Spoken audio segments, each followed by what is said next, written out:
Shobhna Mishra on behalf of Department of Women and Child Development Government of Odisha and team UNICEF Odisha, let me extend the warmest welcome to everyone present over here to the State Conclave on Take Home Ration here at Hotel Mayfair Lagoon, Odisha. Thank you so much everyone. Greetings. We are here at the beautiful temple city Bhubaneswar, which has a lot of heritage, views and stories to offer. We hope we all have a great 2-day conference and you have a wonderful stay here at Bhubaneswar, Odisha, our incredible and beautiful state. Now to start with the 2-day conference, may I have the privilege of welcoming our Honorable Chief Guest and Honorable dignitaries to the dais, please, to start with the inaugural session. I would request to come and take her seat on the dais our Honorable Chief Guest, Honorable Deputy Chief Minister, Honorable Minister for Women and Child Development, Mission Shakti, Tourism, Government of Odisha, Srimati Prabhati Parida Madam. Namaskar ma'am, welcome on the stage. May I invite on the dais esteemed Chief Secretary, Government of Odisha, Shri Manoj Ahuja IAS. I would invite and welcome on the stage esteemed Principal Secretary, Department of Women and Child Development, Odisha, Srimati Shubha Sharma, IAS.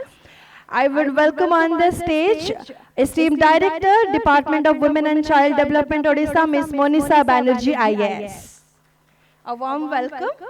And now I would request our Additional Secretary, Shri Nityananda Barik, to get started with the greetings. But first of all, I would request our Principal Secretary, Srimati Shubha Sharma, to kindly welcome and greet our Honorable Chief Guest on the stage, please.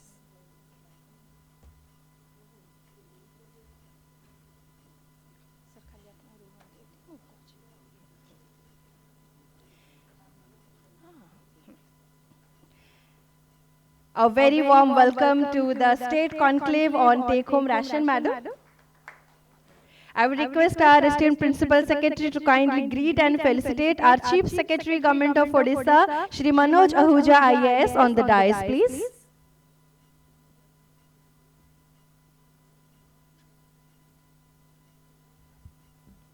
A very warm welcome to the State Conclave, sir. Thank you so much. Now I would request our Additional Secretary, Department of Women and Child Development, Odisha, Shri Nityananda Barik, to kindly greet and welcome our esteemed Principal Secretary, Srimati Shubha Sharma, IAS, on the stage, please.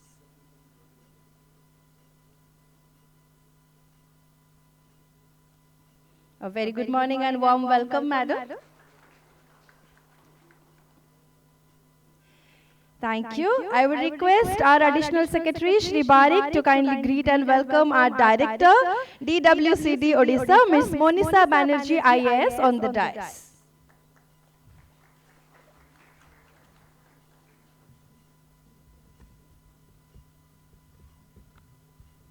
A warm welcome, Madam. Thank you so much. Thank you, Shri Barik.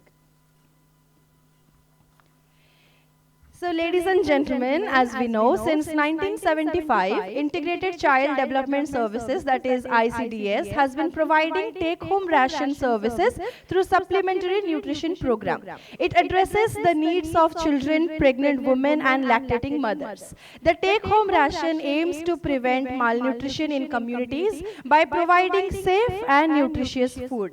THR is distributed through Anganwadi centers to children aged from 6 months to 3 years, pregnant women, lactating women, and out-of-school adolescent girls aged 11 to 14 years. Now, malnutrition can lead to disease, morbidity, and unequal opportunity. So, to give good nutrition has been the aim, and it is essential for the healthy living and achieving full growth potential. Government of Odisha has taken an in-principle decision to give ready-to-eat, that is wheat-based chattua, in form of THR to all eligible beneficiaries. The THR program is decentralized with the local self-help groups preparing and supplying the rations to AWCs. UNICEF supports the Government of Odisha program of Purna Ahar for providing augmented THR to children with severe acute malnutrition. Today we are at a conference organized by Government of Odisha and UNICEF together to bring all the stakeholders under one roof to discuss the current systems, the ways and means of take-home ration in Odisha, and to also focus on the guest states systems so as to develop a wholesome set of ideas for better execution of the same. With the warmth of our hearts and respect, we welcome all our esteemed guests, dignitaries from various parts of India and abroad. Our guests and counterparts from the state of Assam, Chhattisgarh, Gujarat, Jharkhand, Karnataka, Madhya Pradesh, Rajasthan, Telangana, Uttar Pradesh are highly welcomed here. A round of applause for all our guests. We also welcome our esteemed guests from NIN, CFTRI, WFP, AMUL, and all our other participants to this beautiful conference. Let us start the conference with its inaugural session, and let us wish for a great, successful and an effective 2-day conference here. Welcome to the Temple City once again, ladies and gentlemen. Let's begin. So to offer the welcome address, may I invite esteemed Principal Secretary, Department of Women and Child Development, Odisha, Srimati Shubha Sharma, IAS, to the podium, please.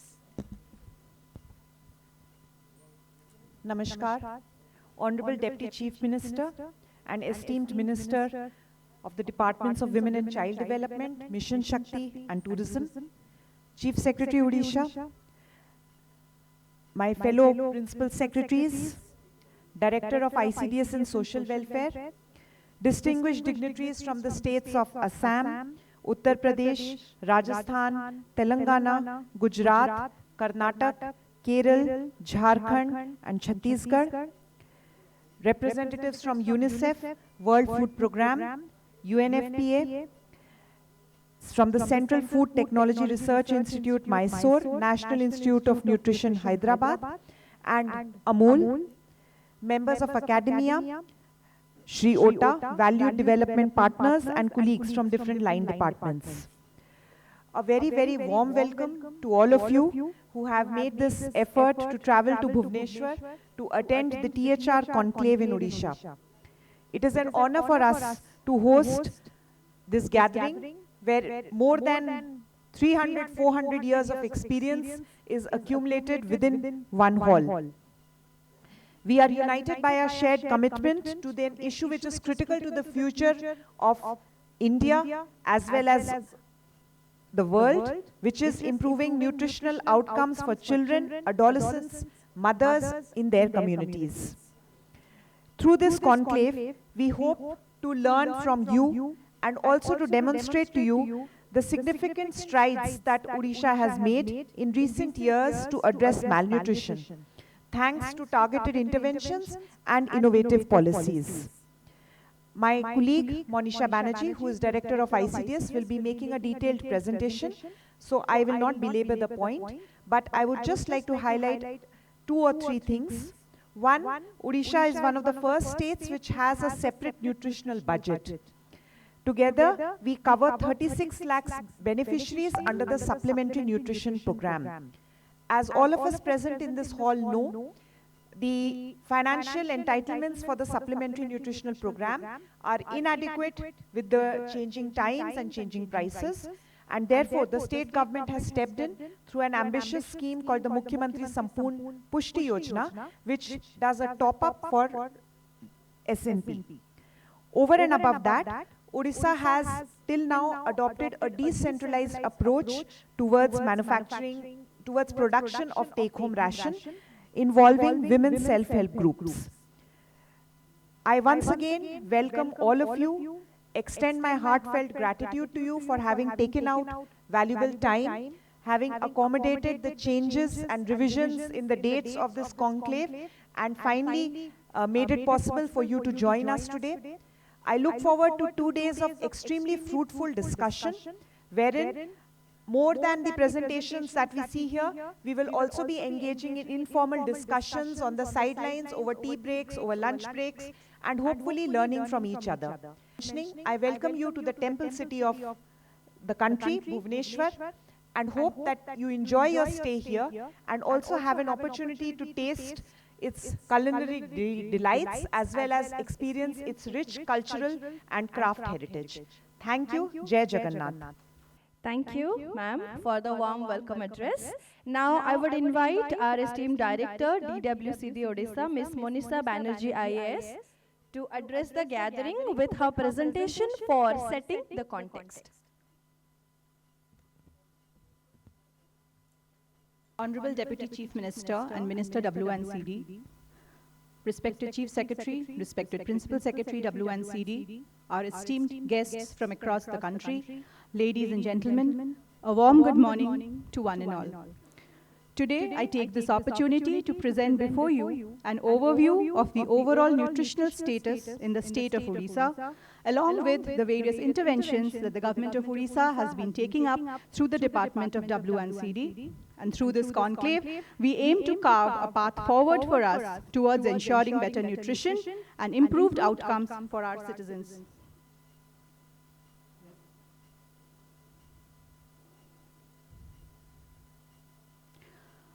The data from the National Family Health Survey has shown considerable improvement in the nutritional status in the state. While during 2005-2006, the survey showed around 45% children as stunted, the number has reduced to 31% during the latest survey. Similarly, the figures for underweight and wasted children has shown considerable improvement over the years, and as per the latest survey, we have reached figures of 29.7% and 18.1% respectively.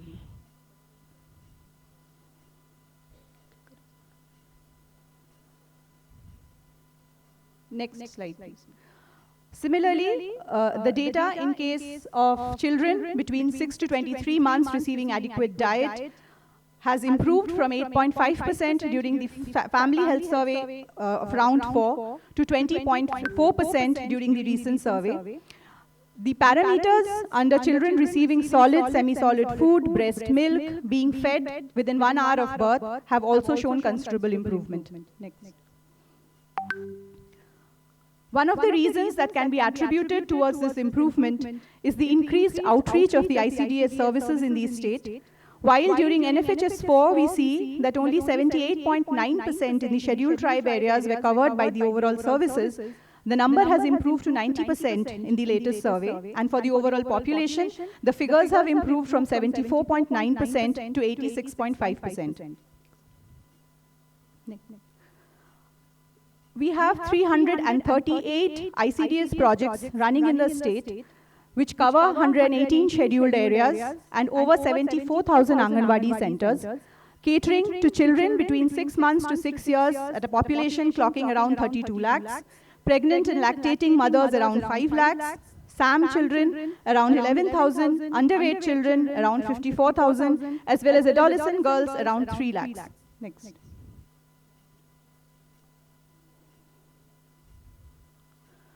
Coming to the focused nutritional interventions that have been going on in the state, the overarching program, of course, is the supplementary nutrition program, which has 3 components: the morning snacks, the hot-cooked meals, and the take-home rations.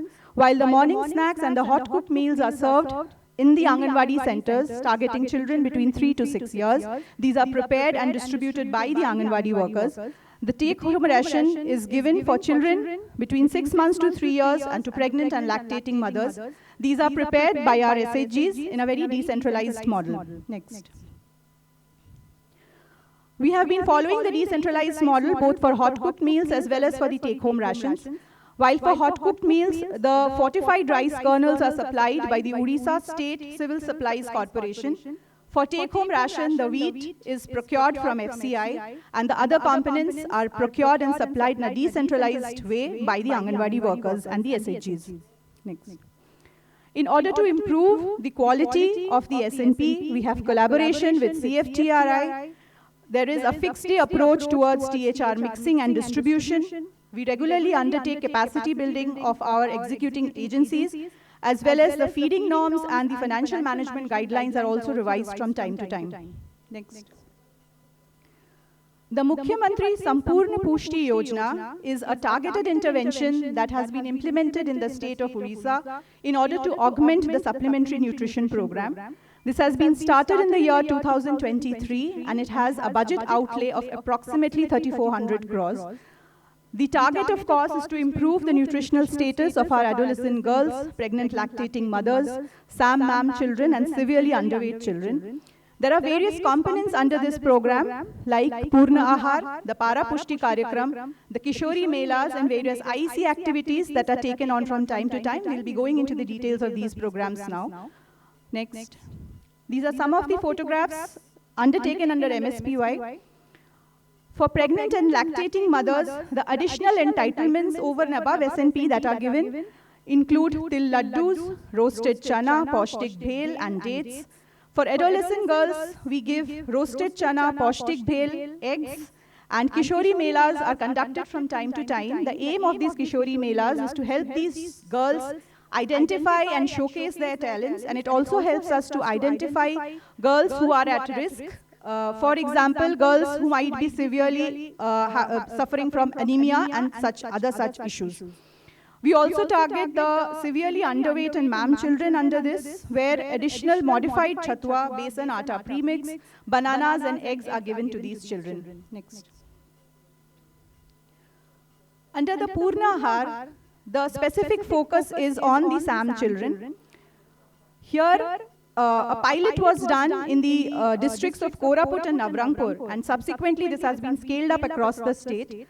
We identify the children with the help of Poshan Tracker. Following this is a medical examination of the children, and subsequently additional 100 grams of THR and 1 egg for 16 weeks is given to these children. They are regularly monitored, their weight is monitored, and also there is a home visit program. We have seen next slide. We have seen remarkable results under Purna Ahar in a very short span of time.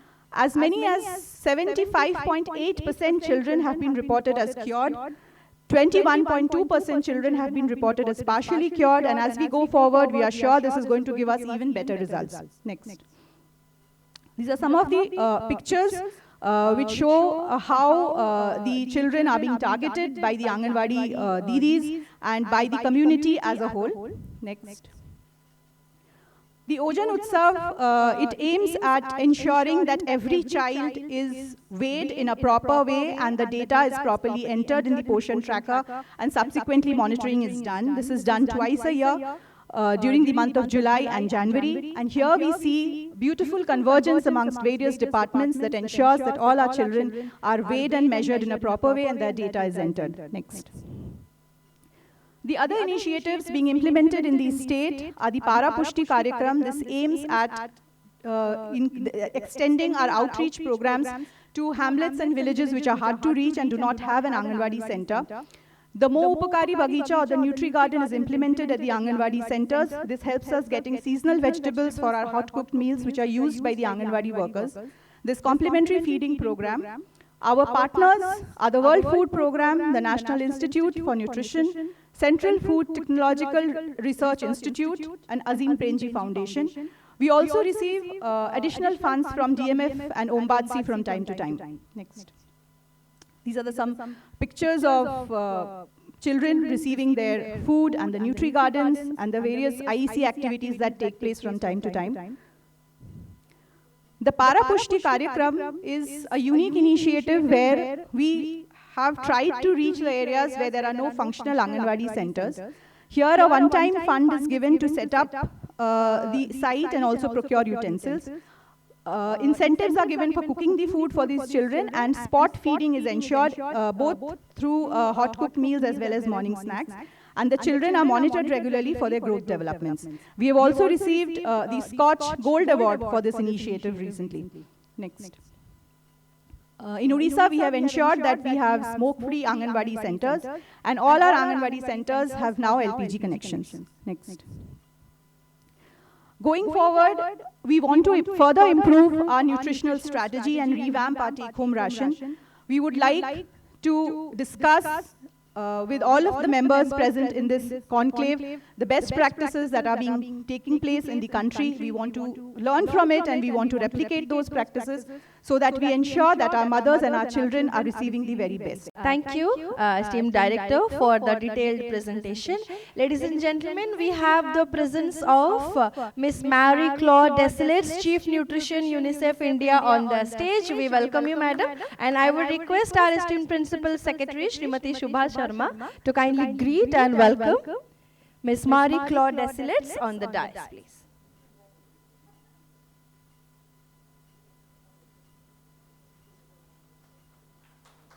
A warm welcome on the dais, Ms. Marie Claude.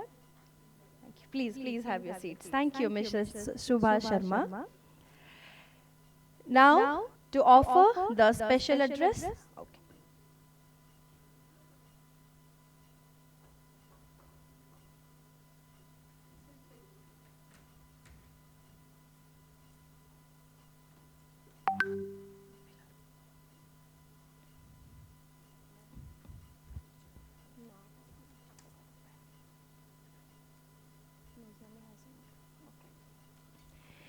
I would invite on the dais to have a seat esteemed Deputy Country Director, UN World Food Program India, Ms. Nozomi Hashimoto, please.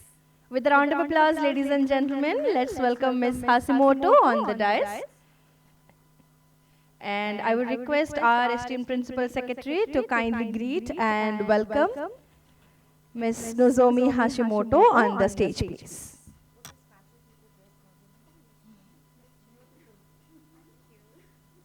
A very, very good morning and a warm welcome. Thank you, Srimati Sharma. Thank you. Please have your seats. Now, ladies and gentlemen, may I invite our esteemed Chief Secretary, Government of Odisha, Shri Manoj Ahuja IAS, to kindly offer the special address to the gathering, please.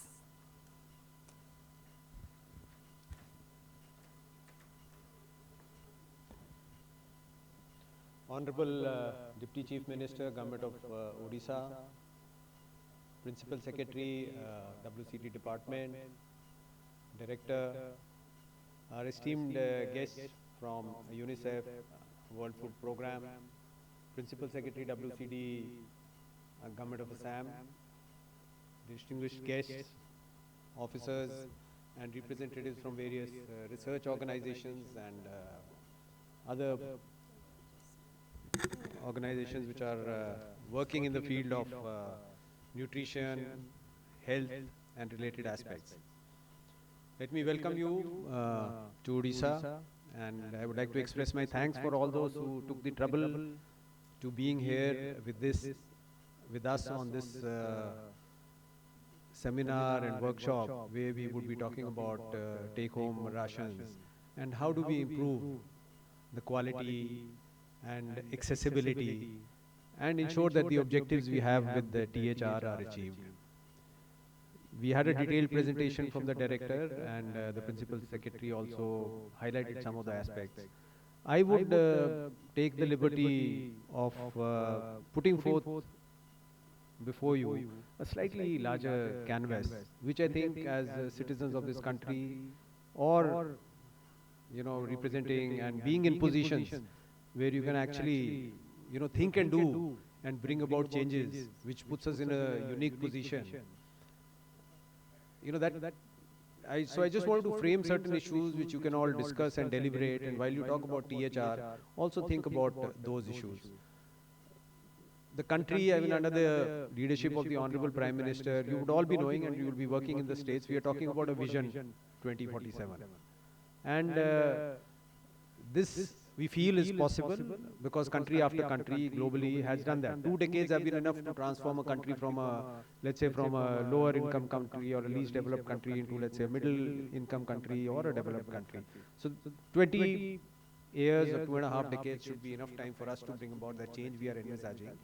And one of the fundamental issues which we would have to tackle is also bring down these numbers which Monisha showed on the screen. Talking about 30% of the children being underweight. I think that was the figure which was shown, 31. India would be slightly less. Talking about stunting, which has in these 20 years come down for Odisha from 45 to again around 31. Then talking about wasting was the third figure, which has come down to 18% or something from 25. I really don't have, but I think most of the developed countries would have these figures in single digits. I don't know, you will be knowing much more. I'm just hazarding a guess. And if we have to achieve that, what do we have to do? I think that's a fundamental question before us. The take-home rations is one aspect of that. And I was quite impressed by and you would have been too, by the presentation where you showed how much the government is making efforts. The additional budgetary support, the additional help in various aspects, and bringing about convergence. So it's not that resources are not being put in, efforts are not being put in, or we have trackers like Portion trackers and all, finding out what is the issue. But the rate of change has to increase. If we need to achieve these targets, we really will have to work very hard. And since this means that a lot of this is, it's not within one department. Just to highlight what I'm saying is, let's talk about nutrition. We saw what we are doing in through the Anganwadi Kendras, through the WCD department. We also have the food department, which also provides food grains under NFSA. We also have a millet mission under agriculture and food department and tribal department, where we are also procuring ragi or millets and distributing it in tribal areas. In schools, again, we have midday meals, which is run by the education department.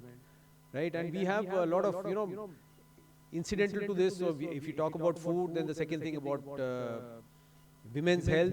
So you've seen special programs for that, tracking the mother, right from adolescence. We have programs to ensure that anemic mothers, we are helping them, giving them extra food.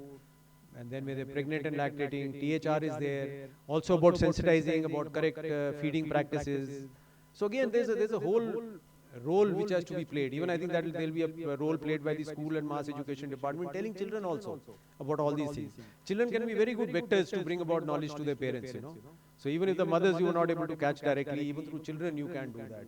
So that is there. We saw one of the slides, there were these gardens, nutritional gardens. So agriculture department has a huge role. Then just the fact about livelihood. I'm sure one of the general issues was that people don't have the ability or the access, they don't have their money. Maybe poverty is one of the issues.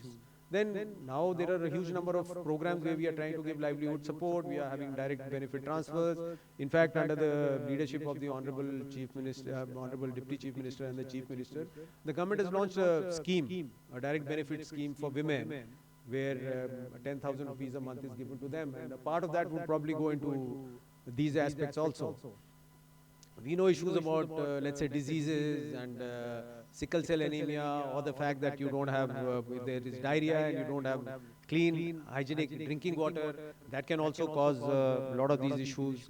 So it's a whole ecosystem which has to work together in synergy to deliver the results we want. And India's had successes in such kind of programs when, number one, you have to have an institutional structure for that. You know, we find when we talk about governance, one of the very important things is to have the institutional structure, and this is Nobel Prize in Economics. I think Darren Acemoglu, Simon Johnson and a person is essentially about this. I think you can improve, you can bring about an improvement. I'm not talking about resources, I'm not talking about what you're thinking how to do, but to enable what you're doing. And that approach of a mission, where we have an institutional structure, we can bring convergence, we have the right leadership, you know, and a time-bound kind of programs to address this is something I feel which is very, very essential. And I think the government is thinking about it. The Deputy Chief Minister was also discussing about it.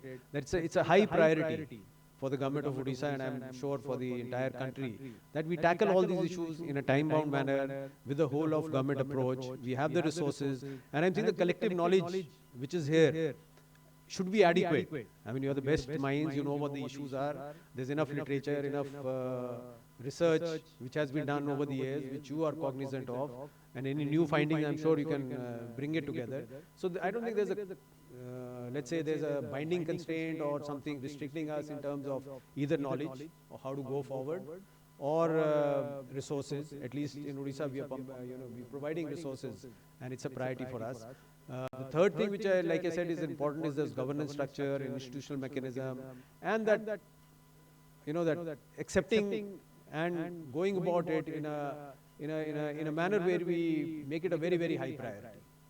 Because as a developed country, we can talk about economic growth, we can talk about other things. There would be some decrease in numbers just because of that economic growth and all. But we feel that very structured actions, focused actions, both at a macro level, at a granular level, where you are able to respond to the needs and the changes which would anyway be required in any system you make, respond to them, and very effectively kind of change whatever we feel is not working to make it work. So I feel this seminar in that sense, this workshop is very important in that sense, because it's an issue which the country and the states are being kind of addressing. We made successes. You could see the graphs which were declining in that NFHS. But like I said, that graph should go down much more steeply. And whatever needs to be done, at least the state of Odisha stands committed. But it's something which, as responsible citizens of the country, we cannot afford to let it exist. It's a concern all of us have, and collectively we have to address it. I think that's the bigger message I wanted to give. And I'm sure, like I said, if we have everything, if we have the knowledge, if we have the resources, we have systems and a readiness and a willingness and a commitment to do these things, then I'm sure all of us collectively will be also be able to do it. And that's what I'm hoping for. Besides the THR, where we are learning from best practices, I'm sure there'll be, it's a forum where whatever ideas you have, other on the bigger aspect of malnourishment, if you can put on the table, it will be very, very helpful. And I'd like to thank the department, and also thank the Deputy Chief Minister for her kind presence here, and the department for giving me an opportunity to address all of you. Thank you so much.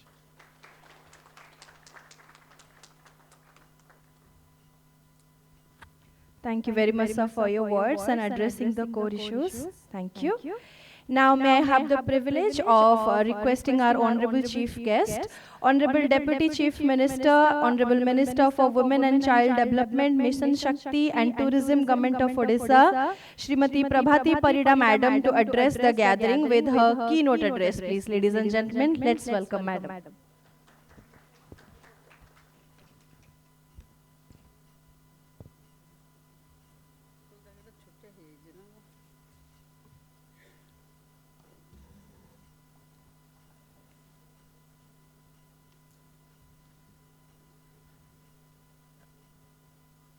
Take home ration रो state conclave रे उपस्थित थिबा आम मुख्य शासन सचिव मनोज आहूजा महोदय, महिला शिशु कल्याण विभाग रो शासन सचिव शुभा शर्मा महोदय और डायरेक्टर निर्देशिका मनीषा बनर्जी महोदय, उपस्थित थिबा chief nutrition officer UNICEF India रो Marie Claude, UNWFP deputy country director Nozomi Hashimoto, मो सामने उपस्थित थिबा विभिन्न UN एजेंसी रो आसीथिबा अधिकारी माने, विभिन्न स्टेट को प्रतिनिधित्व करुथिबा प्रतिनिधि माने एवं ये न्यूट्रिशन उपरे आलोचना पाई उपस्थित थिबा समस्त एक्सपर्ट माने, इलेक्ट्रॉनिक्स प्रिंट्स मीडिया रो बंधु माने एवं महिला शिशु कल्याण विभाग रो समस्त अधिकारी माने, मु सर्वप्रथमे धन्यवाद देवी मो विभाग रो सचिवों को जे आमे जेतबले जो कंसर्न आम पाखक आसे आमे चर्चा करू कि एभली कथा काहे के आसुची तो तुरंत तार गोटे निष्कर्ष बाहरिबा कथा सिविल सोसाइटी और एक्सपर्ट मानकर मत नेकरी कोनटा ठीक कले बहुत भलो हबो ता पई बाट बाहरिबा कथा। जेतबले आपण माने जानि थिबे गत विधानसभा रे जेतबले चारिआडे छतुआर चर्चा हैला सेतबले आमे कथा हेले कि छतुआ को केमती गोटे भलो रूप रे दबा जोथिरे हमरो अपपुष्टि बा कुपोषण रो दूर हबो। सेतबले मु आशा करिथिली कि गोटे कॉन्क्लेव हो सेथिरे न्यूट्रिशनलिस्ट माने आसी तांको मत दियंतु जे केमती कले छतुआर अल्टरनेटिव कोन हे परिबो। मते लागुची ओडिसा रे आमे समस्ते केवल खाइबा पाई छतुआ देखि देखि बोधे बोर हे गलनी। बेले बेले एमती लागे जेते रुचिकर खाद्य हेले भी एका पैकिंग एका टाइप रो खाद्य एका कलर रो लुक ये बेले बेले अरुचि आसे। मो भाबुची कि स्टेट रे जेमती डायरेक्टर देखौथिले मते सेतबेले आमे चीफ सेक्रेटरी को मोर कथा होथलु कि स्टेट तो बहुत किछि दूची आपण तथ्य देखिले देखिबे कि योजनार नाम भी अछि, योजनार हिताधिकारी भी अछंती, योजनार अर्थ व्यवहारादि भी हेछि, प्रति वर्ष खर्च भी होछि कोटी कोटी टंका, केंद्र रो पोषण योजना रे भी पैसा आसुछि, यूनिसेफ UN ऑर्गेनाइजेशन माने भी आ पई खर्च करूचंती। ताले पुणी अपपुष्टि रहुछि कहीं यदि आमे समस्ते कंसर्न की आमे एते कथा कला परे अपपुष्टि की दूरे दे पारुने ताले कोठे ना कोठे आम पाखे कमिया अछि। कमिया को स्वीकार करिबारे किछु माने आम पाखे द्विधा तो नाही। हाँ लोक अपपुष्टि रे अछंती, अपपुष्टि रु मुक्त करबा पाई ओडिसा को एक अपपुष्टि मुक्त राज्य भावे देखिबा पाई आम विभाग जी तोड़ मेहनत करूछि। आमे पोषण सप्ताह पर सेप्टेम्बर मास सारा आमे मिलेट रे केमती बेटर हे परिबो पुष्टिकर खाद्य ता पाई कि प्रति ब्लॉक रे प्रति अंगनवाड़ी सेंटर रे पाखा पाखी खाद्य को नेकरी विभिन्न उत्सव हेला जो थिरे मिलेट केमती खाद्य रे आसी परिबो सेटा देखिले। आपण देखंतु आमे किशोरी मानकर रक्तहीनता बा तांकर स्वास्थ्य पई लगातार भावे प्रोग्राम करूछे। किंतु रक्तहीनता तो कमुनी रक्तहीनता ता बाटरे बढ़ी बढ़ी चली आमे टेक होम रेशन रे आमे पुष्टिकर लडू ठू आरंभ करी पुष्टिकर छतुआ बुट चना जहा जहा पिलांग पई दरकार बादाम आमे सब दउछ किंतु कोठी ना कोठी मते अनुभव हैला जो कंसर्न मो डिपार्टमेंट रो अधिकारी मान को पाखे रखी थिली आजी आपण माने केरल रु गुजरात रु झारखंड विभिन्न स्टेट रो जो माने प्रतिनिधित्व करूचंती से माने एठी उपस्थित अछंती आमे चिंता करबा कथा जे ओडिसा रो विभिन्न लोक माने विभिन्न रुचि रे अछंती जेमती मयूरभंज साइड रे जो माने अछंती ट्राइबल्स सेमानकु छतुआ बा टेक होम रेशन बा जोटा आमे इंस्टेंट फूड दउचे तांकु से खाद्यटी पसंद नहीं जथा मु 2-4 जन आदिवासी झियंक सहित बसिछि जेबे तुमे कहीं कि छतुआ खाउन बोली मु पचारे से कोंती छतुआ खाइले पेट गरम हो जिवो तो ता माने आमे जत्ते भलो छतुआ देले भी से माने ताको इंटेक करू नथिबे कारण तांको कांसेप्ट होउची छतुआ खाइले पेट गरम हो जिवो किंतु आमे जदि गोटे यूनिवर्सल फूड हिसाब रे आमे छतुआटा तांको ही दउचे ता माने सेमन सेटा को खाउ नथिबे किछि जागा रे हुए तो आमे जो छतुआर प्रोडक्शन करूचे आमे खबर कागज रे देखुचे छतुआरु पोको बाहरला छतुआरु बादाम चोपा बाहरला तार क्वालिटेटिव जेमते पैकिंग हबा कथा जे भली हबा कथा सेमती हेई पारुनी किछि जागा रे बहुत भलो होउचे किछि जागा रे बहुत भलो हेई पारुनी किंतु आपण जेते भलो कले भी तार प्रोडक्शन जदि सठिक नाही ताहले दोष तो सब बेले सरकार को ही आसीबो कि सरकार एटा ठीक कलेनी सरकार सेटा ठीक कलेनी तो गोटे थर मु सेथि पई माने आपण मानक समस्तन को पाखे ए विभाग रो मंत्री होम रेशन रो स्टेट कॉन्क्लेव रे उपस्थित थिबो हम मुख्य शासन सचिव मनोज आहूजा महोदय महिला शिशु कल्याण विभाग रो शासन सचिव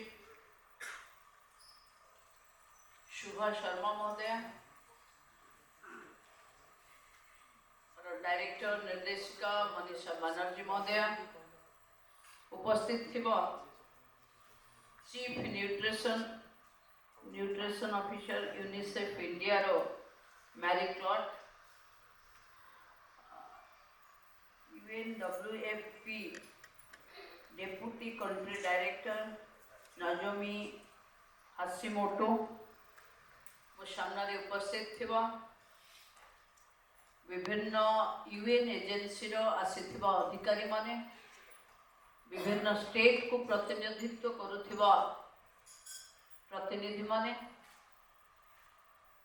एवं ई न्यूट्रिशन उपरे आलोचना पाई उपस्थित थिबा समस्त एक्सपर्ट माने इलेक्ट्रॉनिक्स प्रिंट्स मीडिया रो बंधु माने एवं महिला शिशु कल्याण विभाग रो समस्त अधिकारी माने मु सर्वप्रथमे धन्यवाद देवी मो विभाग रो सचिवों को जे आमे जेतबले जो कंसर्न आम पाखक आसे आमे चर्चा करू कि एभली कथा काहे आसुची तो तुरंत तार गोटे निष्कर्ष बाहरिबा कथा सिविल सोसाइटी और एक्सपर्ट मानकर मत नहीं कौनटा ठीक कले बहुत भल हम तापाई बाट बाहरिबा कथा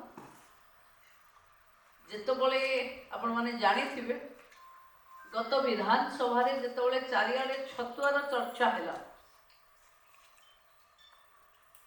सेतबले आमे कथा हेले कि छतुआ को केमती गोटे भल रूप रे दबा जोथरे हमर अपपृष्टि बा कुपोषण रो दूर हबो सेतबले मु आशा करिथिली कि गोटे कॉन्क्लेव हो सेथिरे न्यूट्रिशनलिस्ट माने आसी तांको मत दियंतु जे केमती कले छतुआर अल्टरनेटिव कौन हो पार मत लगुच ओडिशा रे आमे समस्ते केवल खाइबापी छतुआ देखी देखी बोधे बोर हो गले बेले बेले एमती लगे जिते रुचिकर खाद्य हेले भी एका पैकिंग एका टाइप रो खाद्य एका कलर रो लुक ये बेले बेले अरुचि आसे मु भावुची कि स्टेट रे जंती डायरेक्टर देखौथिले मते सेतबेले आमे चीफ सेक्रेटरी को मोर कथा होउथिलु कि स्टेट तो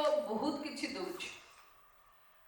दूची भी आपण तथ्य देखिले देखिबे कि योजनार ना भी अच्छी योजनार हिताधिकारी भी अछंती योजनार अर्थ व्यवहार भी हेछि प्रति वर्ष खर्च भी होछि कोटी कोटी टंका केंद्र पोषण योजना रे भी पैसा आसुछि यूनिसेफ यूएन ऑर्गेनाइजेशन माने भी आ पाई खर्च करूचंती ताले पुणी अपपृष्टि रहुछि कहीं यदि आमे समस्ते कनसर्न की आमे एते कथा कला परे अपपृष्टि की दूरे दे पारुने ताले कोठे ना कोठे आम पाखे कमिया अछि कमिया को स्वीकार करिबारे किछु माने आम पाखे द्विधात नाही हाँ लोक अपपृष्टि रे अछंती अपपृष्टि रु मुक्त करबा पई ओडिशा को एक अपपृष्टि मुक्त राज्य भावे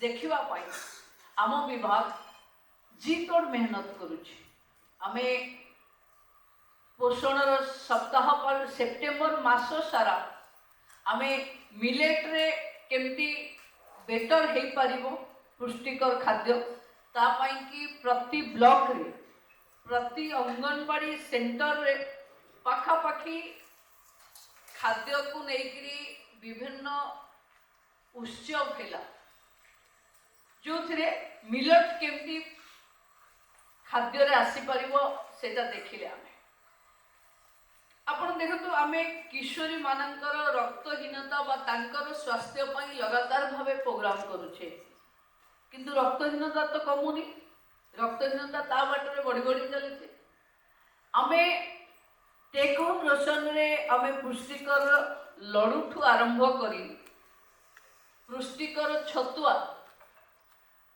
बुट चना जहाँ जहाँ पिलांक पई दरकार बादाम आमे सब दउछ किंतु कोठी ना कोठी मते अनुभव हेला जो कंसर्न मो डिपार्टमेंट रो अधिकारी मान को पाखे रखी थी आज आपण माने केरल रो गुजरात रो झारखंड विभिन्न स्टेट रो जो माने प्रतिनिधित्व करूचंती से माने एठी उपस्थित अछंती आमे चिंता करबा कथा जे ओडिसा रो विभिन्न लोक माने विभिन्न रुचि रे अछंती जेमती मयूरभंज साइड रे जो माने अछंती ट्राइबल्स सेमानंकु छतुआ बा टेक होम रेशन बा जोटा आमे इंस्टेंट फूड दउचे तांकु से खाद्यटी पसंद नहीं जथा मु 2-4 जन आदिवासी झियंक सहित बसीची जेबे तुमे कहीं कि छतुआ खाउन बोली मु पचारे से कहते छतुआ खाइले पेट गरम हो जिवो तो ता माने आमे जेते भल छतुआ देले भी से माने ताको इंटेक करू नथिबे कारण तांको कांसेप्ट होउची छतुआ खाइले पेट गरम हो जिवो किंतु आमे जदि गोटे यूनिवर्सल फूड हिसाब रे आमे छतुआटा ताकू ही दउचे ता माने से माने सेटा को खाउ नथिबे किछि जागा रे हुए तो आमे जो छतुआर प्रोडक्शन करूचे आमे खबर कागज रे देखुचे छतुआर पोको बाहरला छतुआर बादाम चोपा बाहरला तार क्वालिटेटिव जेंती पैकिंग हवा कथा जेभली हवा कथा सेंती हेई पारुनी किछि जागा रे बहुत भलो होउचे किछि जागा रे बहुत भलो हेई पारुनी किंतु आपण जेते भलो कले भी तार प्रोडक्शन जदि सठिक नाही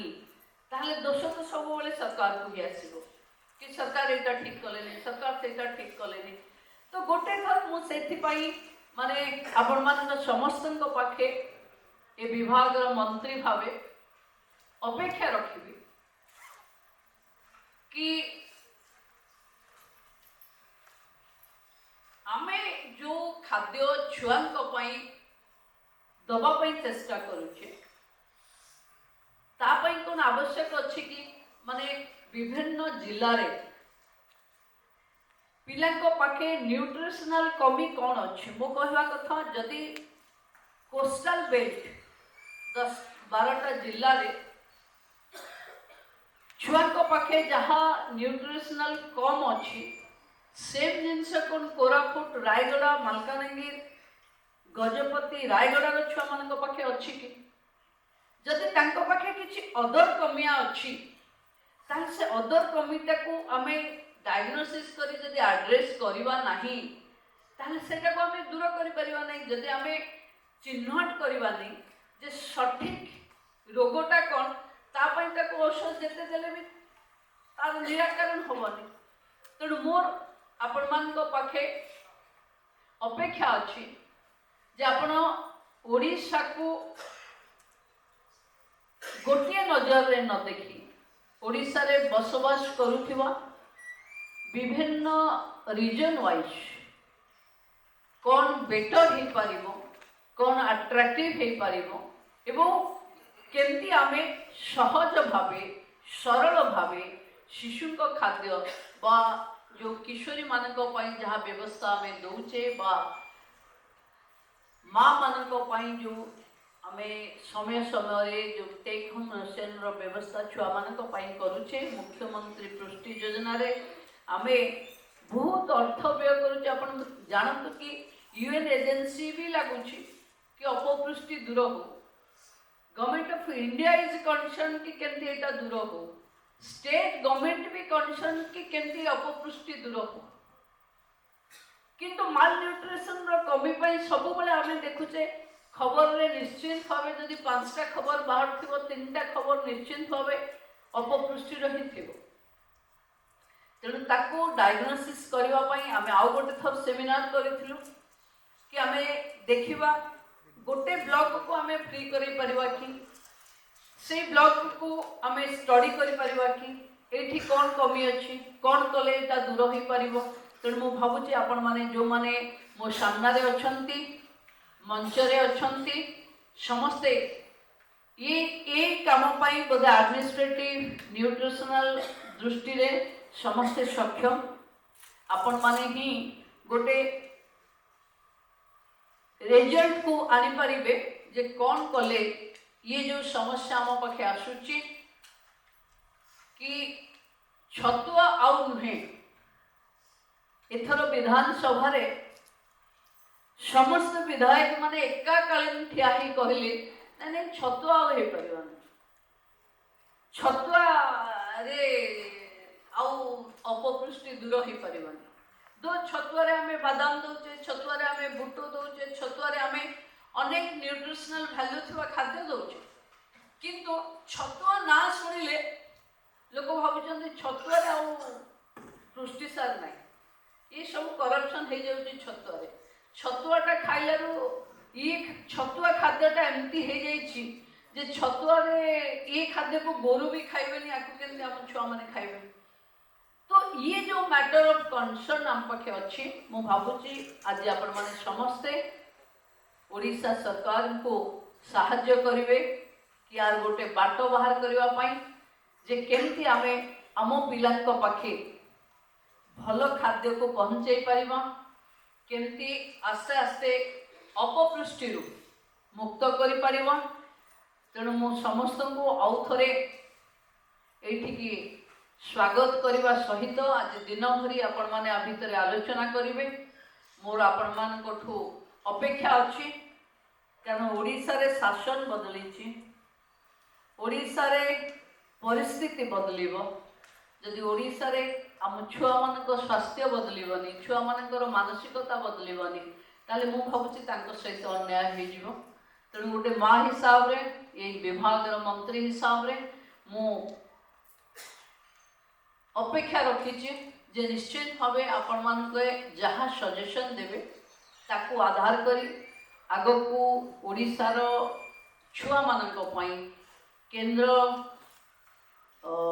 वर्ल्ड एजेंसीज माने आम अंचल रे काम करुथिबा विभिन्न एनजीओस माने भी ए पोषण उपरे काम करुचंती ये समस्त को नहीं आमे गोटे भलो अल्टरनेट फूड आमे तैयारी करि परिबा जोटा आमे पिला को पाखे पहुंचै परिबा। मु आपण 2 दिन व्यापी रहिबे, 2 दिन जाक आपण माने आलोचना करिवे।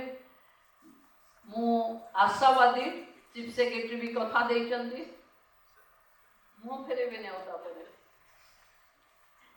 जे जहाँ भी आसीबो, जहाँ मो बजेट अछि ता ऊपर जदि आहुरी आवश्यकता पड़िबो आमे ए खाद्य रे लगेवा पाई कि समस्ते राजी अच्छु, किंतु प्रणालीटा आसी जीवा दरकार। कहीं कहीं कहउचंती केरल रे ये सिस्टम बहुत भलो चली, कहीं कहीं कहउचंती आसाम रे भी छुआ मानकर ये जो टेक होम रोशन बा जो अच्छी ये व्यवस्था भी भलो अच्छी। गुजरात रो मॉडल भी भलो थाई पारे, मु तापर स्टडी करिनी, किंतु मध्य प्रदेश ये समस्त को आमे परखी आम व्यवस्था रे कौन त्रुटि अच्छी, कौन व्यवस्था अच्छी, आउ कौन अधिक हेले आमे करि परिबा। मु भाबुची समस्त जदि आमे खोला मन रे को आलोचना करिबा निश्चित भावे आ गोटे निर्यास बाहरिबो। डिपार्टमेंट रो समस्ते एठी जो भली ढंग रे अछंती ये कथा को विधानसभा रे उठुथिबा प्रश्न को पुणी आउ गोटे थर विधानसभा बसिबा पूर्वरु आमे ताको सॉल्व करबा को चेष्टा करूचे। तेणु मु पुणी थरे समस्त को बहुत बहुत कृतज्ञता जणाउचे कि आपण माने विभिन्न प्रदेश रु आम राज्य को 2 दिन पाई आपण को निज कार्यबहुल भितरे भी कार्य व्यस्तता भितरे भी आपण आसी एठी रही आम पाई किछि समय आपण को मूल्यवान समय दे ये निर्यास बाहर करिवे।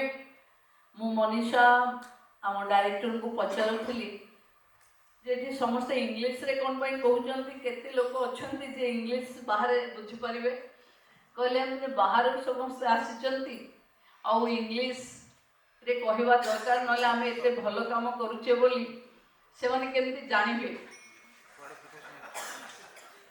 मु आपन को पूरा ओडिया रे कहली, मु देखुथली कि ना कि साइड रे लोक को पचारुचंती बोली, तेणु भाविली साइड रे लोक माने इंग्लिश रे बुझे देबा पई बहुत सक्षम। तेणु मु आपन को ओडिया रे कहली जहा आपन को असुविधा हेथिबो आपण माने पर सेशन रे जो माने आसीबे आपण माने को भितरे चर्चा हबो, आपण माने से विषय रे कथा हेबे। बहुत बहुत धन्यवाद आपण को, आपण माने समस्ते आम निमंत्रण रे आपण को राज्य रु आसी आम राज्य रे पहुंचीचंती। मते कहूतिले झारखंड रु भी जणे आसीचंती, तांको राज्य रे इलेक्शन चलीचे, ता सत्वे भी एठी प्रतिनिधित्व करबा को झारखंड भी आसीची। तेणु पुणी थरे मु समस्त को साधुवाद एवं अपेक्षा रखुची कि जो कथा रे जो समुद्र माने समुद्र मंथन हेले भी सेथिरु विष और अमृत एमती मिले। तेणु जदि आपण मानकर मनर कथा को आपण मानकर अनुभव को आपण मानकर शासन दायित्व रे थिबा व्यवस्था को आमे मंथन करिबा निश्चित भावे भल कथा ही बाहरिबो। एवं ओडिशा समस्तंक सजेशन रे समस्तंक ठू कथा नहीं आमे जेहेतु कहिचु आमे लोकंक सरकार माननीय मुख्यमंत्री निर्देश जे सिविल सोसाइटी रो समस्तंकर मत नहीं किछि आमे परिवर्तन करिबा। तेणु आपण मान ए मत ओडिशा रो सबु छुआ मानकर कल्याण रे आसीबो एतिक मोर अपेक्षा। समस्त को बहुत बहुत धन्यवाद।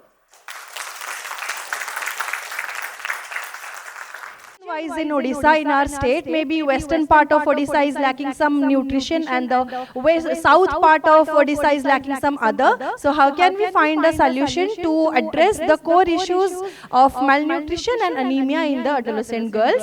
And she extends a warm welcome in Odia to every single dignitary and all the guests from Pan India present over here. Thank you so much, Honorable Deputy Chief Minister Madam, for your beautiful address. And as we respect our language Odia in here, so she has spoken in Odia. We hope everybody got a gist of it. Thank you. Now, ladies and gentlemen, time for the vote of thanks for the inaugural session. I would invite Additional Secretary, Department of Women and Child Development, Odisha, Shri Nityananda Barik to the podium to offer the vote of thanks for the inaugural session.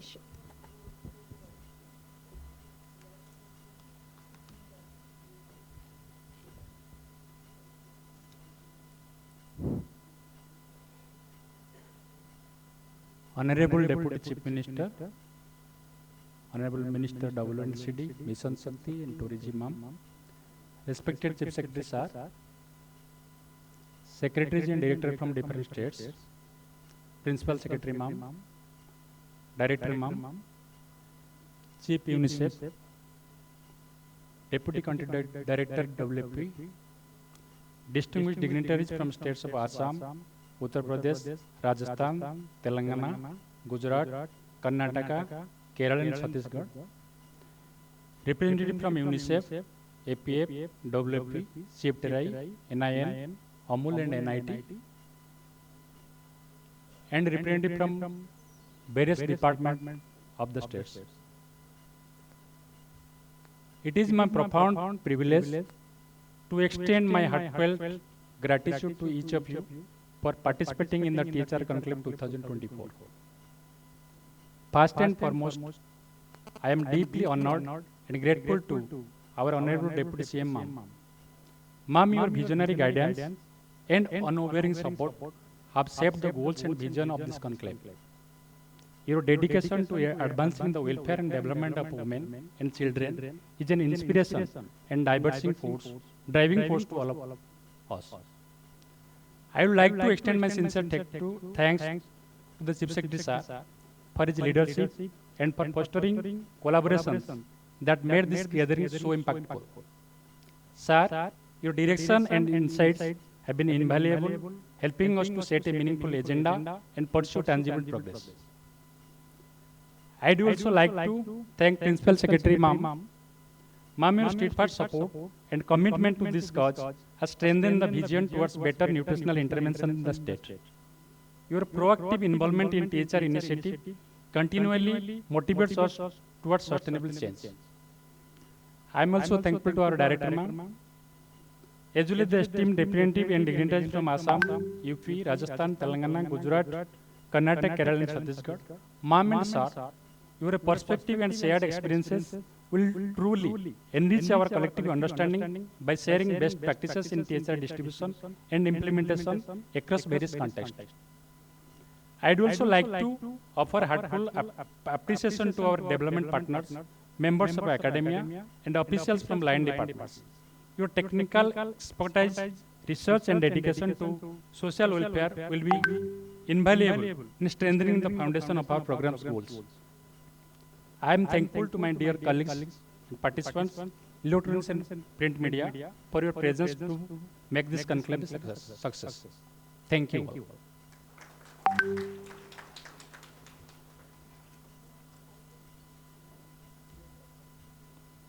Thank you, our Additional Secretary, Shri Nityananda Barik, for the vote of thanks. Here we come to the end of the inaugural session. I would like to thank once again our Honorable Chief Guest and dignitaries on the dais. And thank you, everyone. Now we break for tea for 15 minutes. Let us reassemble in the hall right at 11:35 to get started with the national and state perspectives on take-home ration session 1. Thank you, everyone.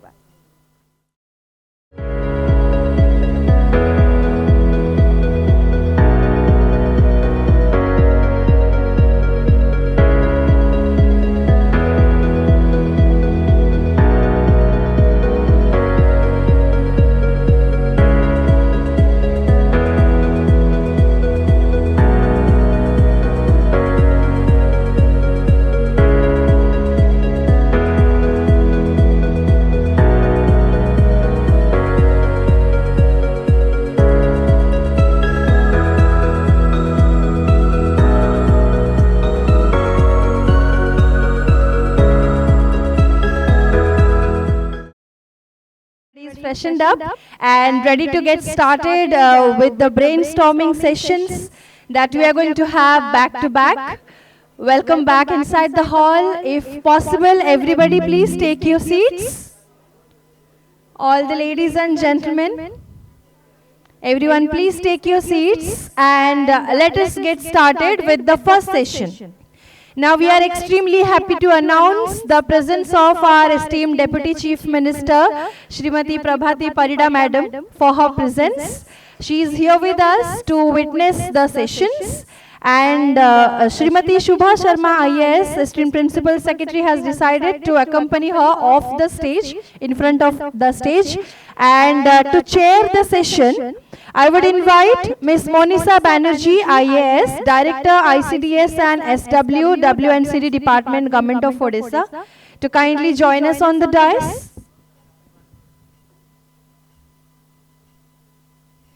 I would also invite to chair the session Ms. Marie-Claude Desilets, Chief Nutrition, UNICEF India, to the dais, please.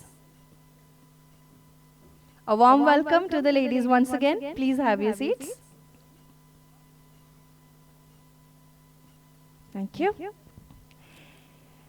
Now we have 4 presentations in this session. We are going to start with Assam, then we will follow with Chhattisgarh, Gujarat, and then we have a representative from NIN. To get started with Assam, may I invite esteemed Principal Secretary, Women and Child Development, Government of Assam, Shri Mukesh Chandra Sahu, IAS, to the dais, please. With a round of applause, ladies and gentlemen, let us welcome Shri Mukesh Chandra Sahu, IAS, from Government of Assam, to the dais. Before, sir, you get started with the presentation, I would request our Director, Ms. Monisa Banerjee, to kindly greet and felicitate the Principal Secretary, Women and Child Development, Government of Assam, on the stage, please. I'll request our lady to kindly get the Uttariya and planter.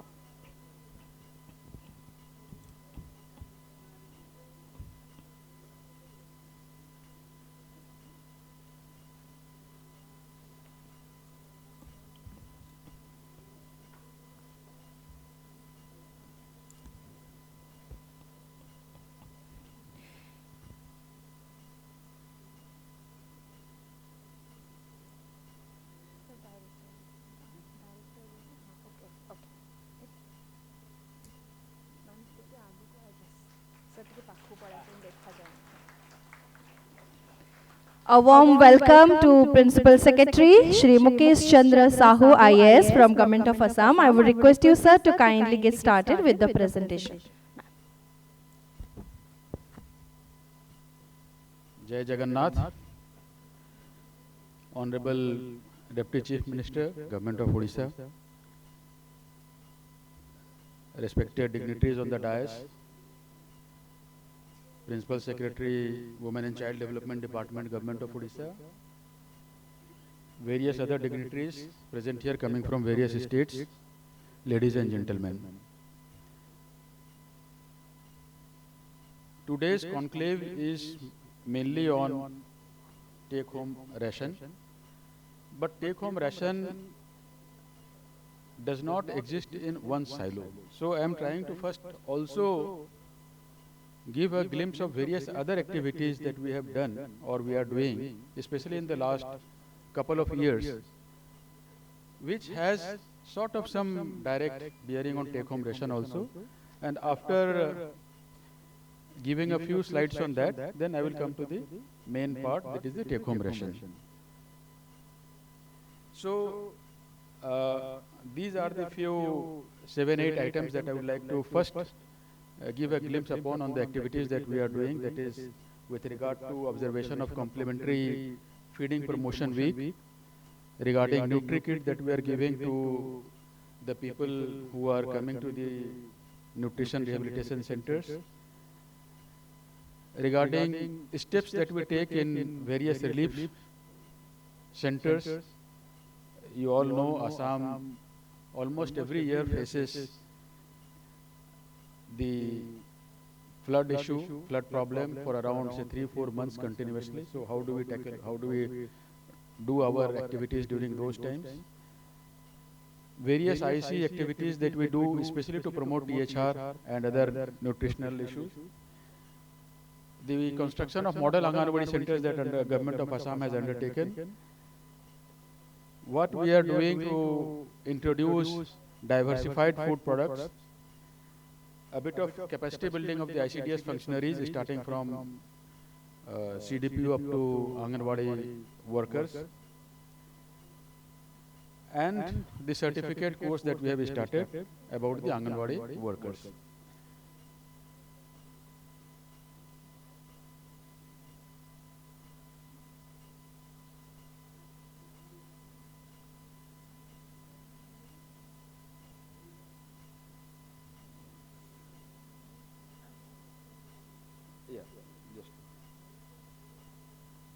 So coming to the first aspect, that is observation of complementary feeding promotion week. We all know that we generally celebrate the Poshan Mah during September. So before that, we observe complementary feeding promotion week for 1 week starting from 8th August to 14th August. And during this duration, we take various activities so as to promote the complementary feeding, because see, we are giving lots of THR, SCM on those things, but finally the solution is not in giving continued support giving for times immemorial. It is always better to have some behavioral change in our society, because how to feed is a very natural process. Only thing is that we have all forgotten. So we have to reintroduce all those kind of things, how to feed when the child is young, how to start complementary feeding after 6 months of age. So to promote those aspects, we carry out an extensive promotion on various things regarding complementary feeding. These activities are conducted in various places, including the VHSND program that we do during that week, in various hospitals, OPD patients, in schools, and various other places that we do. These are some of the glimpses of complementary feeding week that we celebrate. The second activity that I would like to emphasize is about the Nutri-Kit. Now, whenever a child is diagnosed as a SAM with some medical complication, then we have to refer them to nutrition rehabilitation centers, where the child along with the mother has to stay for around 14 to 21 days, so that the child gets completely cured and can be taken back to the society.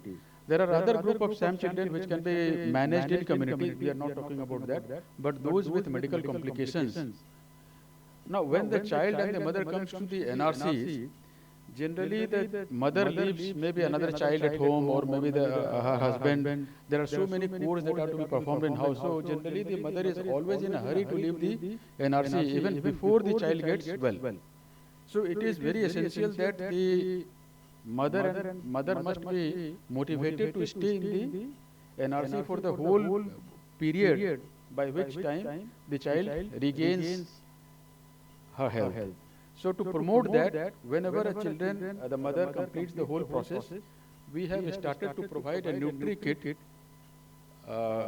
valuing around 1,000 rupees, which contains various aspects like milk, groundnuts, jaggery, suji, eggs, ghee, etc. And we give it as a kit to the mother if she completes the whole course and the child gets to a normal weight.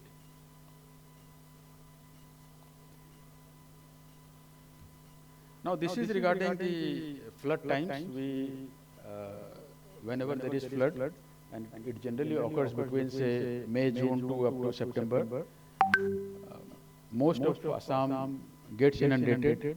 Many of the villages come to relief camps, and those relief camps, taking as an opportunity, we get a captive audience where we can promote our various activities also. In addition to, although it is a calamity, but we take that opportunity to communicate with the people also.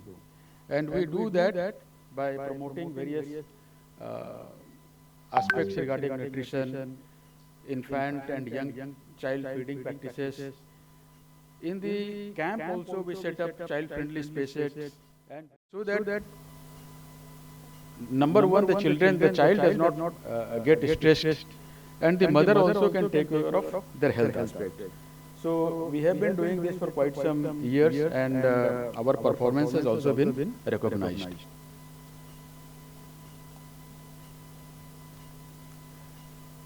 whenever people are in the relief camp, our activities, including the Anganwadi activities, ECC activities, our hot cooked meal, THR, etc., they do not stop. It continues. If not in the Anganwadi center, then at the relief camps.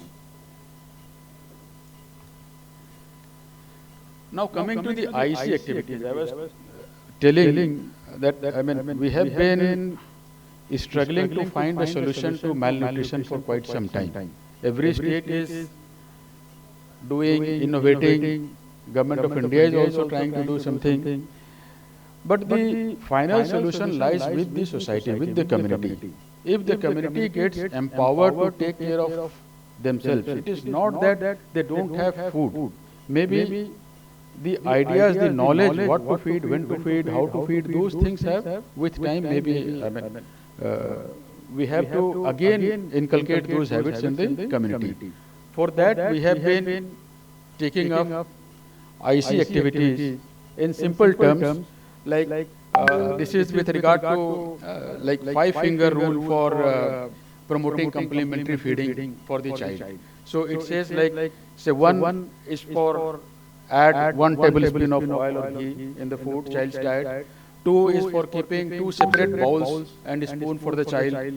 3 is at least feed 3 times, the child feed 3 times. 4 is at least use 4 food groups in the children's diet. And 5 is that whenever you are feeding, please ensure that all the 5 sensory organs of the child are being used. The eyes, the ears, the nose, the skin, the touch and everything. So, this is to stimulate the child and get the best that the children can get out of that food.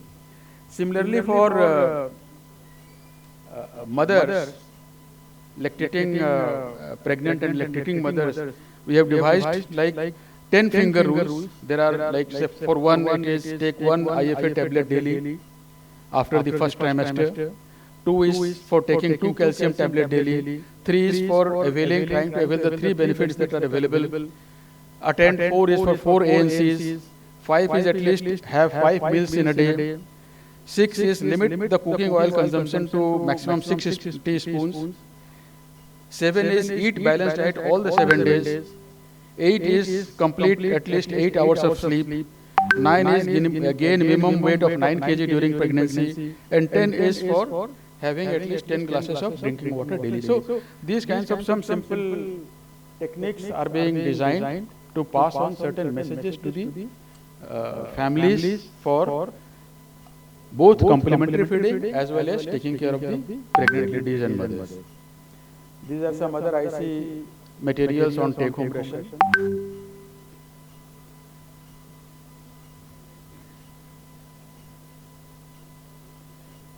The next is about construction of model Anganwadi centers. Like Odisha, we also have around 60,000, I think Odisha has around 75,000. We have around 60,000 Anganwadi centers. The state has embarked upon constructing at least 10,000 by next year model Anganwadi centers, which will be very vibrant, attractive, more engaging, accessible to the communities, clean and spacious. And this center will act as a nodal point for various activities that we undertake from our department, including holding the VHSND and various other community-based activities. So, we have already started construction of these Anganwadi centers around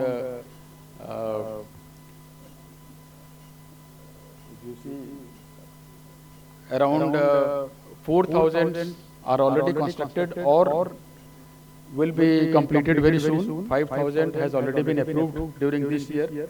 So the model Anganwadi center that we are constructing, it includes 2 spacious rooms, one for ECC activities and one for various community-based activities, separate kitchen, storage facilities, child-friendly toilet for both boys and girls, ramp, verandas for playing, etc., space for kitchen garden, courtyard, and also child-friendly furniture.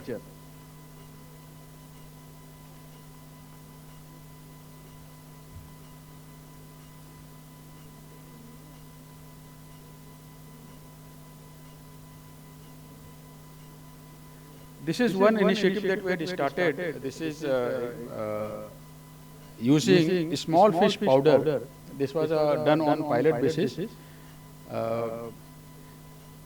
under ICDS and also under PM portion, that is midday meal school. So that was started in September 22. It was done for around 6 months time, in which small fish powder was specially developed in Assam under proper certification, and it was added to the hot cooked meal that is being served both in Anganwadi centers and in PM portion. I will show you the quantities also, and I will show you the results that came out of this.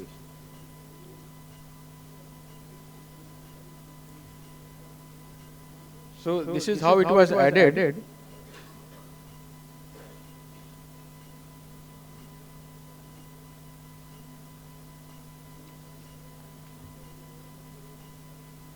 And this was the final result that came out. The acceptability, the taste acceptability was around 92%. And there was, in the intervention area, there was a reduction in underweight from 13.79 to 8.33%, severely underweight from 1.83% to 0.15%. It was not very costly affair. I mean, just 7 gram of this small fish powder was introduced twice in a week in the children's diet for age between 3 to 6 years, and if it is Sam and Ma'am, then 5 grams thrice in the week, and for midday meal part it was 10 gram per child for twice in a week. The costing was per week around just 10 rupees or so per child.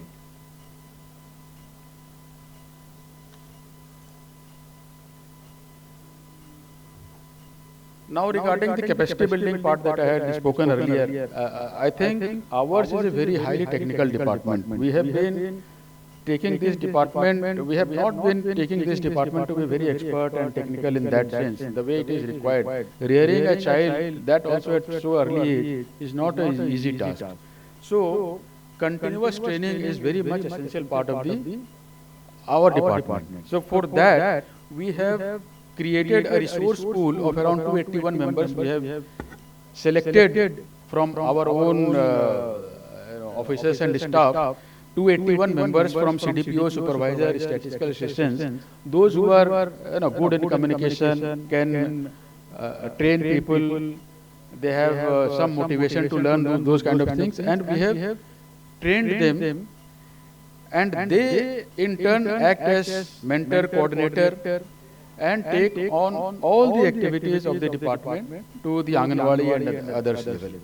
Similarly, we have trained 72 master trainers in collaboration with the Assam Millet Mission, who are training our field workers in THR, food diversity, and those kind of things to combat malnutrition. So this is a permanent pool of resource persons that we have created in our state, which conducts all training on existing things, and if some new items come, then also they conduct this training.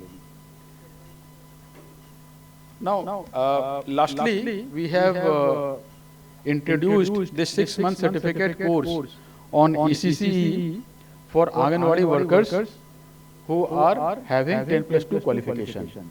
So this is 6 months program. We have started taking it few districts at one go like that. Not all states we have not started at one go. 4 or 5 districts as one batch we start, and then we complete it for 6 months, and then we move to another district. So the course has been developed, the modules have been developed in collaboration with the SART Assam, UNICEF, NIPSIT, all those combined, they have developed the course, and key resource persons have been trained, around 509, and they are conducting these trainings, and the results are very good. We have already now trained more than 10,000 Anganwadi workers in this manner. This is a requirement of the National Education Policy also. One of the main aspects of these ECC training is that the teaching and learning materials that we generally use in Anganwadi workers, those are all handmade by the Anganwadi workers. If we supply them, then generally we find that it is lying in the corner of the Anganwadi centers. But if something is made by them, then they have attachment, that is one part, and they also can make better and better things in future. So now I will come to the THR part, that is the main part of the conclave. So we have all been, as I told you, and Honorable Deputy Chief Minister also said, that things are evolving. Even Government of India has given a lot of, they have just specified only a few core areas and then left most of the part up to the states. Now, Government of Odisha and other, some other states who have resources, they are adding from their side, but not, I don't think every state is able to do that, at least not in Assam. We are mostly relying on the Government of India component of the whole ICDS program. So, in that only we are trying to maybe innovate or do whatever best we can. So, now what are the type of THRs that we are giving? So, ours are mostly in a centralized manner. The chain, I will deliberate it a little later also. The whole supply chain is mostly in the decentralized manner, but mainly we are providing three kind of items. One is what we, these are packet things. One is called that instant dal khichdi. These are manufactured. I will show you how it is manufactured also a little bit. But the main compositions are the fortified rice, pulses, soya, oil, spices, condiments, and this is all fortified with vitamins and minerals. So the nutritional information per 100 gram is also given in the slide. The next thing that we provide is multigrain suji halwa. The one that I showed you earlier was salty, this is sweet. The component here is also fortified rice, wheat, millet, pulses, soya, semolina, sugar, oil, and fortified with various vitamins and minerals. The nutritional information per 100 gram is also shown on the slide. And in addition, we also give what we had developed from Tezpur University. We have got a university in Tezpur, Assam mix. That was like in Odisha, they were showing chatwa. Something like it's a mix of various items, groundnut and those kind of things. Some component, because unless if you give one thing only, then it does not, the people do not accept that. So we have to mix, match, bring variety, bring different tastes. So even the dal khichdi and multigrain halwa that we are giving, the taste and variety and the composition we keep on changing after some time, so that they feel attracted towards eating those things. So other things we also provide sometimes, like fortified ras, masoor dal, dry peas, locally available seasonal fruits, vegetables, eggs, as a component of the THR. So these are all mixed kinds.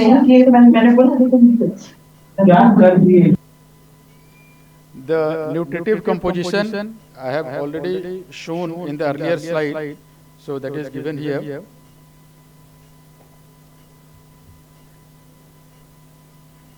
Our supply chain ensures that we deliver all these things once in a month in a combination of packet.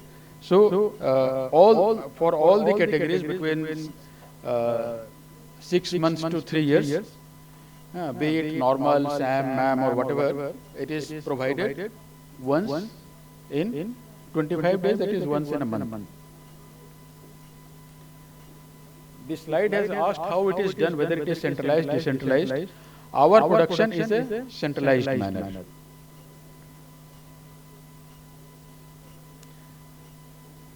So we have got various manufacturers who have their own laboratory, also accredited with the NABL, and our manufacturing takes place in those manufacturing units. So this is a small glimpse.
Yeah, so that was about the manufacturing that takes place. Now, the supply chain management part, as I told you earlier, most of our things are in a centralized manner. So at the state level only, we do the assessment part. We how much amount will be required at what place, what Anganwadi centers, what CDPO projects like that. Based on the projection of the portion tracker, the work order, the supply, all those things are done at the state level. Procurement, I mean, we only lift the rice from FCI, and all other things are done by the manufacturers themselves. The lifting of fortified rice from the FCI or the millet, it is done by the manufacturers, and then it is the responsibility of the manufacturer to deliver it up to the Anganwadi centers also through the mechanism of CDPO and Anganwadi Management Committee up to Anganwadi center. So the most of that part takes place at the state level, but the monitoring and quality testing, etc., are done at the district level.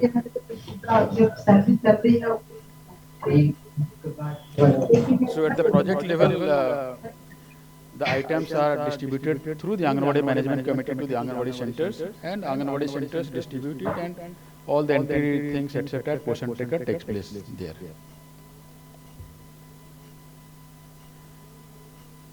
Now coming to the THR distribution, as I said, the distribution up to the Anganwadi center is the responsibility of the manufacturers. So they do use the mechanism of our CDPOs and Anganwadi centers, management committee, etc. But they have to ensure that the things reaches the Anganwadi centers.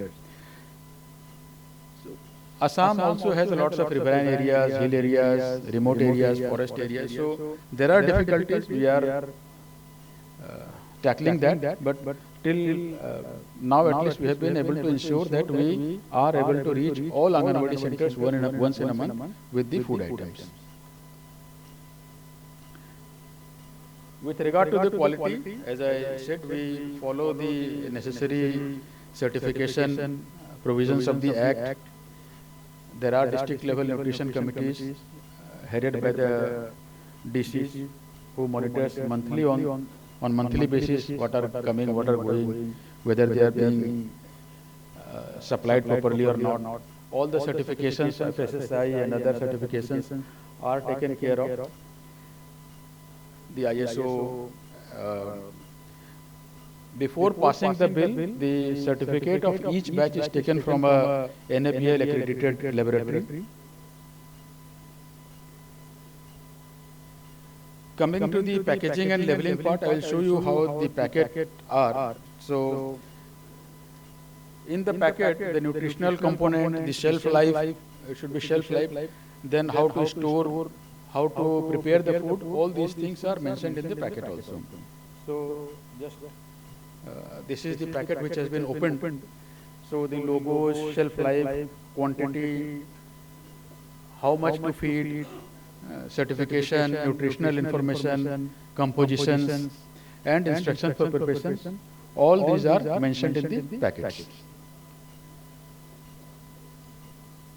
Same for the other item also. The costing, as I said, we do not add anything from our state fund. It is all based on what Government of India has prescribed. This is the main thing, the challenge part.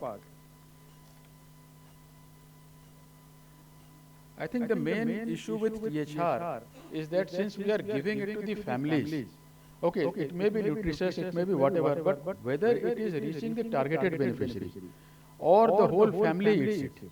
I mean, that is one of the aspects that is always intriguing. So, whatever good quantity thing you can provide to a family, whether the child from 6 months to 2 years or 3 years, they will eat, or the whole family will eat. I mean, the whole family eating is not a bad thing, but it is not meeting the objective of the program. So, how can the THR be made self-targeting? So that the food will only move towards the target audience. That is, I think, one of the most critical aspect that we have to think, because in hot cooked meal the children are coming to the Anganwadi centers and we feed them. Not so in THR. So even whether the lady of the house is getting to eat it or not, I mean, ensuring those things are not so easy. So I think that is one part that we are also working. So that's why we are trying to brand it. Sometimes branding will help that other people will not eat it. So or some IC activities. So those things we are also struggling and we are trying to find ways out. But that is one of the most, I think, important thing with regard to THR. Other than that, some other aspects have been mentioned here, like logistical issues during natural calamities. Assam is very prone to various natural calamities. Odisha also has issues with cyclone, etc. But we have various, like flood, we have earthquakes, we have landslides. All those things are there. So the movement gets obstructed during those times. Then with regard to storage, the old Anganwadi centers, single room, they hardly have much space. This is the last slide. So they hardly have much any space to store. So we are constructing these new Anganwadi centers. Then with regard to not having too many food testing laboratories at the district level, we are doing it at the state level mostly or regional level, but we need more at the district level. And lastly, the food habits of various communities. Although a 6-month child generally has not yet developed that food habit, but still the family may not prefer those kind of things for their child. So these are the issues. So I would like to thank Government of Odisha for giving me this opportunity to share some of the activities that we have done. The photograph in this slide is also one of the model Anganwadi centers that we have constructed. Thank you very much.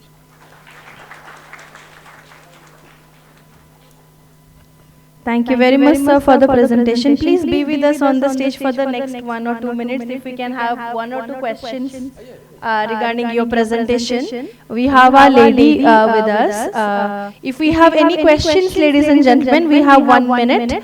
1 or 2 questions we can take, please.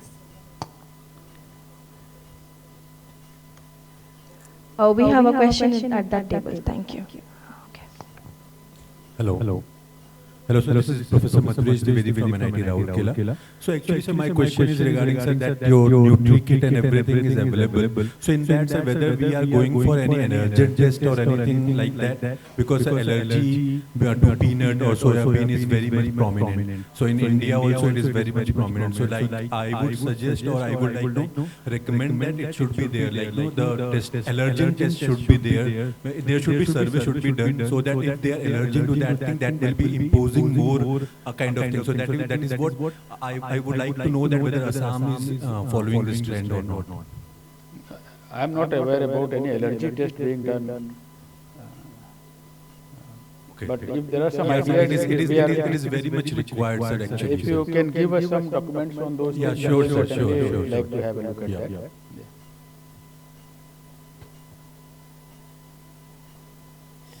Hello. Thank you, sir, for your insightful presentation.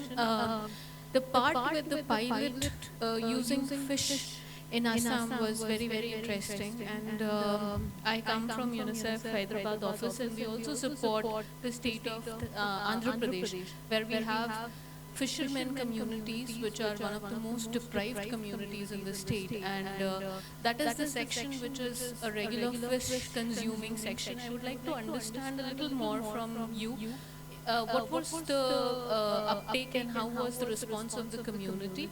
And also if there were any significant improvements that you saw in terms of nutritional status, if there was anything which was assessed by the state of Assam, it would be really interesting to know more and learn from the state on this front. Thank you. Yeah.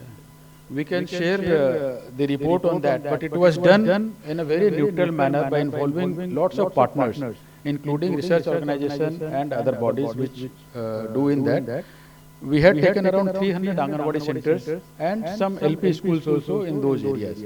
So this was done across from 3 years to around 10 years, that kind of thing, that age group. And the result was very good, very cost effective, and the acceptance rate from the children, the taste-wise, was around 92%, and I also showed you how much it impacted the health parameters.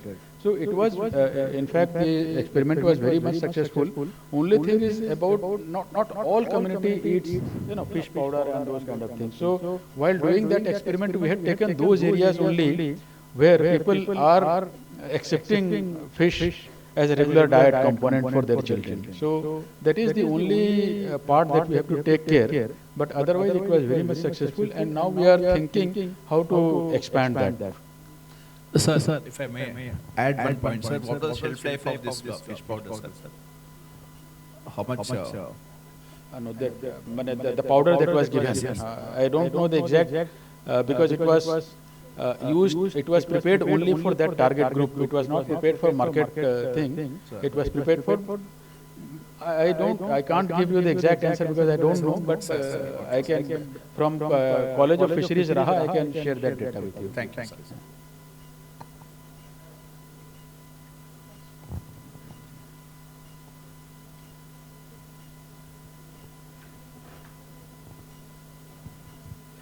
Thank you, sir. Very interesting presentation. I am from Department of Mission Shakti. I seek some information on this transportation cost. Your model is like centralized model. This service charge is very minimal as per the cost. You are like making a centralized level. How the system is like the supply chain management is very strong. So this can be remunerated. Then second thing, costing of materials. Like how these raw materials costing and centralized model, like maintain to this enable level, like parameters, then hygiene, then all the parameter standards. Yeah, that is the very important part, because transportation is not same for the whole of state of Assam. For some area it may be very minimal, but for some area it may be very large. That's why we have made zones, and whenever we are allotting to these manufacturers, we give them zone-wise. And we do a cost analysis for both sides, because what are the components that the manufacturer will need to buy and put in the product, what will be the costing out of that, and also whether it meets the nutritional guidelines that are prescribed. So for all those, we do an analysis, we do a cost analysis for everything, including normal transportation cost that will take for the nearest areas, farthest areas, and in between areas, and based on that we do an EOI, and then we impanel manufacturers for that. Thank you, sir.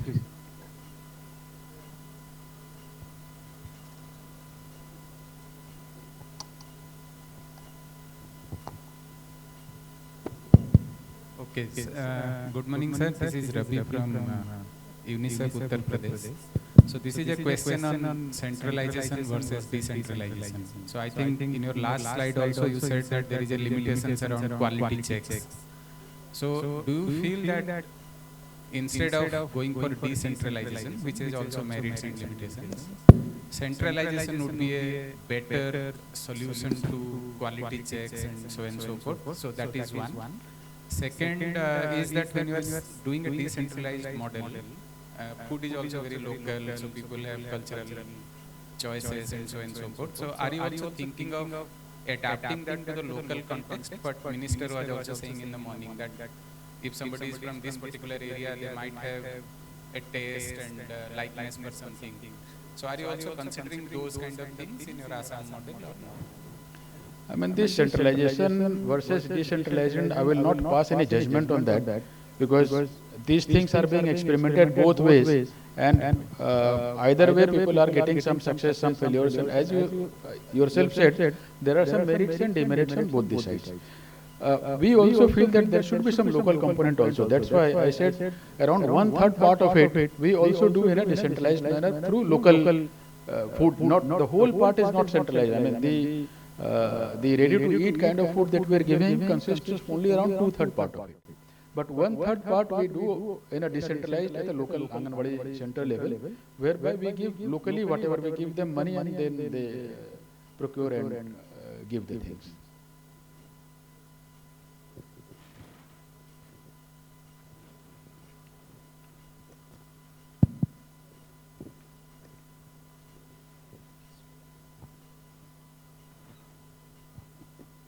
Thank you, sir, for a very nice and crisp presentation, stating many other interventions which will have an impact on the nutrition status of children. I am Pushpa Avasthi, nutrition specialist from UNICEF Madhya Pradesh. I have one question with regards to the Nutri-Kit, which we are giving to the children who are coming to the NRC, and after post-discharge they will be getting the kit. So I was interested in knowing whether the funds are coming from the health section or health department, or is it borne by the DWCD? The NRCs are managed by the health department. The management of the NRCs are under the health department. The food that is given inside the NRCs, etc., are all given by the health department. Our part is mostly in admission. So the SAM, MAM children, we do identify, then we bring it to the local A&M, etc., and then they refer whether the child is fit for going to NRCs or not, then they decide like that. Only when they complete the whole process and they come out, that Nutri-Kit part is given by the WCD department. Thank you very much to esteemed Principal Secretary WNCD Government of Assam, Shri Mukesh Chandra Sahu IAS, sir, for the wonderful presentation, and thank you everyone for your active participation. And I would request a few of our participants, before asking the questions, they didn't introduce themselves. Please help us know you more. Please take your names and where are you from, so that we will get to know you more. Thank you so much. There is a slight change, ladies and gentlemen. For the next presentation, we are requesting Team Gujarat to join us on the podium. And from Gujarat, I would invite the esteemed Deputy Secretary, ICDS and Director of Women Welfare, Ms. K.S. Yagnik, IAS, please to the dais. Could we have a round of applause for her? Ma'am, welcome on the dais. And before ma'am gets started with her presentation, I would request our director, Ms. Banerjee, to kindly present her with an uttariya and planter.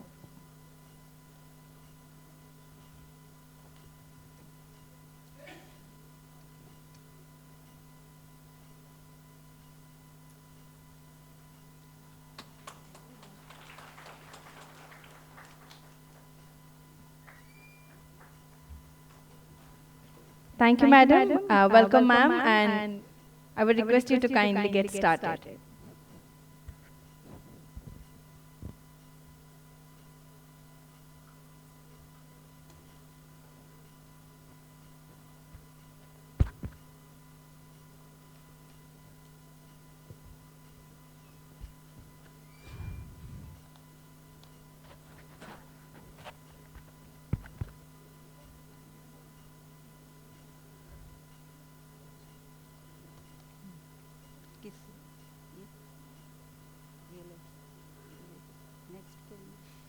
Honorable Deputy Chief Minister, ma'am, Honorable Principal Secretary, DWCD, Director, DWCD,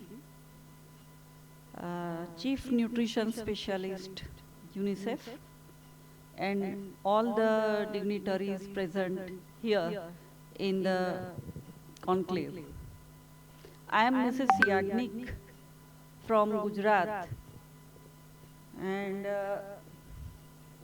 I'll be presenting the THR system being followed in Gujarat.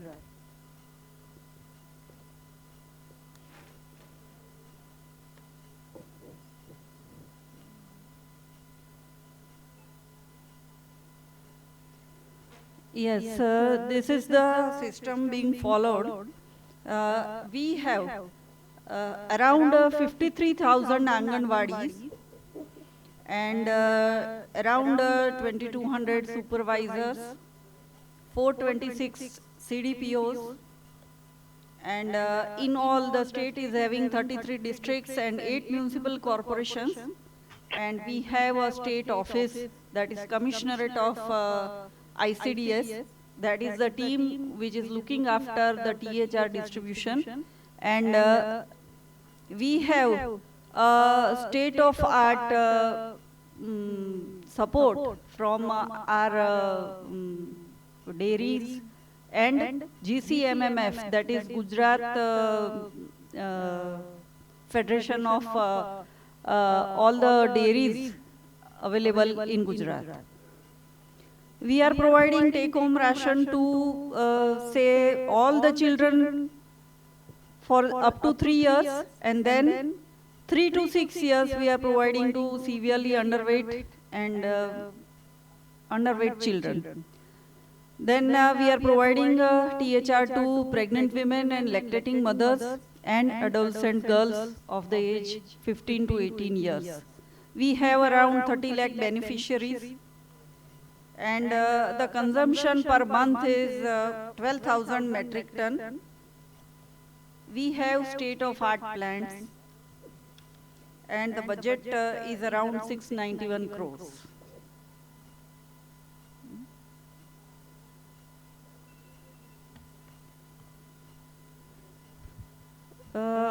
Pushti was required by seeing the scale of implementation. We have faced quality and quantity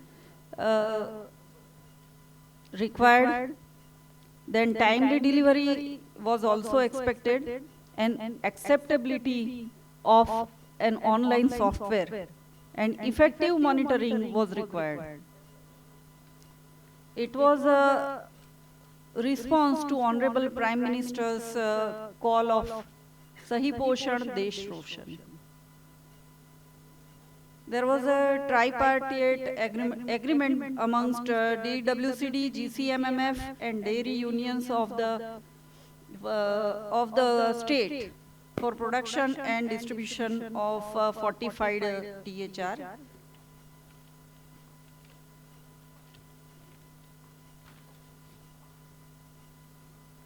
These are actual pictures of the THR being provided. Bal Shakti is for children, and Purna Shakti is for adolescent girls. Matru Shakti is for pregnant and lactating mothers.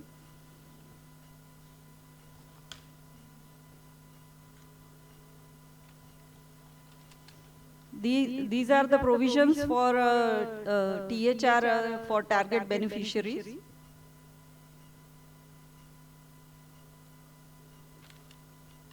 Production of THR, as I told earlier, is a tripartite agreement between WCD department, GCMMF and dairy unions.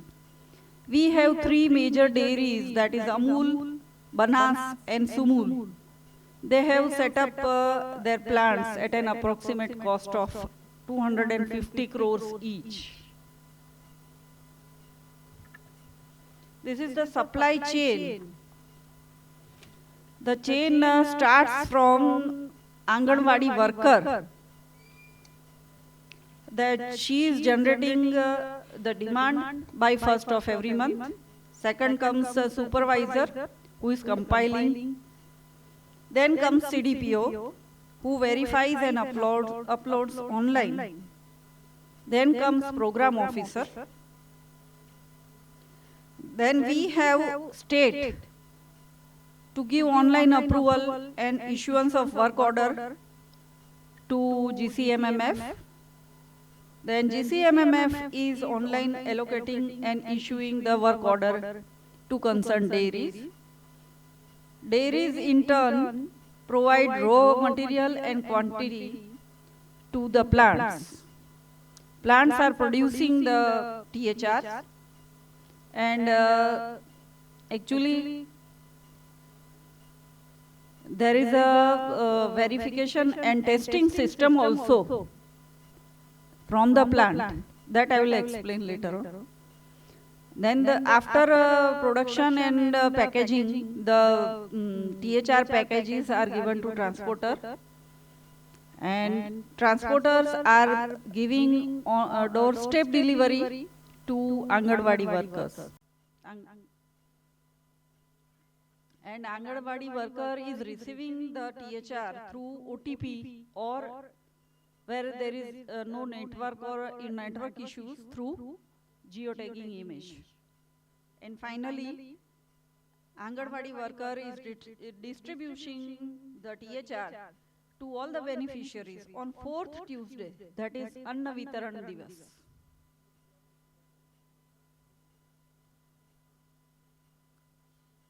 This is how we try to ensure the equity in THR distribution. The areas which are hard to reach are connected by geotagging images.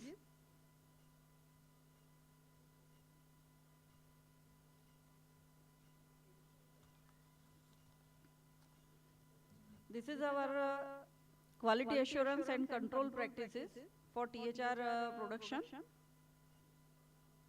All these fortification specification followed by Gujarat are as per FSSAI standards.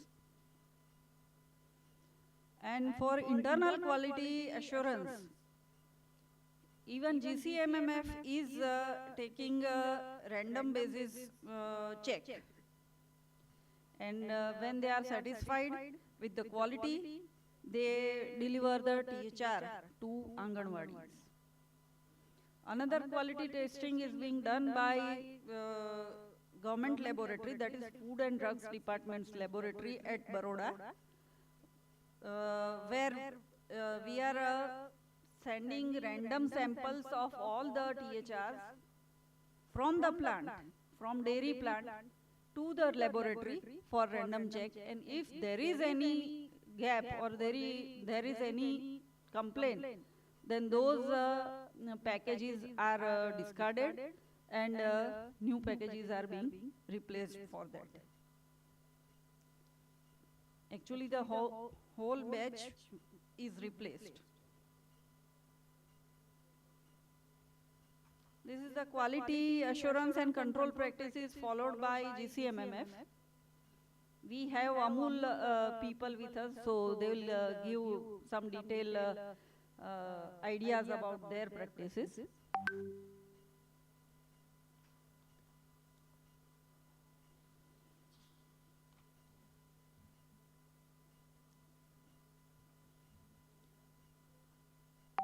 Our state is having online software EHRMS for maintaining all the service records of the Anganwadi worker and Anganwadi helpers. So the data is being fetched from this software. And again, Amul has developed software for their transportation deliveries. We have an existing platform of PDS with online integration for the HCM hot cook meal commodities. The cost of this system is around 90 lakhs.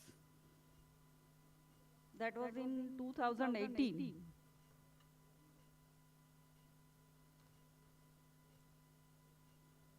The challenges being faced by the state was the capacity building of all the functionaries. And last but not the least, the acceptance of the digitization by the staff and all the functionaries. But capacity building has helped us a lot for acceptance of this digital platform.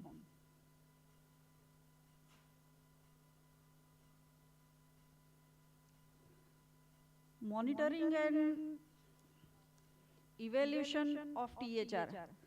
We have a state management center at Commissionerate of ICDS, and to correct, we have 32 executives for calling various functionaries. They are contacting Anganwadi workers and helpers. They are contacting transporters also. They are getting feedback from the beneficiaries also to assure and to monitor the distribution of THR and production and timely delivery.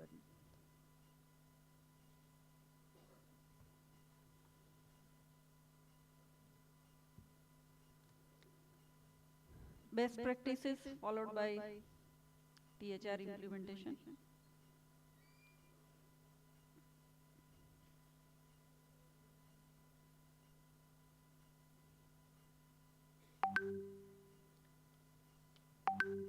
We have a real-time tracking of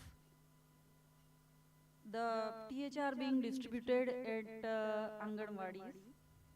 This is the live tracking done today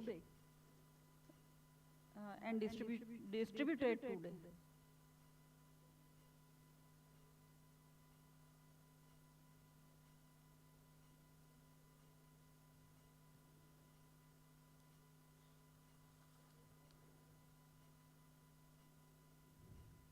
With the use of Pushti, we have been able to achieve all the benefits which are stated in the slide.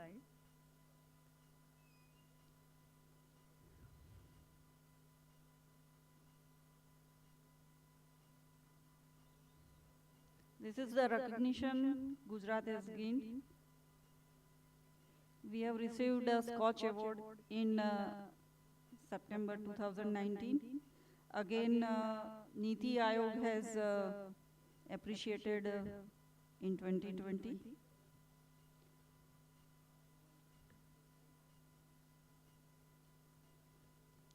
We have already introduced e-sign facility to improve the transparency and accountability. We are trying to integrate with Poshan Tracker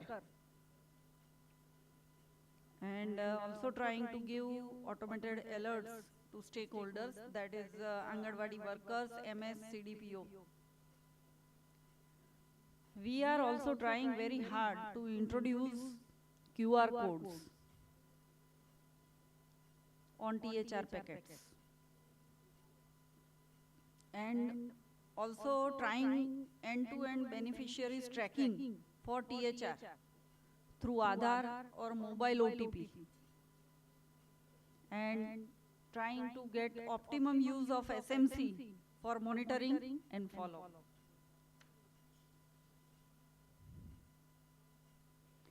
Thank you.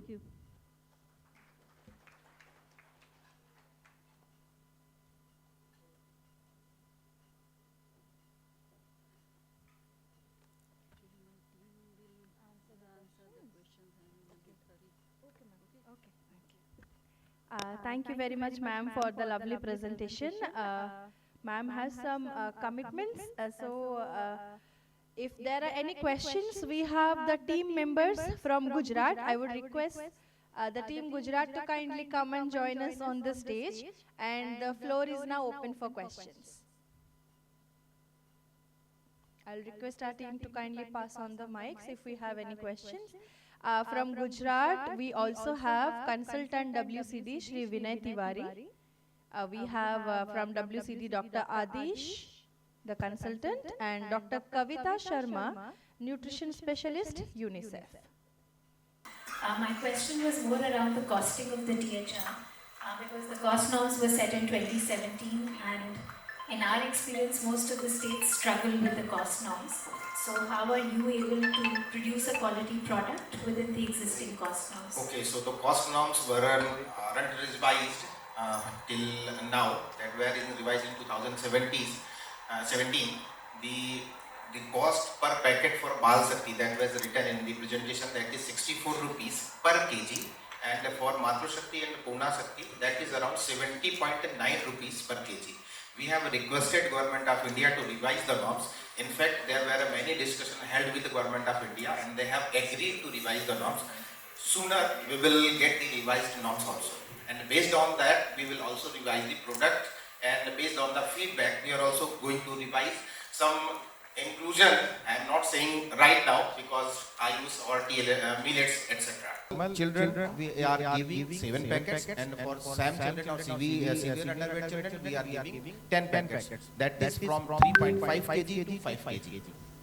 Cost, I am talking about the cost. So cost doesn't matter because we have included cost in the packets. So that is 64 rupees. When we are giving for normal children, that is 7 packets. 7 packets comes around 420 rupees. And if we are giving for severe neonatal children, that is 10 packets. So it comes around 640 rupees. My question is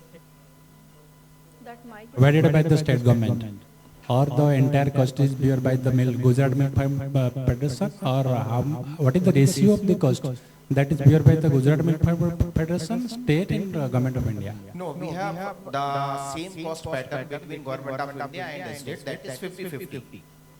We haven't included any additional component in THR. Okay. Regarding the transport agent, whether the same transport agent is engaged for lifting up the weight from the say golden or like that, or transporting the finished product from unit to Anganwadi center. Okay, so the transportation pattern, that is contracting subcontracting, that is internally managed by GCMF, where they pick the product from the plants itself and they are delivering to the Anganwadi centers. There are the vehicles are bigger, which they are taking from the plants, they are distributed in smaller vehicles and they are going to provide to the Anganwadi centers.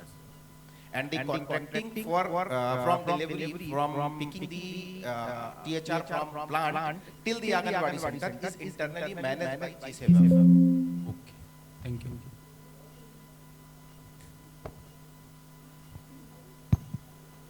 Yes, sir.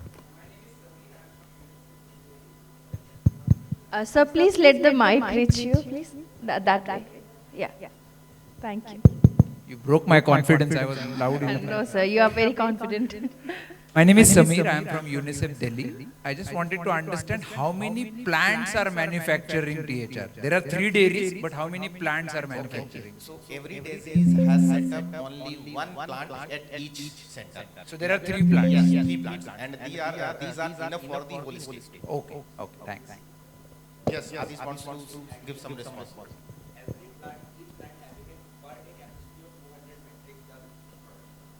Based on the requirements. Do we have any more questions? Or any suggestion, anything? Can you just explain your live tracking of THR distribution? Can you just explain in one word? Okay, so we have developed an integrated system where the THR from production to Anganwadi center is being tracked. If I would get a chance, I can explain in the online system also. We have a beautiful system and it has been appraised by Secretary Government of India also when we have represented this system, where the particular packets delivered to Anganwadi centers, it is reported here. Within a second, there are a number of records reported in the system. So what the madam was trying to tell, that a state management center that has been established at Commissionerate of WCD, they people are contacting to the Anganwadi centers and asking, do you have received any THR? They are not going to ask the leading question. They are just only asking the question. Have you received any THR today? So the Anganwadi center, Anganwadi worker will reply yes or no. If say yes, how much quantity of Bal Shakti and Matru Shakti or Puna Shakti? What is batch number? So what is reported in the systems, they are cross-verifying with the Anganwadi worker itself so that it doesn't get out from the actual scenario. I will represent if everyone allows. So although we are running delayed, you still have got 5 minutes from your session. With Team Gujarat finished in time, we still have 5 minutes left. One small sub-question. Here. So are you also cross-verifying with the beneficiaries or only till the Anganwadi center level? Sir, you have asked the question that I wanted to answer itself. So the state management cell also calls to beneficiaries that you have received some packets or not. Okay, based on the batch number, they are also talking to the beneficiaries and asking that have you received that THR? If she says yes, then what is the batch number? So they are cross-verifying with the Anganwadi worker, they are cross-verifying with the Anganwadi, beneficiaries of the Anganwadi center itself.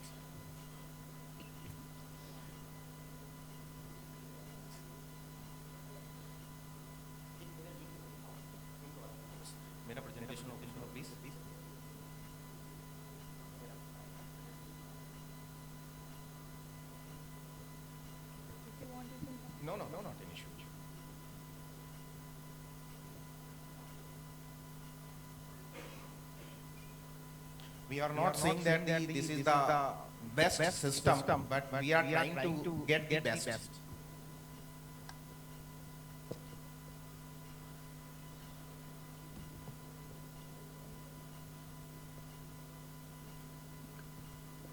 I just have one more question. It would add to your explanation. Given you have explained that the tracking system is very good, why there is a need for QR coding? Okay. That's Very because good. that's what was on one of the innovations. Okay. So, as I have told, the packets that we are providing to the beneficiaries, these are 7 packets and 10 packets to the children, and 4 packets to the adolescent girls and pregnant and lactating women. We heard some news that the THR packets were found in some dairies, internal dairies, where they are producing the milk. We, after various checking, we didn't get from where these packets were found, where the Anganwadi center have lost these packets. After the lots of verification, because we went to Anganwadi center, we have cross-verified, we have requested and verified that the signature is Anganwadi, beneficiary is written in the particular Anganwadi center records or not. Everything was there, but we were unable to find out where the packets comes from. So that's why we wanted to incorporate QR packets to the individual packets, so that we come to know that the QR, that the packet which have been issued from the GCMF to the Anganwadi centers and from the Anganwadi centers to the beneficiaries belongs to whom. That will track the individual packets to build the transparency and accountability. That is the basic need.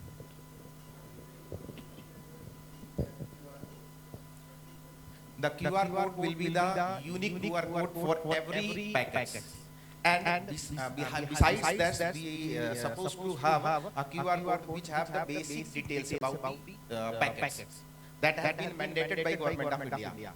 I hope everyone read that the Government of India has issued a guidelines and they have written that some basic information about the product should be mentioned in the QR code also. Also the recipes. Okay. So this is the live tracking system.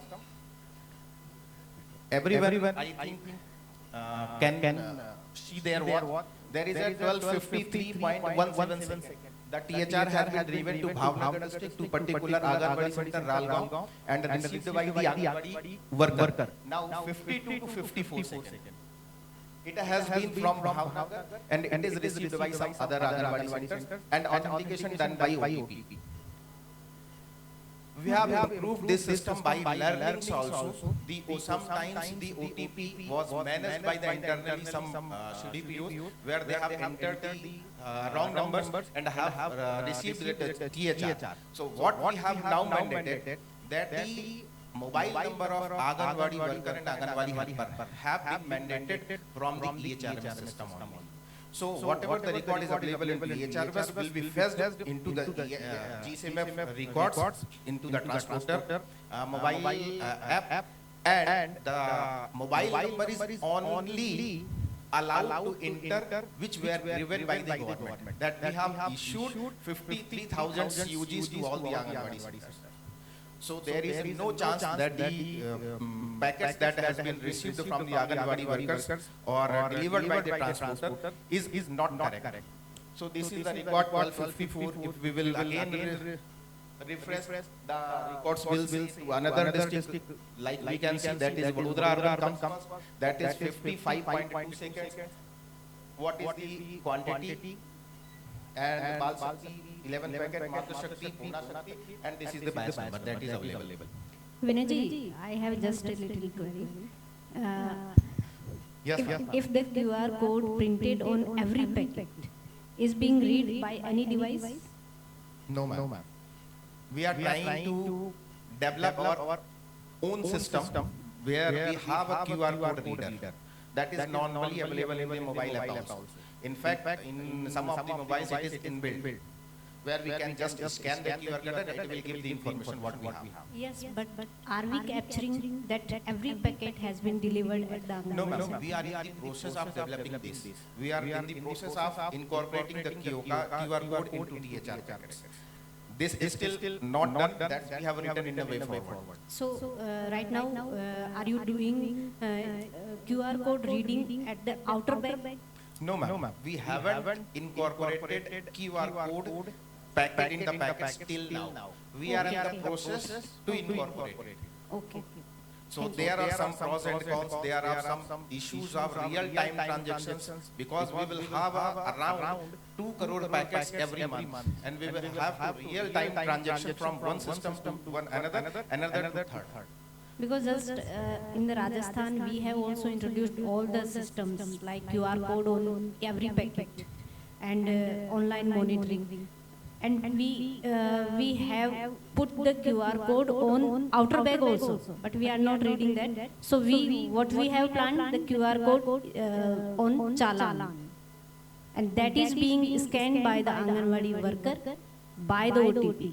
I am not promising currently, because we are in the stage of incorporating.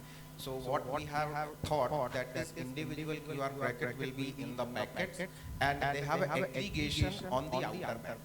Like if the packet is around 20 packets in one bag, so the aggregation of that QR code will be in the outer bag. So there are some challenges in the outer bag also, because that is a loosely one. Yes. So we are facing the challenges. We are contacting with GCMF. We are identifying the particular agency who is excellent into implementation of this QR code system. Thank you, sir. We are done with the time. Okay, ma'am has been trying to ask a question. Please, please. I had a question. Like in Orissa, we give a range of products under THR. We give eggs, we give chatwa and lot more other items. But there are issues regarding monotony, People, there's menu fatigue and people are bored of eating the same thing. But with your kind of product, it looks good. But since you are interacting with the beneficiaries, has there been any case of, a reported instance of menu fatigue or people getting bored, and what do you plan to do to break that monotony? Some studies say that the THR is around acceptability of 60%, but we have internally managed to get from the state management center itself, because the beneficiary doesn't know who is the state management center, who are the people who are calling from the SMC. They are just like our girls who are directly talking to the beneficiaries and asking, do you have received the THR? They say yes. How do you like? So they say yes, we we use every day. So how much packet do you have received? So they said 7 or 10. What are you doing from this? What are you making from this THR packets? So they are taking the feedback and experience also. Someone says there is some sweetness. Someone says it must be some spicy material should be there. So we are taking the feedback from the beneficiaries. Yes, that is correct. That is well pointed. That is the human connection that what we are seeing daily, we generally get bored. But we are trying to replace something into it. Thank you. Thank you so much. Now, ladies and gentlemen, let's go for the next state presentation, and it will be Chhattisgarh. May I invite the esteemed Deputy Director, Chhattisgarh, Srimati Priyanka Kesar, to the stage to get started with her presentation, please. And before she gets started, I would invite our Director WNCD, Ms. Monisa Banerjee, to kindly greet and felicitate. A warm welcome to you, Srimati Priyanka Kesar, Deputy Director WCD, Chhattisgarh. I would request you, Madam, to kindly get started with the presentation. Thank you. Namaskar. Respected Principal Secretary Ma'am, WCD Odisha, respected Director Ma'am, WCD Odisha, Chief Nutrition UNICEF Ma'am, and Deputy Country Director, UN World Food Program, and other distinguished guests from other states of WCD, UNICEF, NIN, CFTR, AMUL, World Food Programs. Thank you for inviting us and giving us the opportunity to give us give a presentation on take-home ration. Chhattisgarh state At a glance, we are having 33 districts, which covers 220 projects and 52 Anganwadi centers. We cover approximately 27 lakh beneficiaries under SNP, children about 21 lakhs, and SAM children 37,000, pregnant and lactating around 4.17 lakh, adults and girls only for aspirational district. We are having 10 aspirational districts where we give take-home ration to 11 to 18 years, 14 to 18 years school dropouts and school-going children, adults and girls. Next, please. This is the nutrition status of Chhattisgarh. We are seeing a steady decline in stunting and underweight over the years. In NFS data, we were having underweight 47 in NFS 3, and NFSH 5, we are having 31%. So we are still declining in our nutrition status, though we are concerned about the 1 to 3 children not growing well due to malnourishment. There was a study from the UNICEF Comprehensive National Nutrition Survey. This is a micronutrient deficiency was there, which we are trying to cover, fulfill through our fortified take-home ration and fortified atta, which we are using in our hot cooked meal. This is the different packets. We are having only one type of fortified ready-to-eat powder. It is a sweet in content, and we are using different colors for different beneficiaries. Next slide, please.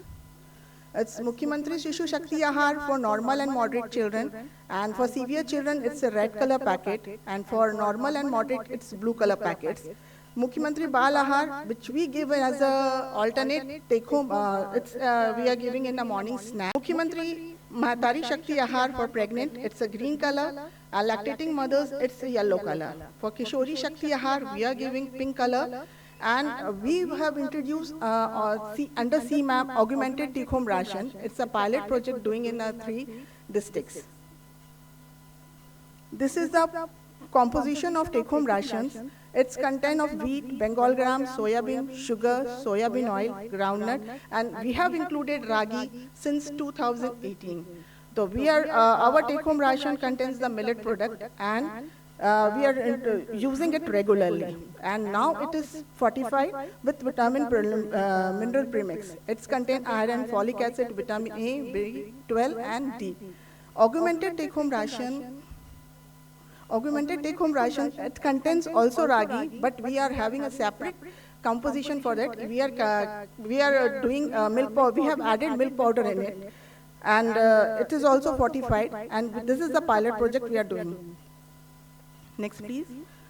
We are giving fortnightly our take-home ration. It is on first Tuesday and third Tuesday of every month. The packet size of every children is separate. For normal and moderate, we are giving 750 grams packet. And for severe malnourishment, we are giving 1200 grams packet. Pregnant, lactating, and adolescent girls are getting 900 grams packets.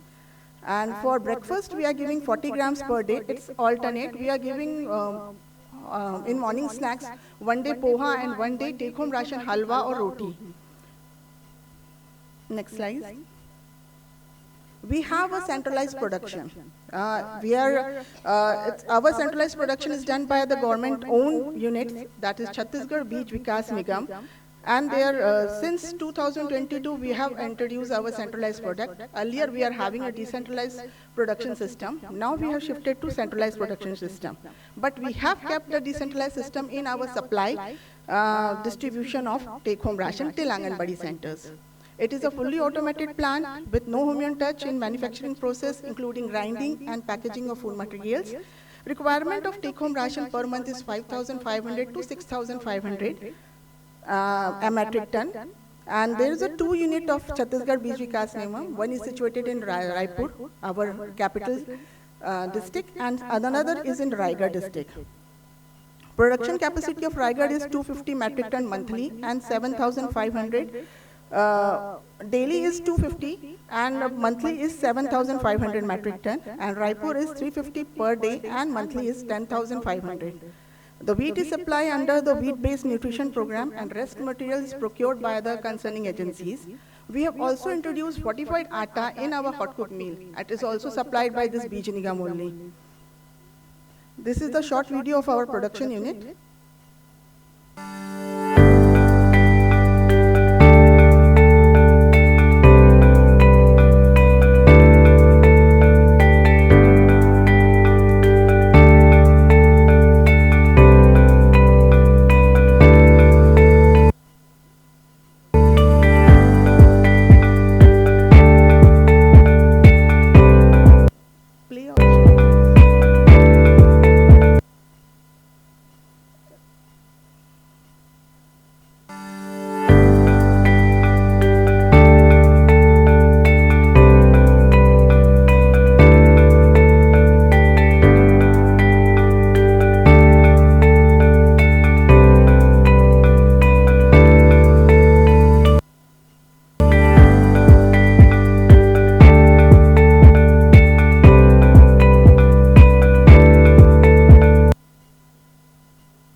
Kindly go to the play option. There is a site.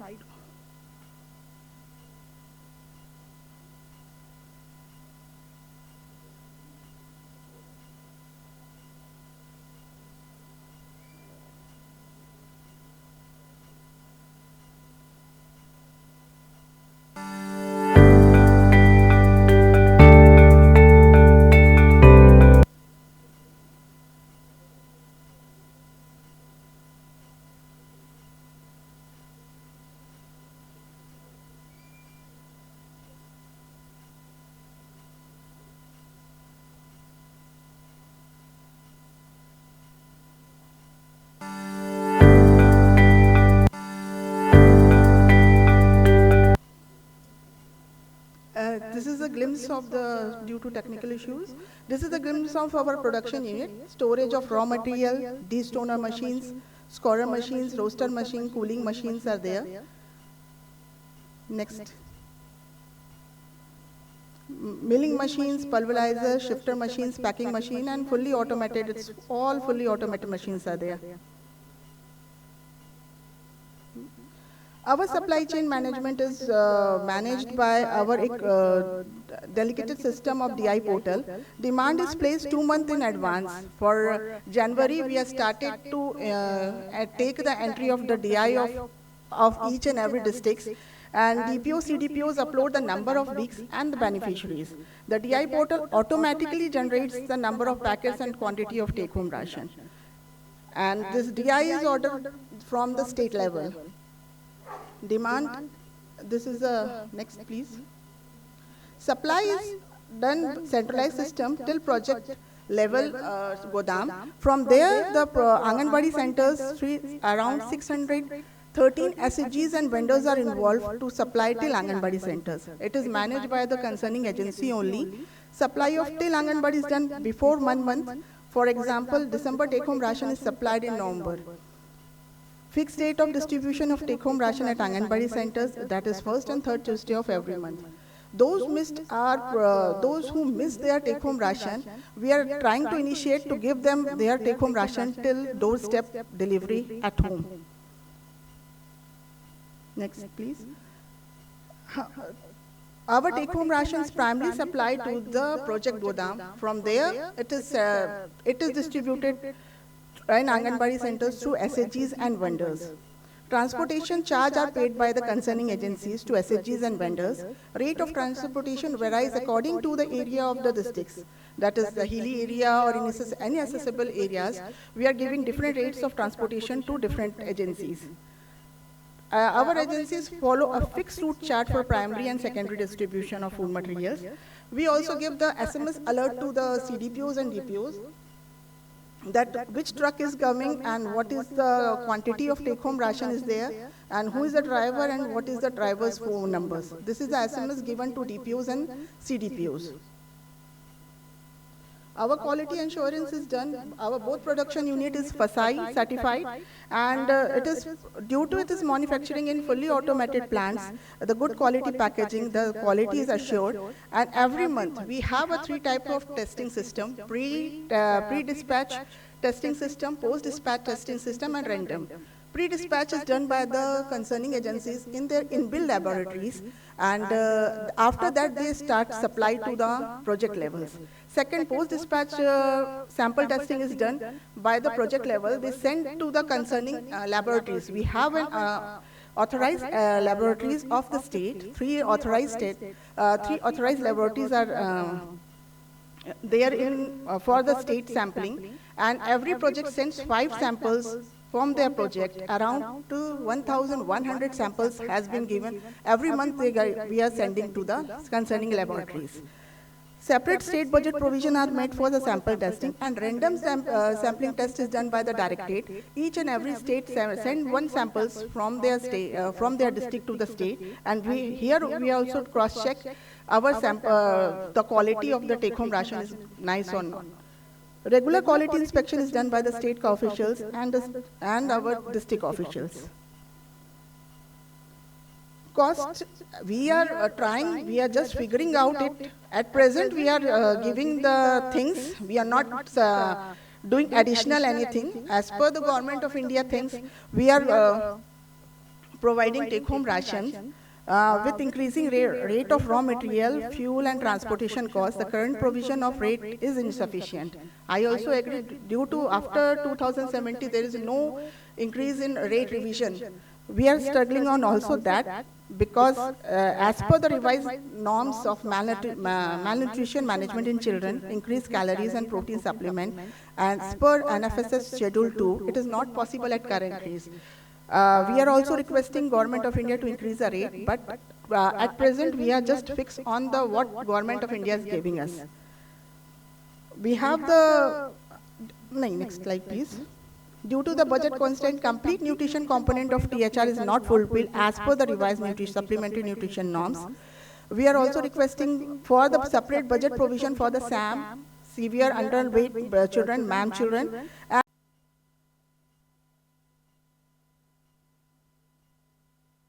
Kindly go to the play option. There's a site.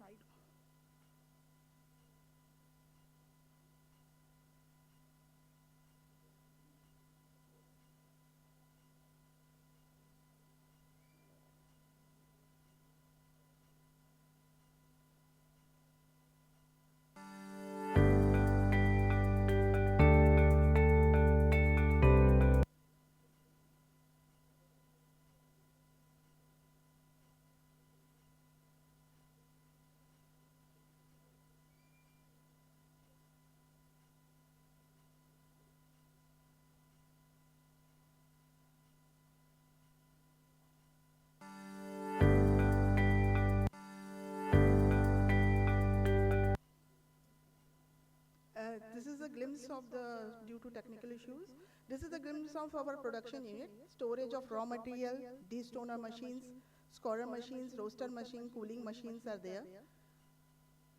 Next. Milling machines, pulverizer, shifter machines, packing machine, and fully automated, it's all fully automated machines are there. Our supply chain management is managed by our delegated system of DI portal. Demand is placed 2 months in advance. For January, we have started to take the entry of the DI of each and every district, and DPO, CDPOs upload the number of weeks and the beneficiaries. The DI portal automatically generates the number of packets and quantity of take-home ration. And this DI is ordered from the state level. Demand, this is the next please.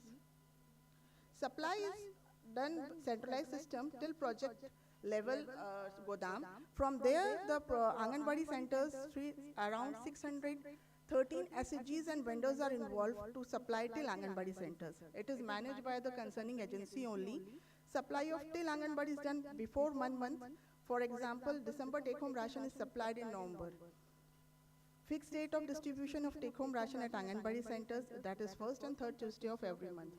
Those who miss their take-home ration, we are trying to initiate to give them their take-home ration till doorstep delivery at home.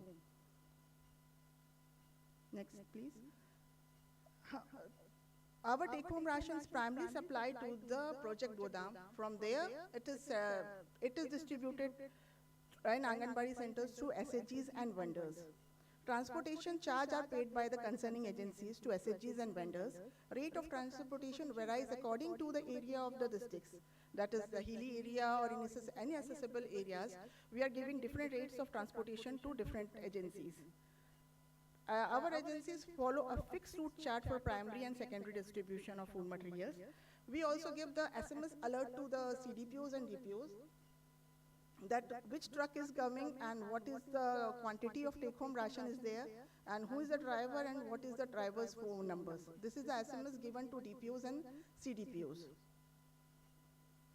Our quality assurance is done. Our both production unit is FSSAI certified, and it is due to its manufacturing in fully automated plants.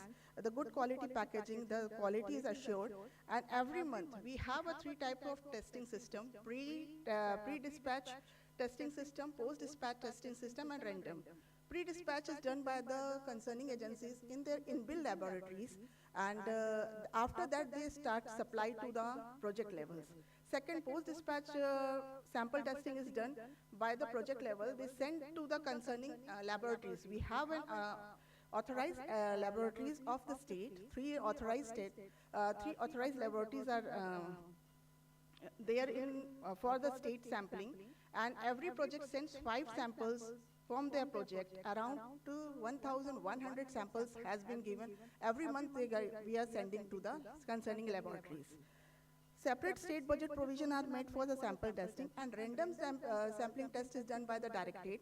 Each and every state send 1 samples from their state, from their district to the state, and we also cross-check our the quality of the take-home ration is nice or not. Regular quality inspection is done by the state officials and our district officials. Cost, we are trying, we are just figuring out it. At present, we are giving the things, we are not doing additional anything. As per the Government of India things, we are providing take-home rations. With increasing rate of raw material, fuel and transportation costs, the current provision of rate is insufficient. I also agree, due to after 2070, there is no increase in rate revision.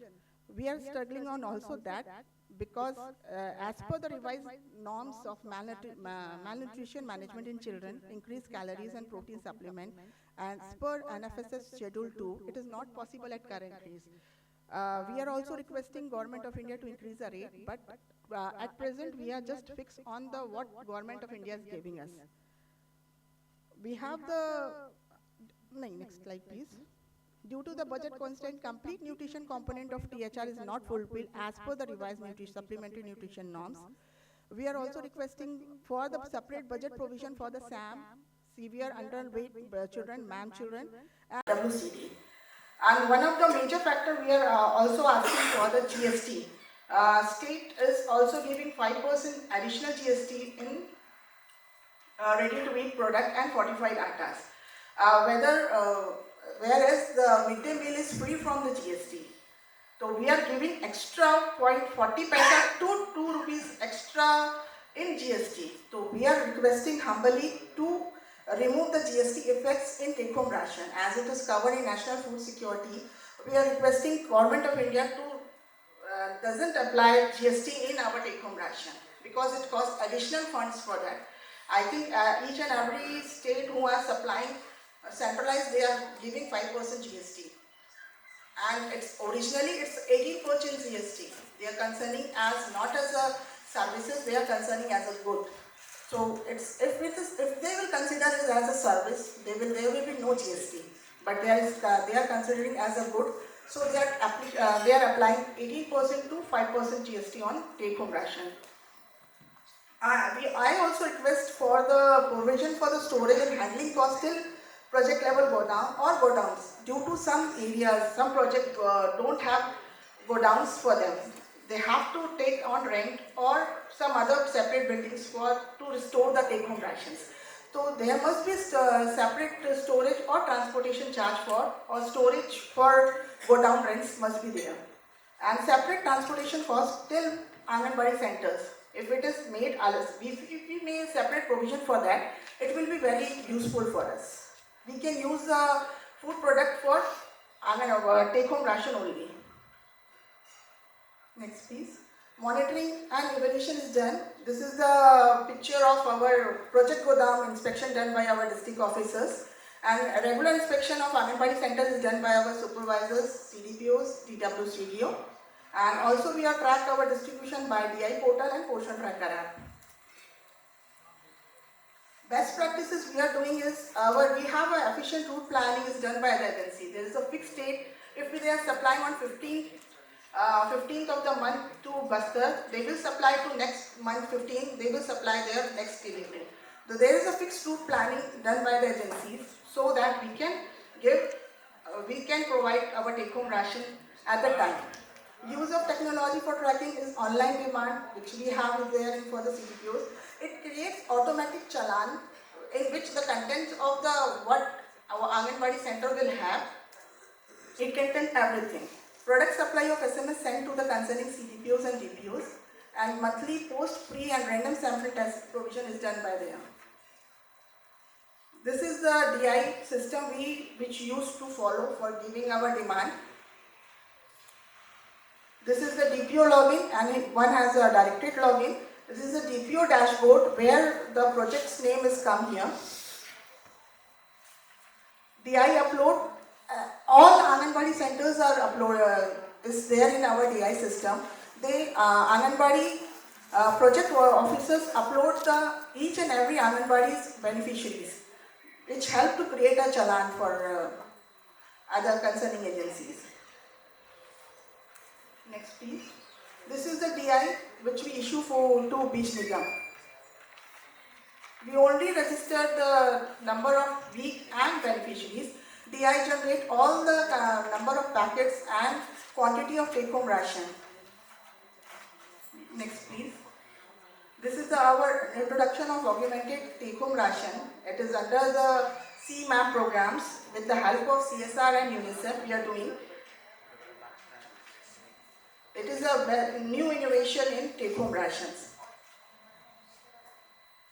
It is given to the SAM children. It has been piloted in Rajnandgaon, Manpur Mohalla and Korba districts. Beneficiaries are 6 months to 6 years SAM children, and number of beneficiaries is around 1800. This is the content composition. I already said it is containing milk powder in it, and ragi is there. And this is the augmented, and we are giving extra spoon and next slide please, and the container to the beneficiaries. This is the different recipes we are making from our take-home ration. Yes, we are giving a uniform one type of take-home ration, but out of which our state is also giving the recipe books, out of which they can make a chila, laddus, halwa, according to the taste and the requirements. And this is the new intervention is there. We are giving airtight box to the parents with the help of CSR, and in which they are containing their augmented take-home rations. This is the resource material of Anganwadi centers and caregivers has been done, how to make and how to give. And this is the record keeping of CMAM Palak card. Best practices in state, according Kuposhan Mukti Abhiyan is running in our state for the malnourished children, anemic, pregnant, lactating, and for 15 to 49 anemic women. It is just done in Dantewada, Sarguja, Korea, Dhamtari districts. Here we give hot cooked meal, egg, banana, satua, and jaggery to the beneficiaries. Approximately 29,000 children are covered, and number of pregnant lactating is 9,600. It is a state innovation is done, and the recipe and the menu is decided by the district collector, and fund is provided by DMF. Another special program is Niyat Nindala. It is a Naxali affected villages we are providing where we don't have Anganwadi services. It is a number of districts we are covering is 5, and number of Anganwadi services who are providing extra services to them is 135, and number of beneficiaries is 5,700. It's Aapka Achha Gaon. Niyat Nandala is done with the Home Ministry. It's a collaboration done with other departments. We are trying to give them the hot cooked meal and take home ration to the beneficiaries who cannot come to the camp areas. It is run in the camp area of Naxali affected villages. This is the glimpse of the Niyat Ningalar, where the Anganwadi workers goes there and provides take-home ration and raw material for the hot food meals. Thank you.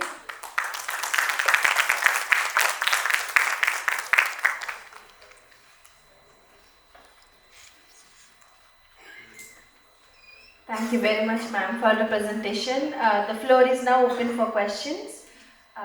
So I would request for any questions. And please introduce yourself. We have our Dahana Butter, stage row Butter table. Ma'am, please.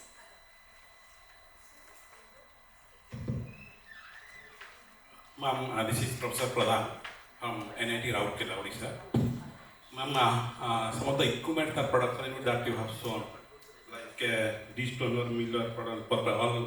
So have to maintain those equipment, or what is the efficiencies of that equipment, how to do the CIP of those equipment? Because ma'am, ultimately, if the maintenance is not done, if the CIP is not done, ultimately the quality of the sample or quality of the final product will be less, or the efficiency less, losses of the sample will be there. So how do that maintenance of CIP? Because in our experience, we have a department of food process engineering at NIT Rourkela, and we do various type of consultancy for similar type of industry, like particular rice mill and other thing. So they approach us because they face the problem of this maintenance, the problem of CIP, or how to improve the efficiency, because to minimize the loss, to get a good quality of the final products. So I want to know, how do you maintain those things in your production unit? It is a centralized unit and it is done by fully automated plant. I was unable to show the production video. I am trying to show it at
human touch in it.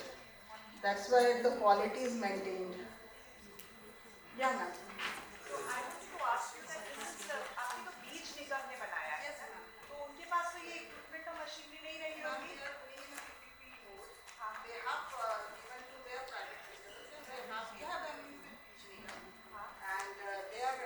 Supplies through it. It's a PPP, public partnership mode.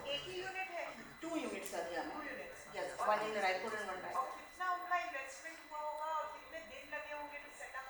Ma'am, one of the plant has been since 2010. The Raipur plant was from 2010. We have given the work on 2022, and another plant they have established in Bangalore, Raipur, and it was purely their investment. We are not giving any support from WCT. It's Bij Nigam and their public partnership product.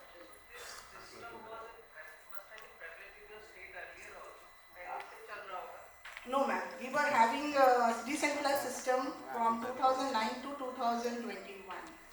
220. Plant, ma'am, it was not working. It was under Bij Nigam. They were having there, but it was not due to that Supreme Court and that SHG factors. We were not going to that centralized mode. After the denotification of the 2017, we have gone to the cabinet and we have approved this system.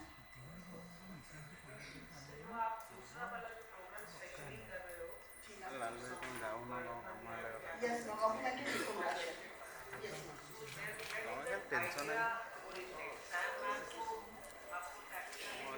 yes, ma'am. It was under the CMAM program and it's a state initiative, and we done with the CSR.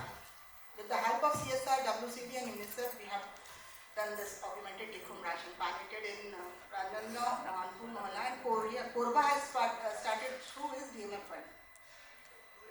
Through his DMF fund. How have you identified these children? Through the medical health department? Or Yes, ma'am. Monthly, every month we take the weight, and we also organize Vajan Tehwar. Since 2012, every year we organize Vajan Tehwar, and each and every children's we have a site, and each and details of every children weight, every details are there.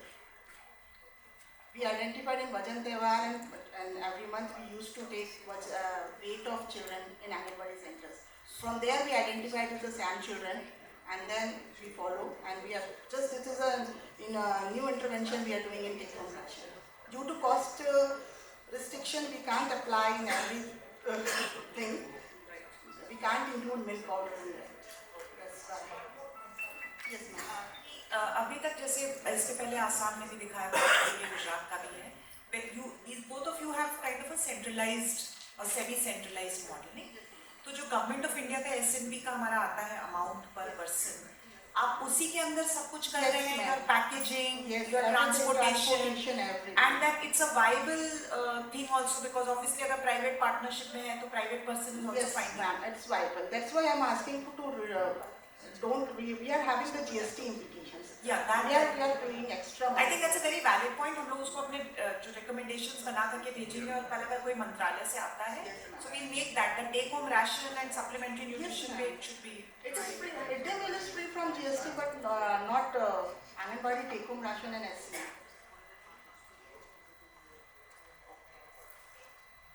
I had two similar questions. I am from Madhya Pradesh, Commissioner WCD. They are almost similar, but what was the reason that we chose Bij Vikas Nigam as the, for the setting up or the manufacturing of THR plants? Because MP and Chhattisgarh have similar backgrounds. Yes. And we also, we are operating similarly in the Bij Vikas Nigam also. So, but what was the reason that you decided to choose Bij Vikas Nigam as your agency for THR manufacturing? Question one. Yes. And question two, you mentioned that in your special districts which are affected, where you're running a special program, which ma'am also just mentioned, you have involved the collectors for deciding the menu and the recipes. Yes. So how does that match with your centralized THR? Yes. Please do. Yes. Ma'am, your first question is, this is a Chhattisgarh Bij Nigam is a state government owned undertaking. So we don't require any permission or tender things. We just taken a cabinet decision and we have just shifted and we have given the work to Chhattisgarh Bij Nigam. It's a state undertaking. It's government owned. We don't have to follow the tender process in that. But are they running in profit? Yes, ma'am. Were they running in the originally in profit and Yes, now ma'am. also they are in profit? Yeah, they are running in profit only, ma'am. I mean, because they will be preparing the balance sheets and audit reports. Yes, They ma'am. are in profit. Yes, ma'am. They are, because it is they are doing the bulk purchase and raw material purchase in bulk, and they have their system. They don't have to investment now for manufacturing unit. It was already there.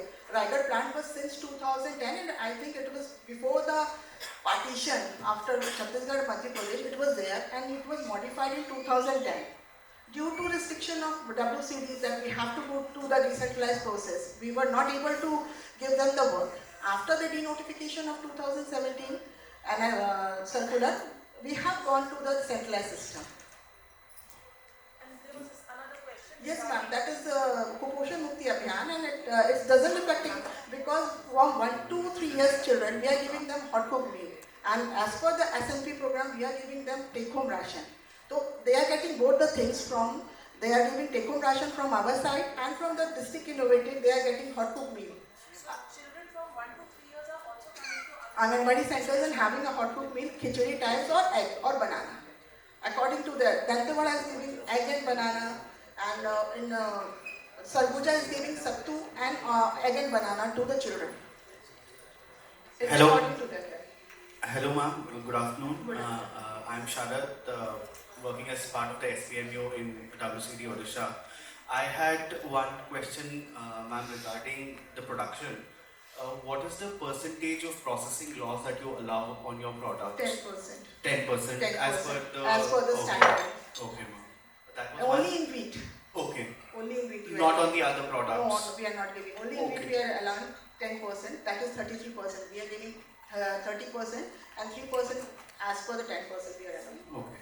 Ma'am, and you had also mentioned about the different transportation costs that you give for like different areas, Yes. like hilly and all. Is there like a calculation that you do, and what is No, like we are per not. kg ka No, cost? they are giving, the concerning agency is paying for transportation. It's Okay. 1 rupee per kg, and for difficult areas it's 1.550 paisa or 2 rupees according to the requirement. And the concerning agencies is giving to SHGs. We are not having the contract with SHGs. We are having contract with Beach Nigam. Okay. And Beach Nigam authorize their SHGs and vendors. Okay, ma'am, one thing, I think in your composition, I saw that the sugar percentage is slightly higher. So is there something that you are thinking of doing to change the recipe or something? How can I have a question for NIM. I have just written a mail to them also. They have asked to reduce it 10%. 10%, yes. But if I will reduce the sugar, the children will not eat. They will not accept without sugar. Yes, ma'am. They can't eat very plain take-home ration. We have to include something. Yes, ma'am. If I include jaggery, Yeah. it will get soggy and Yeah. it will be infected very quickly. Yes, ma'am. You The know shelf that- life will be. Yes, that's why I just came to the conclave for the NIN also. I will get the answer for that only. Yes, How to ma'am. reduce the sugar in take-home ration composition, and how could I add jaggery in it? And also cost effective. Yes, that's why. Processed jaggery is very much costly.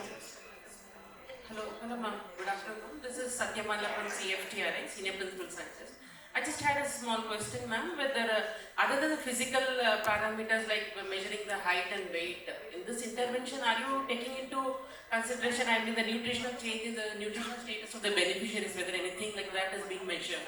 Ma'am, we are giving extra amount of take-home ration to them for the SAM and MAM children. We are requesting to give, we are giving MAM children the normal take-home ration. We are trying to give the extra take-home ration to MAM children. We are giving 200 per day. So there has been any change in the nutritional status of the beneficiaries? Yes, we are getting a positive result in Vajan Tewar also. Okay. Vajan Tewar was 40% in 2012 and now it is 16%. And September report has been not generated yet. And NFS data also it has came to 30%. It's continuously reducing. Hello ma'am, myself Dr. Manju, Deputy Director Rajasthan. I just want to know that you have a separate portal for demand. Yes. So are you planning to integrate it with Poshan Tracker as the MWCD has the prior concern with the Poshan Tracker? Any planning? No, not yet, ma'am, but we will try for it. We will try for it, but not yet we have planned to transfer the portion tracker. Because it can be seen the beneficiary number may be varied from the portion tracker from this portal. Because due to that Naxali affected areas, my Bijapur and Sukma district, we can't have the full portion tracker implemented. There is a network issue also. So 100% beneficiaries has been not covered in portion tracker. There is some technical issue also. Thank you.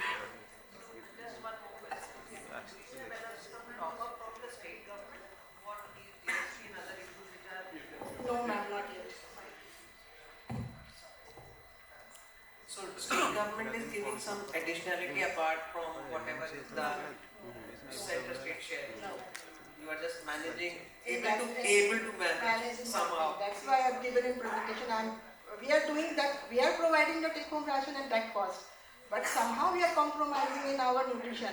Yeah. We can't give milk powder due to the cost constraint.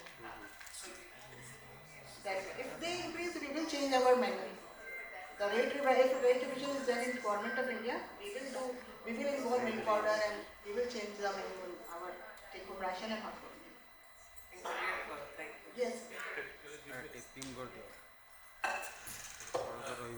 Look, are you doing any annual, outcome survey kind of a thing by a third party, or you are only depending on your own people to give the feedback, which you are reflecting as improving or deteriorating? We are doing Vajan Tewar every year, and with the help of UNICEF and other public partners. Vajan Tewar, where we take the weight of each and every children. So we are taking the part from the third party also. We are working on that also. From timely we take help of UNICEF and other concerning agencies, and we used to do that. My only concern is if it will be done by a third party, the evaluation is to be done by a third party. In fact, the clear picture is ever chart. You can try for that. And second thing, Chhattisgarh, you are from Chhattisgarh. Chhattisgarh is a tribal-dominated state. Acceptance of THR used to be a problem in tribal pockets. No. No? Okay. There is a huge success of take-home ration in tribal belt. And they enjoy our hot cooked meal because we are giving pulses and they don't have. We are a rice where people used to have only rice, and in take-home ration we are providing fortified atta roti and rice and pulses and with vegetables. It is huge success in our tribal. Who monitors this? Our supervisors and supervisors, CDPOs, district council, DPOs, and us. Do you have unreached areas, where there is no road connectivity, in tribal pockets? It must be there. I know. We belong to Odisha. We know there are so many pockets which cannot be reached. What do you do about that? We have started a state initiative near Nindana for Naxali affected areas. Exclusively running in Sukma, Bijapur, Kake, Dantewada. It's core Naxali area where the camp is there, and we are providing Anganwadi services to them. It's with home department, with police. Other department is also providing. Food department is also supplying ration. Our department is supplying take-home ration and hot cooked meal to the children. And other department is also working on the basic amenities to provide basic amenities to the people, to the villages. Okay. You are saying all good things. I'll just ask you. The wearer knows where the soup inches. So you know where the problems are in your area so far as THR is concerned. Just indicate one or two. At present, due to the new system we are after centralized process, I'm not facing that much problem. Before we are having a decentralized system, we were facing the problem about the quality and we can't fortify it. Due to decentralized system, we were unable to fortify the things. After centralized process, we were able to provide fortified take-home ration in that. Some issues were there regarding supply, but it is that much not issues. We are giving 1 month before our ration. Our November ration has been supplied in October, and December ration is started supplying in November. So we are giving 1 month before. We are due to automated machines, the quality is maintained, and 45 things is there, we can involve the fortification in there. So there is somehow something has, we have drawbacks in each and every system, but this is a new system for us. Since 2022 we are doing this, but till now I'm not facing that type of things in it.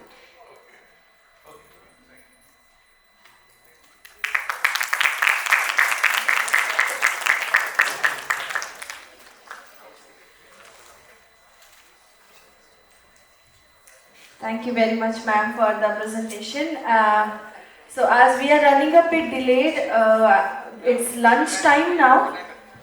So we should all break for lunch, but we are trying to change something. As opposed to 1 hour, let us try to get back from lunch in 30 to 45 minutes at most, so we can get started with NIN's presentation, and we have all the presentations of the next panel as well. So I would request everyone to kindly finish their lunch in maximum say 30 to 45 minutes, and please reassemble inside the hall. Thank you everyone. Please have a lunch.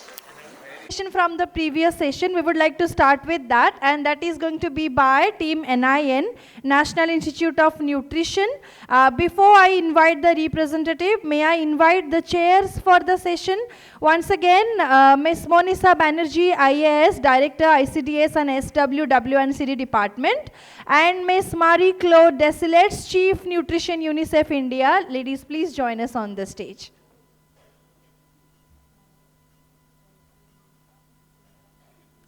Thank you, madams. And now, from National Institute of Nutrition, may I invite Dr. N. Arlappa, Scientist G, on the stage with a round of applause. And first of all, I would request Ms. Monisa Banerjee to kindly greet and welcome Dr. N. Arlappa on the dais, please.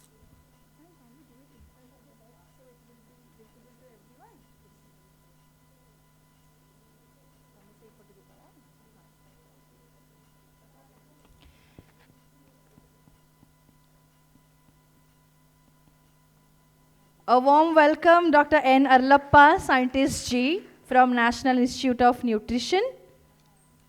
And thank you, ma'am, for greeting and felicitating. I would request you, sir, to kindly get started with the presentation.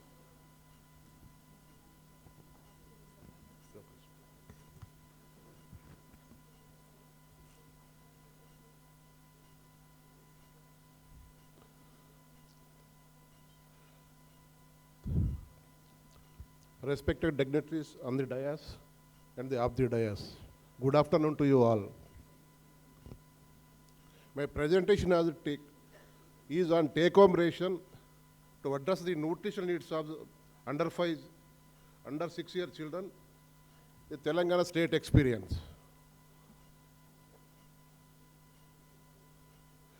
Keeping in view the proper nutrition, the basic human right, Indian Constitution in its Article 47 emphasized that it is the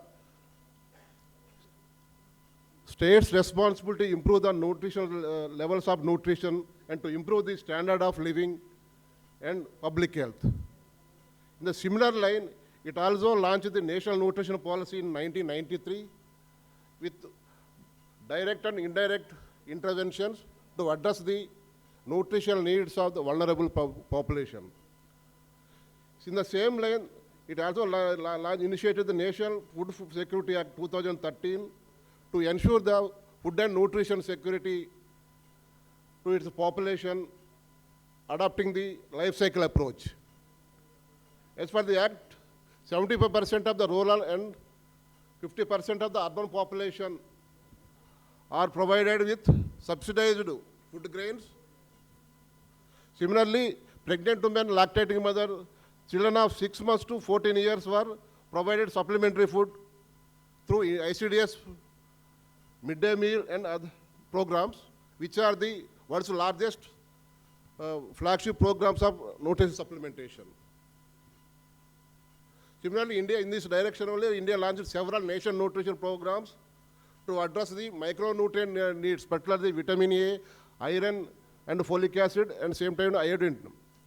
The remaining programs are to address the nutritional issues by supplementary nutrition programs. In spite of all these At the same time, NNMB has carried out periodic nutritional surveys in different parts of India, rural surveys, urban surveys, and tribal surveys. The salient observation from the surveys include, in general, the population is subsisting on inadequate diets, both qualitatively and quantitatively, and the dietary diversity is poor and has not improved over 5 decades. Dietary diversity, the revised WHO guidelines, they should consume minimum 5 food groups among the 8 food groups to address the dietary needs so that we will meet our daily requirements of various nutrients. Since the dietary diversity is very poor, India is suffering from the triple burden of malnutrition. One way it is severe undernutrition, and next extreme section is the NCDs, obesity and related NCD, dietary-related NCDs. In between, the hidden hunger is there. Multiple micronutrient malnutrition. The causes for multiple micronutrients are dietary diversity is poor, as well as the intake of key nutrients which are address the micronutrients, particularly leafy, non-leaf vegetables, extremely poor, and consumption of fruits and vegetables almost negligible, even the intakes of animal source foods. Even milk products, which are the very important food group to address the multiple micronutrients, 73% of tribal under 5 children, 39% of rural children, and 25% of urban children are not consume milk or milk product at all. That's why we are largely deficit with respect to several micronutrients. As per the NFHS survey also indicated that the minimally acceptable diet among 6 months to 24 months was extremely poor. Only 11% of children are meeting this criteria of minimally acceptable, which includes dietary diversity, minimum 5 food groups, and the meal frequency. It is extremely poor. It is not improved over a TIMRA NFHS 2, NFHS 4. Which is reflecting in terms of Human Development Index, where we are faring very poor with 134 among 139 countries. And as per the JAMA publication of research this year, about 19.3% of 6 to 23 months children were not consuming even one single meal of semi-solids and solid foods, liquid foods, so that it is called the zero food children. It is very pathetic. About one child of 6 to 24 in 5 children are with zero foods. Similarly, as per the latest global nutrition report, 1/3 of the global standard children are in India. In spite of taking several measures, still we are facing very bad. Same thing reflected in a global hunger in the latest global hunger. It is one of rank is 105 among 127 countries. Niti Aayog asked NIN, they provided the THR and SCM supplied by various states and asked her to give the data whether they are meeting the requirement of protein and calorie and other micronutrients. We have calculated this. It is for the normal children of under 5 children. The actual recommended calorie intake as per the ICDS is 500 kilocalories, and the protein is 12 to 15 grams. You can see the THR SCM is providing more calories for majority of the states. Mizoram, Chhattisgarh, instead of 500, they are providing 700, 800 something. Punjab, all these red things are this one. At the same time, they are providing more protein. All the red colors in the protein section are, they are providing more than the recommendation. That's why so far all these years the emphasis was on only energy and protein. We are ignoring the multiple micronutrition. This is with respect to SAM children. A similar pattern is there. They are consuming more excess of calories and some states excess of protein. Actually, it should give only recommended protein of 20-25 of protein and 700 kilocalories, 1 to 3 years, and 800 kilocalories among 3 to 6 year children. The pattern is different. Some states are, these are the salient observations after the analysis. In most of the states, the energy intakes were more or less meeting by these ICDS norms. However, the THR content of the micronutrients like vitamin A, C, B12, riboflavin, calcium are grossly deficit with respect to their RDAs. Hence, the emphasis was to increase the micronutrient content by adding the local available foods as well as the fortification, adopting the fortification. Similarly, with respect to protein, it is a recommendation is 12 to 15 grams only, but some states are giving more than 2 to 3 times of their RDAs. Recently, last year, Government of India constituted a multi-ministerial committee to revise the Schedule 2 of the NFSA Act of 2013, which includes the PDS, midday meal and ICDS that provides food and nutrition security at household and individual level, where it recommends that the provision of the nutrition norms should go beyond the just energy and protein. That's why include quality of proteins and essential micronutrients, to include combination of the cereals and pulses with a ratio of 3:1, to include adequate quantities of vegetables, nuts, seeds, and moderate amounts of the healthy plant-based oils. These are the some of recommended, to provide adequacy in terms of the quantity and quality of the most of the essential micronutrients. These are the recommended by the Inter-Ministerial Committee. Based on that, they constituted, they finalized, these are the recommendations based on the revised. But we are, so far all the THRs and HSCM are based on the Tried dalia, but there's something called pongal, which is consumed in certain part of the country, which is like a sweet khichdi, which is also something that people are preparing out of dal. Thank you. Ma'am, your question was whether it can be treated as THR. It can be treated as THR. Because THR is take-home ration. So when it is a take-home ration, it can be consumed like that also. And there is another form that is a powdered form that is mainly for children within 2 years. While khichdi and basic appropriately mixed. Yes. Yes, ma'am. It is treated as THR. Household level. Yes. Earlier we used to supply the food grains, that also THR. You didn't get a homemade THR only. But in southern India they are coming to a pregnant lactate in the noon meal program. Arogya Lakshmi in Telangana, Anna Mosas in Andhra Pradesh, like that. They are coming to center, they are consuming the noon meal. I have a... It is not a THR. Do we have a guideline for the severely underweight children? Yes, ma'am. There are. What is the protein requirement or energy? This one only. NFSS guidelines are there. Protein requirement, energy requirement, each nutrient also is there. Have you tried to form this into recipes? Like No, so far. It is very recent only. We have not formed so far. Yes, so now we have to revise. Even Balaam Prasad, we have to revise that based on the new guidelines. So I think we have sent a mail also because we would need a recipe which fits into the standard cost norms of Government of India for SUW also. But the development recipe also, but we need to evaluate that sensory evaluation and self-life analysis. And only we will give for the final product. Right, we cannot prepare based on that book of the requirements. We can supply, we can recommend. Today we have gone to the rigorous scientific this one. Just one more last. When we are talking of energy dense and but say 150 grams that we are giving of balamrutam plus balamrutam, when it is made into porridge, right, the quantity expands and that the child is not able to finish. So even if we are saying we are giving 150 grams to the child to fulfill the daily needs, but if the child doesn't consume it in that entire amount, that means we are still not fulfilling it.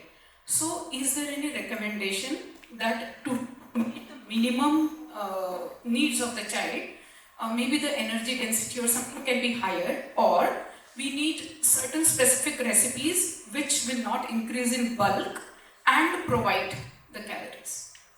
Balamrutam, regular balamrutam 100 grams, whereas this one balam plus salmon 150 grams we are recommending. But it is not one time they are consuming, it is multiple times, 3 to 4 times per day. Scattered in 24 hours. They can consume it. There is no complaint from whatever feedback from negative people. People are totally consuming it. One time they cannot consume, nobody. But in the day, even other states are for salmon ma'am, they are increasing the double ration, double this one. They are not consuming double ration. Exactly. It is really difficult to consume. Sir, this is linked to what Aparna was asking. I'm Pushpa from Madhya Pradesh, from UNICEF. When you prepare the THR, the bulk increases. Say for example, even if you are giving a 20 gram one-time ration to a child, The bulk will increase when you add water or milk to it. If you are adding milk, it will enhance the value, but if you are adding water, it will have a consequence that the nutritive value will reduce for that entire quantity. So that was her question, what I understand. No, madam. Yes. If you consume 150 grams in an entire day, nutritive value will not come down by rest of this one. Because you are consuming about 150 grams, you will benefit from all the nutrients. It's extremely difficult, sir. We have checked with every child. We have tried and tested this. It's One time they are not consuming 3 to 4 times recommendations. So what we are saying is even in the day, for it, because it's the then same kind of recipe that the child has to eat 3 to 4 times a day, and then there is easy fatigability for that product that the child is eating. So maybe 1 week somehow the child eats, and so this is what we have tried and tested when we were developing augmented THR. So we want guidance from NIN for this and further to also ministry on how we can make this energy dense and ensure that it. Then we will come up with the guidelines, so our team will sit down, we will do some homework and that's it. Same time we are not asking them to, they are consuming different forms, madam. In the milk, so they are adding some the ghee, different forms they are consuming.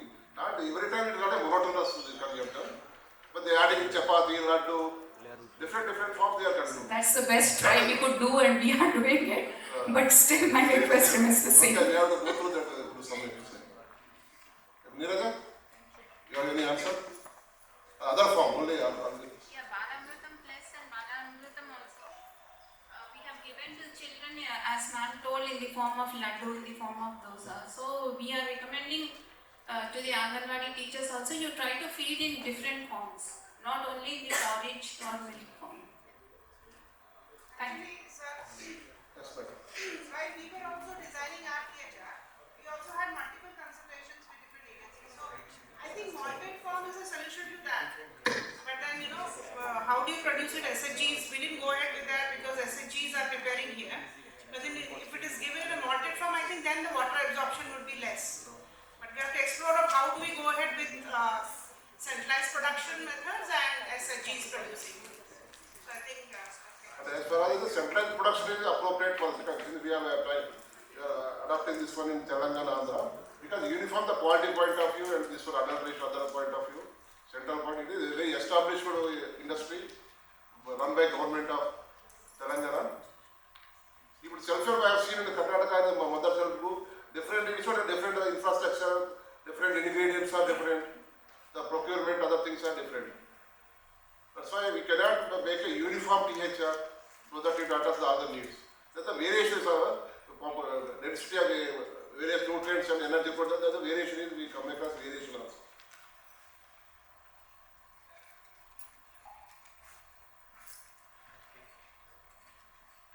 Thank you very much, Dr. Allappa, for the very detailed presentation, and thank you everyone for keeping it very engaging with the questions, and really we need some of the answers, some of the solutions. I think the scientists are onto it and we will find the answers soon. Thank you. And now we will get started with the presentation by Team Jharkhand. We are going to be connected with them online. So I would request our team to kindly start setting up the connection. We do have with us physically one of the team members from Jharkhand though. With us we have Dr. Pritesh Naik, Nutrition Specialist, UNICEF, and he is connecting with so we are connecting with Director ICDS Jharkhand, Srimati Kiran Kumari Pasi, and Assistant Director ICDS Jharkhand, Srimati Preeti Rani. नमस्कार, मैं झारखंड से प्रीति रानी सहायक निदेशक present कर रही हूँ। सहायक madam निदेशक मैडम के मार्गदर्शन में हमारा पीपीटी तैयार किया गया है और उनसे डिस्कशन हुआ। मैम थोड़ा मीटिंग में है तो वो बाद में ज्वाइन कर लेंगी। तत्काल मेरे द्वारा जो यहाँ पर प्रेजेंटेशन हमारा है उसके मेरे द्वारा प्रस्तुत किया जा रहा है। मेरी आवाज़ आ रही है? Yes, ma'am, you are clearly audible. Okay. And a warm welcome to the State Conclave. A warm welcome to you, ma'am. I would request you to get started. Thank you. Yes, thank you so much. Please start.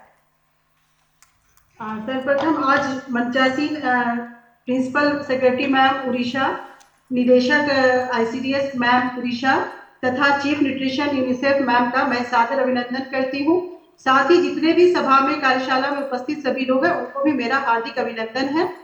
आज के इस कार्यशाला में मैं झारखंड राज्य अंतर्गत THR के लिए के निर्माण, वितरण और इसके प्रोक्योरमेंट और इसके लिए जितने भी कार्य किए जा रहे हैं तब भविष्य में जो इस संबंध में किए जाएंगे, जो हमारा अभी कुछ कार्य किए जा रहे हैं, पायलट किए जा रहे हैं, उसके संबंध में मेरा एक प्रेजेंटेशन है जिसका मेरे द्वारा अभी प्रस्तुतिकरण किया जा रहा है।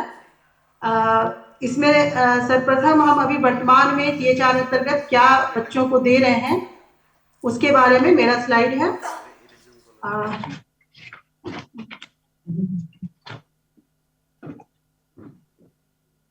सॉरी, थोड़ा सा वेट करना पड़ रहा है, हम लोग कनेक्ट कर रहे हैं तुरंत।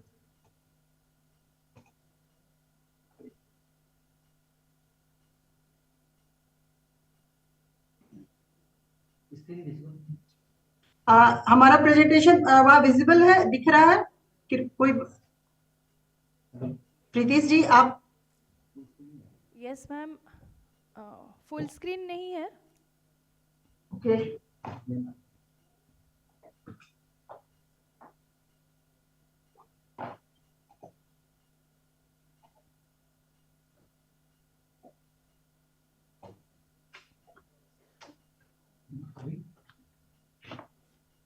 Yeah, now it's full screen, ma'am. सबसे पहले हमारे यहाँ जो THR में अभी हम लोगों के द्वारा जो वर्तमान व्यवस्था है उसके संबंध में एक ये पहली स्लाइड है हमारी। हम लोग 6 माह से 6 साल के जो अति गंभीर कुपोषित बच्चे हैं और जो गर्भवती महिलाएं हैं, धात्री माताएं हैं, उनको THR के रूप में micro nutrient fortified energy dense food provide करते हैं। इस संबंध में अलग अलग, चूंकि यह देखा जाता था पूर्व में जब हमारे द्वारा THR दिया जा रहा था तो यह पाया जा रहा था कि एक ही प्रकार के रेसिपी रहने से बच्चे नहीं खाते थे या माताएं नहीं खाना चाहती थी। उनका टेस्ट जो उनका था कि डिफरेंट टेस्ट का होना चाहिए। इसको ध्यान में रखते हुए इस बार जो THR की रेसिपी बनाई गई है वो 2 टेस्ट में किया गया है। 6 माह से जो 3 साल के बच्चे हैं इनके लिए 2 तरह के हैं, पौष्टिक मीठा दलिया और शिशु आहार।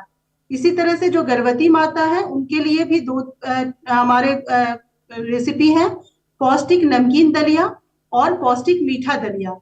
इसमें यह माना जाता है कि केवल मीठा टेस्ट किसी को नहीं पसंद आए तो वो नमकीन दलिया भी खा सकते हैं। इसी तरह से पौष्टिक लैक्टेटिंग मदर के लिए भी सेम रेसिपी है जो गर्भवती महिला के लिए थी, पौष्टिक मीठा दलिया और पौष्टिक नमकीन दलिया। इसके अलावा हमारे जो अति गंभीर कुपोषित बच्चे हैं इनके लिए जो बच्चों को दिया जा रहा है वही रेसिपी है। इसमें उनकी मात्रा ज्यादा दी जाती है जिससे जो भारत सरकार के द्वारा निर्धारित कैलोरी और प्रोटीन है वह मानक के अनुरूप हो सके। इसी को ये हमारे एक स्लाइड में बताया गया है और इसमें क्या क्या तत्व शामिल है, क्या क्या सामग्रियां से ये तैयार किया गया है, इसके बारे में नीचे में दिखाया गया है। इसमें मुख्य रूप से हमारे यहाँ गेहूं को लिया गया है जो WVNP अंतर्गत हमको भारत सरकार से प्राप्त होता है।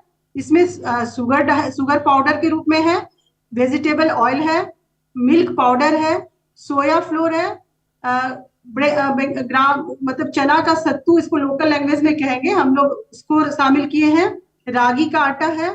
इसके अलावा इन सब चीजों में हम लोग ये देख रहे थे कि माइक्रो न्यूट्रिएंट के बिना बच्चे का मतलब वो जो हम लोग अपेक्षित विकास चाहते थे वो नहीं हो रहा था। तो हमारे लिए माइक्रो न्यूट्रिएंट के रूप में विटामिन और मिनरल्स को भी इसमें शामिल किया गया है। इसी तरह से जो गर्भवती माता है इसमें भी लगभग वही चीजें हैं, लेकिन उनकी जो गर्भवती महिलाओं के लिए जो विशेष रूप से ध्यान रखकर कुछ विशेष अलग चीजों को इसमें डाला गया है और उसकी मात्रा को थोड़ा कम या ज्यादा किया गया है। जो गर्भवती महिलाएं के लिए सेम वो धात्री माता के लिए है और कुपोषित बच्चों के लिए वही सेम चीज को रखा गया है। ये आप एक बार प्रेजेंट यहाँ पे दिख भी रहा होगा। इसमें जितने भी वैसे चीजों को शामिल किया गया है जिससे कि हमारा जो बच्चों के लिए निर्धारित कैलोरी है 500 वो उसको प्राप्त हो सके और उसके लिए जो निर्धारित प्रोटीन है वो भी उसको प्राप्त हो रहा है। इसी तरह से गर्भवती माता के लिए जो 600 के लिए है वो भी प्राप्त हो रहा है इससे, और उनको जो 18 ग्राम जो प्रोटीन चाहिए वो भी इससे प्राप्त हो रहा है। ये तैयार कर, हमारे यहाँ एक THR कमेटी बनी हुई है, उनके द्वारा इस पर सारा चीजों को ध्यान में रखते हुए और इसको यह तैयार करके इसको इम्प्लीमेंट किया जा रहा है। इसके नेक्स्ट स्लाइड में हम लोग इसका एक बार बैक में थोड़ा सा ये बताना चाहेंगे कि ये जो पैकेट है, हमारे 2-2 पैकेट दिए जाते हैं। मतलब मंथ में 4 पैकेट बच्चों को दिया जाता है, 4 पैकेट गर्भवती माँ को, 4 पैकेट धात्री माँ को, और चूंकि जो कुपोषित बच्चे, अति गंभीर कुपोषित बच्चे हैं, उनकी मात्रा अधिक है, तो उनको हम लोग 6 पैकेट इसको प्रति माह देते हैं, जिसमें वो उनका जो सर्विंग साइज है वो भी दिया हुआ है। 110 से 115 ग्राम बच्चे के लिए है, 135 से 140 ग्राम महिलाओं के लिए और माताओं के लिए है, और 180 ग्राम जो है वह अति गंभीर कुपोषित बच्चों के लिए है। इसमें जो हमारा पिछले स्लाइड में मेरे द्वारा बताया गया था उसी को विस्तृत रूप से दिखाया जा रहा है। आप पहला वाला में जो हमारे अति गंभीर कुपोषित बच्चे हैं, जिनको किसी प्रकार के मतलब मेडिकल सहायता की आवश्यकता नहीं है, उनके लिए हम लोग उनको घर पे ही रखकर उनको ये प्रोवाइड करते हैं, और जो हमारी सेविका और सहायिका है वो घर जाकर उनका फॉलोअप करती है कि वो इसको अच्छे से खाते हैं या नहीं खाते हैं। वो इसको हम लोग को बगल में भी दिखाया गया है।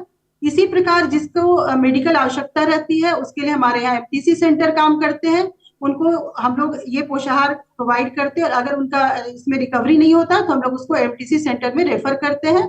वहां पर उनका डॉक्टर के गाइडेंस में उनका प्रॉपर इलाज किया जाता है, और जब उनके कुपोषण में सुधार आता है तो वो वापस घर आते हैं। इसके बाद भी उनका फॉलोअप किया जाता है। इसके अलावा जो मैम चिल्ड्रन है, इसी तरह SUW है, जो भी बच्चे हैं सभी को जो हम लोग यहाँ पे दे रहे हैं उसके संबंध में इसमें दिखाया गया है। झारखंड राज्य के लिए विशेष रूप से एक बताना चाहेंगे, ये THR से थोड़ा अलग है। जो हमारे HCM के बच्चे हैं उनपे भी हम लोग जो पूरक पोषाहार दे रहे हैं उसके लिए विशेष इनोवेशन किया गया है। स्टेट अपने फंड से ₹3.33 को जोड़ते हुए ₹6 प्रति बच्चे प्रति अंडा को प्रतिदिन उनको उपलब्ध कराते हैं, जो 6 दिन के लिए सप्ताह में उनको मिलता है। इसका जो रेसिपी है वो HCM का, उसमें सुबह में हमारा सूजी का हलवा है, और उसके बाद हम लोग जो बच्चे नॉनवेज खाने वाले हैं उनके लिए चावल, दाल और अंडा है। जो नहीं खाते हैं उनके लिए हमारे पास चावल, दाल और आलू चना की सब्जी, और हम लोग गुड़ और मूंगफली को शामिल किए हैं। इसी को यहाँ पर इस स्लाइड में हम लोग के द्वारा दिखाया गया है। साथ में ये भी दिखाया गया कि उनसे पर डे हम लोग को कितने मात्रा में देते हैं और उनको किस तरह से वो लोग उपयोग करते हैं। इसका बगल में स्लाइड में दिखाया गया। बच्चे अंडे खा के काफी खुश हो रहे हैं यहाँ पर, इसलिए इसको आज प्रतिदिन यहाँ पर प्रोवाइड किया जा रहा है। हमारे यहाँ जो अति गंभीर कुपोषित बच्चे हैं उनके लिए जो हम लोग अभी जो प्रोवाइड कर रहे हैं, अभी जो दे रहे हैं, उनको यहाँ पे दिखाया जा रहा है कि उनको क्या क्या चीज मिल रहा है। 2 रेसिपी पहले भी बताया गया है, ऊपर में पहले दिखाया भी गया है। इसमें जो है 100 ग्राम की मात्रा में क्या क्या चीज शामिल रहता है उनको हमारे द्वारा दर्शाया गया है। उसमें जो है व्हीट फ्लोर है, शुगर पाउडर है, ये 100 ग्राम के अंतर्गत है। इसको हम लोग उसको 180 ग्राम प्रोवाइड करते हैं प्रतिदिन खाने के लिए, जिनको वो 4 या 5 बार में, जितने बार में खा सकते हैं वो इसको खा सकते हैं। लेकिन इस संबंध में हम लोग के द्वारा ये पाया जा रहा है कि 6 माह से 6 वर्ष के बच्चे को हम लोग चूंकि प्रोवाइड कर रहे हैं अभी, तो ऐसा देखा जाता है कि जो 6 माह से अभी 1 साल के बच्चे हैं वो इतनी मात्रा में 180 ग्राम खाने में संभव नहीं हो पाता है। इसको देख के अभी स्टेट इस पर विचार कर रही है कि एज और को देखते हुए उनकी मात्रा को अलग किया जाए और वैसे सामग्रियों को उसमें शामिल किया जाए जिससे कि जो उनका निर्धारित कैलोरी और प्रोटीन की आवश्यकता है वो पूरी हो सके। इसके लिए एक THR कमेटी हमारे यहाँ जो बनी हुई है, उनके द्वारा एक नया रेसिपी बनाया गया है जिसको अभी पायलट करने के लिए चाईबासा जिला है वहां पर कार्य किया जा रहा है। एक बार नेक्स्ट हम लोग उसको दिखाना चाहेंगे कि हम लोग इसमें वो जो अभी हम लोग उसमें हम लोग किन किन चीजों को रखे हुए हैं। इसमें थोड़ा सा परिवर्तन किया गया है। इसमें शुगर पाउडर की मात्रा ज्यादा थी जिसको हम लोगों के द्वारा कम किया गया है। इस रेसिपी में मिल्क पाउडर की मात्रा को बढ़ा दिया गया है और इसमें हम लोग जो है मूंगफली को, ग्राउंड नट को इसमें शामिल किए हैं। ये मुख्य परिवर्तन किया गया जिससे कि हमारा अगर हम बच्चों को कम भी मात्रा देते हैं तो उनके आवश्यक जो भी कैलोरी है और प्रोटीन है वो प्राप्त हो सके।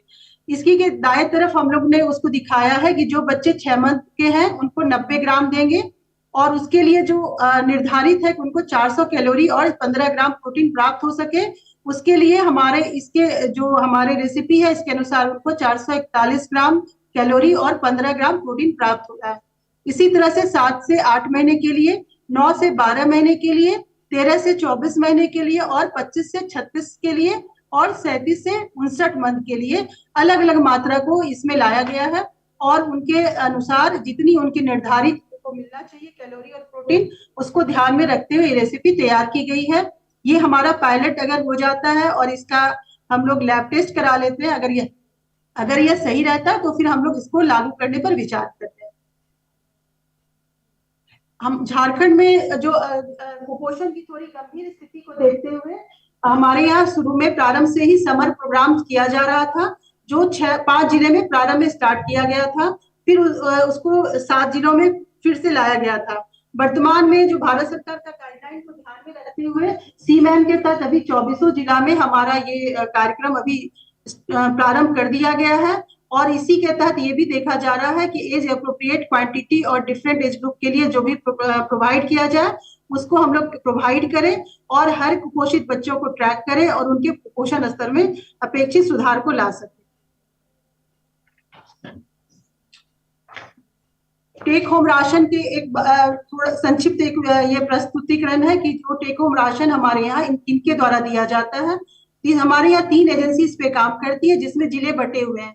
एक जिसके लिए आदित्य फ्लोर मिल, कोटा दाल मिल और इंटरलिंक फूड के द्वारा ये दिया जाता है। झारखंड राज्य में 24 जिले हैं जिसमें आदित्य फ्लोर के द्वारा 7 जिले, कोटा दाल मिल के द्वारा 8 जिले और इंटरलिंक फूड के द्वारा 9 जिलों को कवर किया जाता है। लगभग हमारा जो जरूरत है वो 7150 MT का है और इसके लिए जो गेहूं हम लोग लेते हैं WBNP से हमारा FCI के थ्रू परचेज होता है। बाकी सामान जो हमारे वो एजेंसी उनके द्वारा क्रय किया जाता है। ये प्रोडक्शन के बारे में, प्रोडक्शन का जो एक स्टेटस है दिखाया जाता है कि किस प्रकार से प्रोडक्शन होता है। इसमें मेन यह ध्यान रखा गया है कि इसमें कोई हैंड टच की व्यवस्था नहीं है जिससे कि इसकी स्वच्छता का जो ध्यान रखा जा सके। सबसे पहले जितनी भी सामग्रियां होती है उसको क्लीन किया जाता है, फिर उनको स्टोरेज टैंक है उसमें उसको रखा जाता है। उसके बाद उसको वो पाउडर या दलिया फॉर्म में जो होता है उसमें मिलाया जाता है। इसके अलावा जो ऑयल हमारा मिलता है, माइक्रोन्यूट्रिएंट जो मिलाए जाते हैं। इसके अलावा ये सारे मिलने के बाद ये पैकेट के रूप में खुद ही बन के तैयार होके बाहर आ जाता है। इसमें कहीं पर भी ये फुली ऑटोमेटिक है और इसमें कहीं भी हैंड टच इस्तेमाल नहीं होता है, जिससे हमारे स्वच्छता का पूरा ध्यान रखा गया है। जो हमारे यहाँ THR जो जहाँ कैसे THR को हम लोग बनाते हैं, भेजते हैं और कैसे उसका डिस्ट्रीब्यूशन होता है उसके बारे में एक छोटा सा ये प्रस्तुतिकरण है। हमारे पोषण ट्रैकर में जो बेनिफिशरीज आधार वेरीफाइड है उसके आधार पे हम लोग हर मंथ जो हमारे एजेंसी है उनको हम लोग उतने लाभार्थी की संख्या को उसको उपलब्ध कराते हैं जिसके अनुरूप वो पोषाहार तैयार कर सके। हमारे जितने आधार वेरीफाइड है 6 माह से 6 वर्ष के कुपोषित बच्चे, 6 माह से 3 वर्ष के बच्चे, गर्भवती महिला और धात्री माता, उनकी संख्या उनको उपलब्ध कराई जाती है जिसको हम लोग आपूर्ति अनुदेश कहते हैं। ये उनको देने के बाद वो उसी के अनुरूप जितने मात्रा की आवश्यकता होती है उनके द्वारा उसका क्रय किया जाता है। इसके अलावा जब क्रय करने के बाद रॉ मटेरियल का ये देखा जाता है कि उसकी क्वालिटी सही हो और उसके बाद वो अपना प्रोडक्शन स्टार्ट करते हैं। प्रोडक्शन स्टार्ट करने के बाद उनके द्वारा जो तैयार किया जाता है उनके द्वारा जो आपूर्ति करता है उनके द्वारा भी लैब टेस्ट कराया जाता है। साथ ही हमारे जो वहाँ पे जिला स्तर पे DSWO है उनके द्वारा भी जब उनकी सामग्री तैयार होती रहती है तो औचक रूप से जाकर उनका सामग्री को प्राप्त करके हम लोग NABL लैब से इसका टेस्टिंग कराते हैं।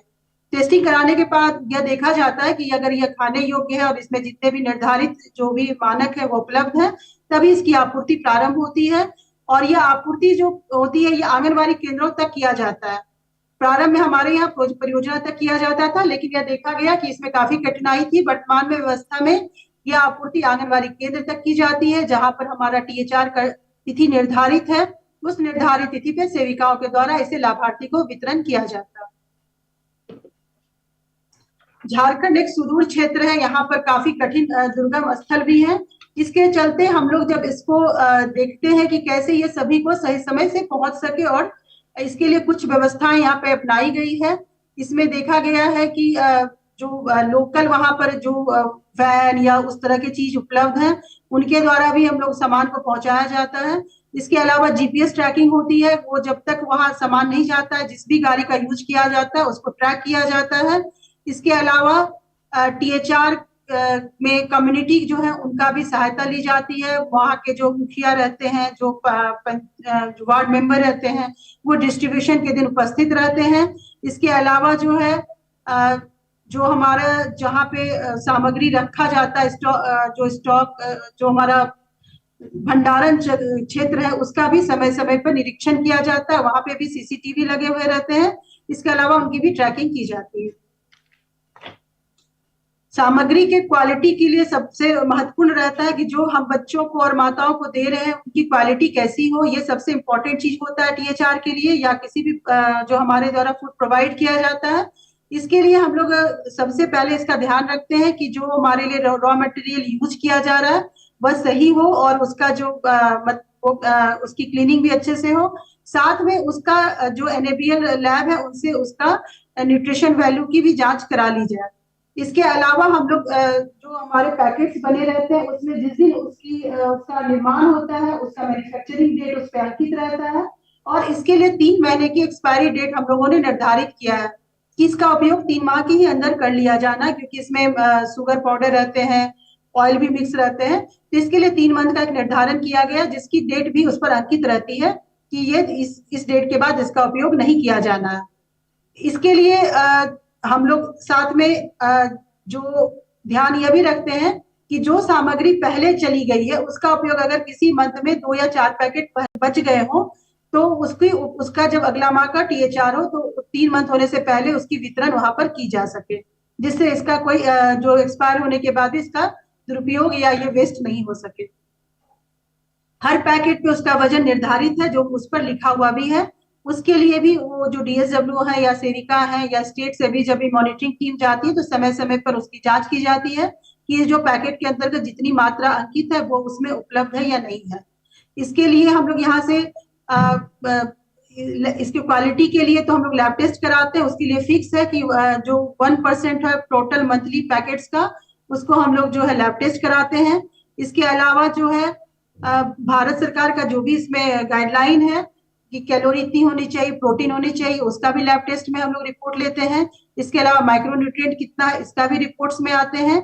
हम लोग ये हमेशा इंश्योर करते हैं कि जो हमारी ये क्वालिटी हो ये पूरी तरह से लाभार्थियों के अनुरूप हो, और जितना इससे कैलोरी और प्रोटीन और माइक्रोन्यूट्रिएंट मिलना हो वो बच्चों को प्राप्त हो सके। ये हमारा सारे मानक को पूरा करने के लिए इतने तरह के स्टेप अपनाए जाते हैं। ये भी quality assurance and control practices THR production पर ही आधारित है। ये हमारे यहाँ पे सीआरएम की टीम बनी हुई है जिसमें हमारे जो स्टेट ऑफिशियल्स हैं, यूनिसेफ हैं, एनजीओ हैं या फिर और भी लोकल ऑफिसर्स हैं, इनके द्वारा भी स्टेट के तरफ से हर 3 माह में या समय समय पे इसके बीच में भी विजिट किया जाता है।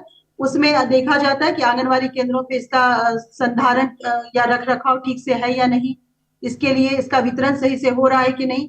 और हमारे इसके अलावा भी हमारे जिला स्तर पे जो हमारे डिस्ट्रिक्ट सोशल वेलफेयर अफसर हैं, सीडीपीओज हैं और महिला पर्यवेक्षिकाएं, ये नियमित रूप से इनका पर्यवेक्षण करती हैं, और जहाँ पे अगर इनके भंडारण में कठिनाई होती है तो सेविका को उसको अच्छे से रख रखाव के लिए जानकारी दी जाती है। और जो भी महिलाएं लोग आती हैं उनको भी बताया जाता है कि घर में इसका स्टोरेज किस प्रकार से करना है, जब खोलने के उपरांत उसको अच्छे से डब्बे में बंद करके रखना है, और जितनी मात्रा में उसका उपयोग करना है प्रतिदिन उतना ही उपयोग किया जाना है। इन सब सारे चीजों के बाद जब ये हम लोग निरीक्षण करते हैं तो उसके अलावा जिला में जो भी पाया जाता है उसके लिए स्टेट पे कमेटी बैठक की जाती है, और उसमें जो भी कमियां होती है, सुझाव होता है, यहाँ से उनको दिया जाता है। इसमें हम लोग नॉर्म्स, कॉस्ट नॉर्म्स के बारे में बता रहे हैं जो सभी लोग सारे स्टेट से अवगत ही हैं। इसमें 50 जो है भारत सरकार का रहता है, 50 झारखंड से रहता है, या जो भी स्टेट के रहते हैं 50-50 शेयर में ये होता है। परंतु हम लोग ये भी देख रहे हैं कि सभी स्टेट को भी ये पता चल रहा होगा कि इसमें काफी चैलेंजेस आ रहे हैं, काफी कॉस्ट कम हो रहा है, जो हमारे सामान जा रहे हैं तो इसमें हमारे इस कॉस्ट में पूरा नहीं हो पा रहा। तो इसके अभी तो टीएचआर में हमारे द्वारा कुछ भी एडिशनल स्टेट के द्वारा नहीं दिया जा रहा है, पर एचसीएम में 3 रुपया 33 पैसा स्टेट के द्वारा अपने 8 रुपया के अलावा अपने फंड से दिया जा रहा है, जिससे यह देखा जा रहा है कि वो जो है बच्चों को पर्याप्त रूप से जितनी आवश्यकता वो प्राप्त हो सके और बच्चे उसके अंडा देने का भी इसलिए निर्णय लिया गया कि बच्चे आंगनबाड़ी केंद्र पे अट्रैक्ट होकर आ सके। अब पूर्व में हमारे द्वारा ये बताया ही गया था कि THR पर भी वर्क किया जा रहा है कि हम इसमें सैम चिल्ड्रन के जो एज अनुरूप हो उसके अनुसार एक पायलट कर रहे हैं, उसी को यहाँ पे डाला गया है। और इसके हम लोग इसमें देख रहे हैं कि कॉस्ट नॉर्म्स भी जो इसमें अगर हमारे पास क्या आता है इस पर भी बात किया जा रहा है। इस संबंध में 12 रुपया कॉस्ट में हम लोग ये अनुमान कर रहे हैं कि ये हमारा इसमें अंतर्गत आ जाए।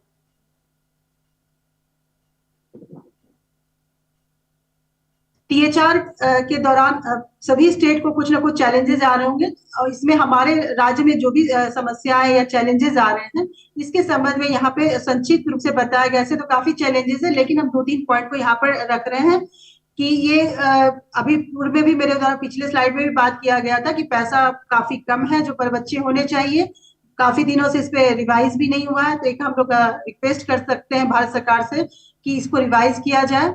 इसके अलावा हमारे जो रिमोट एरिया है, हार्ड टू रीच एरिया है, उसमें पोषाहार पहुंचाने में काफी कठिनाई होती है।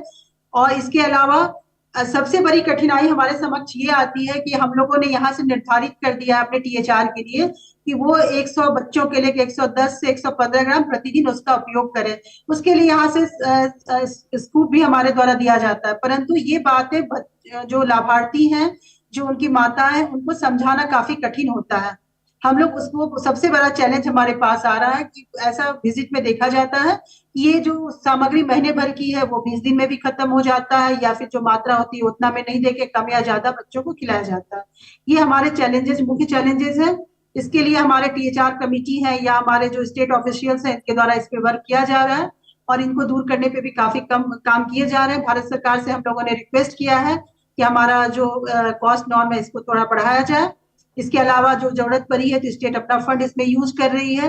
रिमोट एरिया को देखने के लिए हमारा GPS ट्रैकिंग किया जा रहा है, QR कोड लगाया गया, हर पैकेट पे QR कोड है और उसको देखा जाता है यहाँ से भी कि वो ट्रैक हो रहा है कि सामान सही से वहां तक पहुंच रहा है या नहीं हो रहा है।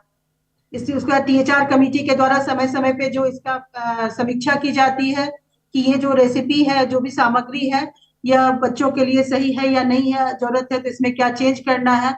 और अभी वर्तमान में उसी के तहत जो सैम चिल्ड्रन है उसके लिए ये परिवर्तन करने की बात आ रही है। सबसे बड़ी बात है इस स्टेट में हम लोग बच्चों का बात करते हैं कि हम उसको 180 ग्राम दे रहे हैं कुपोषित बच्चों को खाने के लिए, लेकिन वो खा रहे या नहीं खा रहे इस पर एक हमारे यहाँ सुपोषण कार्ड बनाया गया है और उसके लिए एक पूरे 16 सप्ताह के लिए एक चार्ट तैयार किया गया जिसमें प्रति सप्ताह के लिए लिखा हुआ है।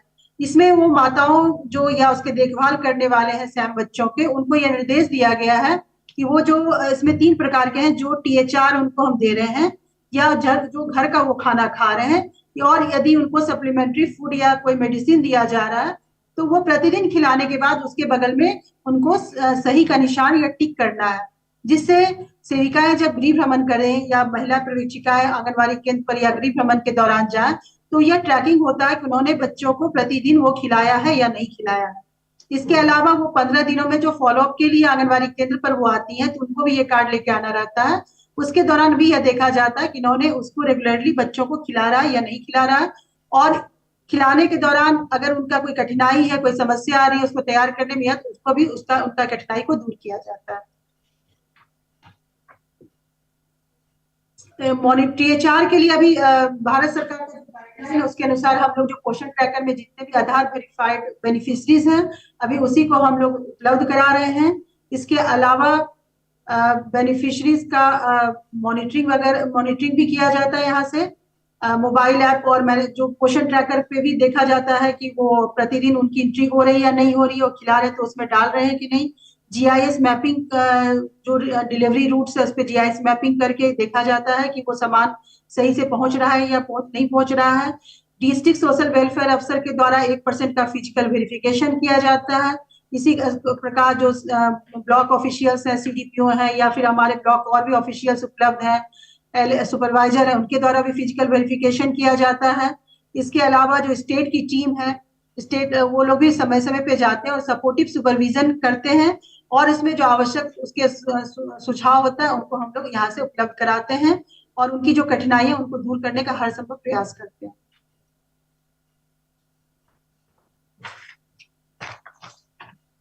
झारखंड में जो अभी THR दिया जा रहा है उसमें जो कुछ नए हमारे द्वारा कुछ किए जा रहे हैं, जिसके चलते ये इसका बेस्ट प्रैक्टिसेस के रूप में हम लोग इसको मानते हैं। हमारे जैसे बच्चों के लिए, गर्भवती के लिए, महिलाओं के लिए अलग अलग कलर कोड दिया गया है। जैसे कि अगर किसी घर में कोई बच्चे भी हैं और गर्भवती माता भी है, गर्भवती महिला भी है, तो ऐसा नहीं हो कि पैकेट का इधर मतलब वो बदलाव हो जाए। तो उसके लिए बच्चों के लिए, क्योंकि यहाँ पे बहुत सारी महिलाएं पढ़ी भी नहीं रहती हैं, उनके लिए फोटो भी लगाया गया है और इसके अलावा रंग भी किया गया है। हर बच्चों के लिए अलग रंग दिया गया है, गर्भवती के लिए अलग रंग दिया गया है, धात्री माता का अलग रंग है और इस तरह जो कुपोषित बच्चे उनका अलग रंग में पैकेट तैयार किया गया और उसके ऊपर उनकी तस्वीर भी लगी हुई है। स्टेट के द्वारा हमेशा इसका रिव्यू भी किया जाता है कि ये जो रेसिपी है ये इसमें क्या चेंजेस की जरूरत है। इसके अलावा यह देखा जाता है कि THR का प्रॉपर यूज हो रहा है या नहीं हो रहा है।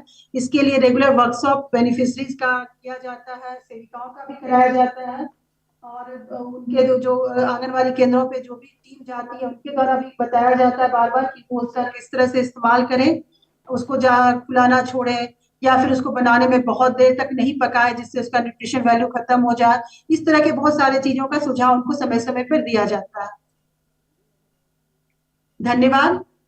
मेरा प्रेजेंटेशन जो था ये संक्षिप्त रूप से यहीं तक प्रस्तुत था। हो सकता है कुछ बातें छूट गई हो, लेकिन अगर इस संबंध में जो भी क्वेश्चंस है किसी भी स्टेट से तो आप पूछ सकते हैं। बहुत बहुत धन्यवाद है मैडम आपका, बहुत ही विस्तार रूप से आपने प्रेजेंट किया है। अभी हम सवाल ले सकते हैं। इफ आपको आवाज़ यहाँ पे सुनाई दे रही है अच्छे से तो आप प्लीज़ बोलिएगा। आवाज आ रही है, इधर से आवाज आ रही है। Okay ma'am, so the floor is open for questions ladies and gentleman. कुछ सवाल है या सजेशंस हैं तो प्लीज़ माइक्स प्लीज़ पास करें।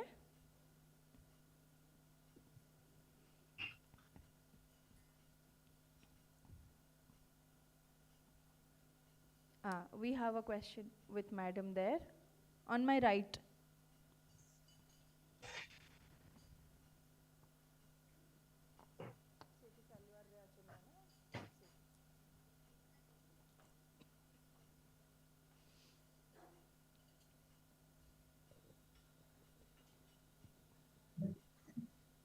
Thank you, ma'am, for a nice presentation. I just have one question. This is with regards to the costing for the अच्छा हिंदी में बोलती हूँ। जो कॉस्ट आप बता रहे थे ₹3.33 जो है वो आपने कहा था कि अंडे के लिए अतिरिक्त जो व्यय है वो स्टेट फंड से आ रहा है।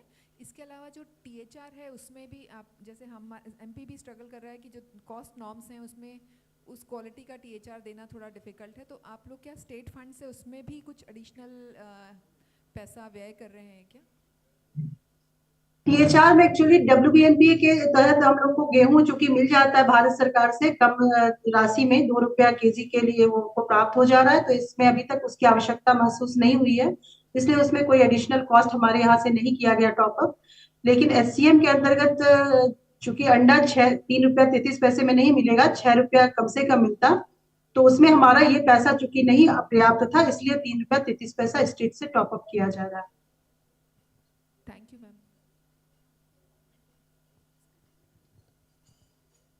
मैम ये ऑगमेंटेड THR जो आप कर रहे हैं उसके लिए क्या वो भी ₹12 में हो रहा है या उसके लिए कुछ एडिशनल कॉस्ट लग रहा है? जो सामग्री हमारे द्वारा पहले से दी जा रही थी उसके अंतर्गत लगभग वही चीज इसमें शामिल है, केवल हमारे द्वारा। मैम आपकी आवाज़ कट रही है, थोड़ा माइक सही से देख लें तो। आवाज नहीं जा रही है? अभी आया, बताइए। इसमें जो हमारा रेसिपी है वो लगभग पूर्व के ही तरह है। इसमें हमारा शुगर को कम किया गया है, ग्राउंड नट को शामिल किया गया है, तो ये हमारा ये अनुमान है कि हमारे जो कॉस्ट है ₹12 में ये पर्याप्त है। अगर लगेगा मार्केट रेट से कि अगर कुछ अंतर आएंगे तो स्टेट इस पर विचार। Okay, thank you. कुछ और सवाल हैं तो ले सकते हैं please.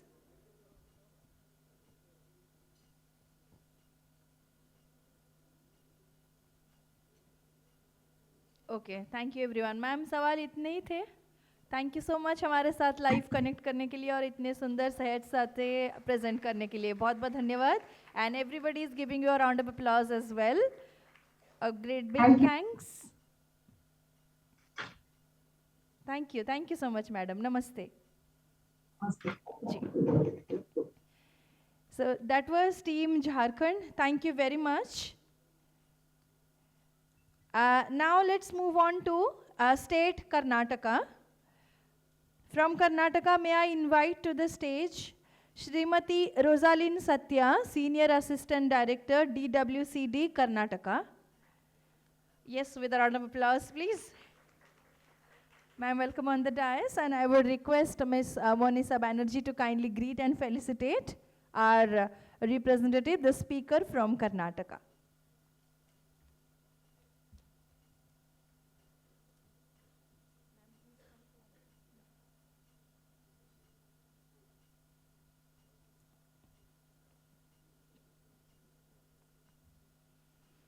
A very, very good afternoon, madam. A warm welcome to the dais.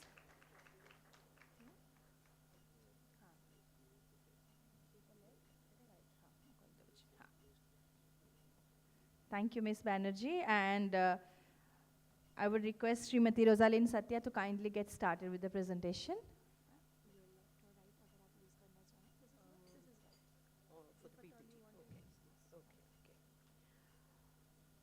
Dignitaries on the dais, ladies and gentlemen, a very good afternoon to all. On behalf of Karnataka government, I'm here to give you some highlights regarding the innovations that we have done in the field of ICDS, SNP, etc. At the outset, let me start with a brief note on the profile, ICDS profile of Karnataka. Yeah? Let's start.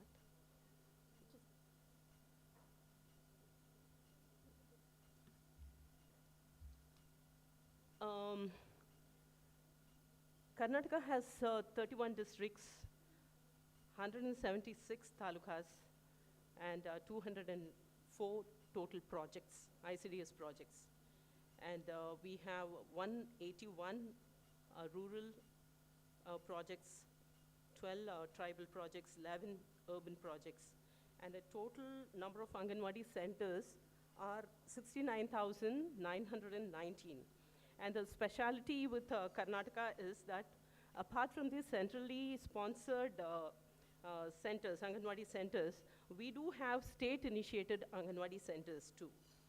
And coming to the state-initiated Anganwadi centers, we totally have 3,988 Anganwadi centers, which are independently run by the state government. So our achievement with the state-initiated Anganwadi centers is that recently we have onboarded all these Anganwadi centers on the portion tracker. And of course, we have even achieved getting food allocations for the Aadhaar verified of these Anganwadi centers. And coming to the breakup of Anganwadi centers, main Anganwadi centers are 62,580.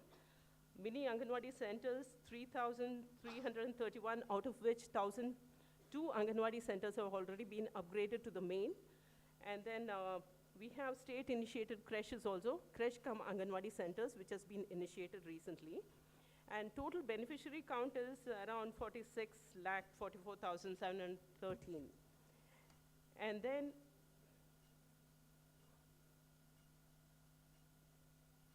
coming to the part of this take-home ration.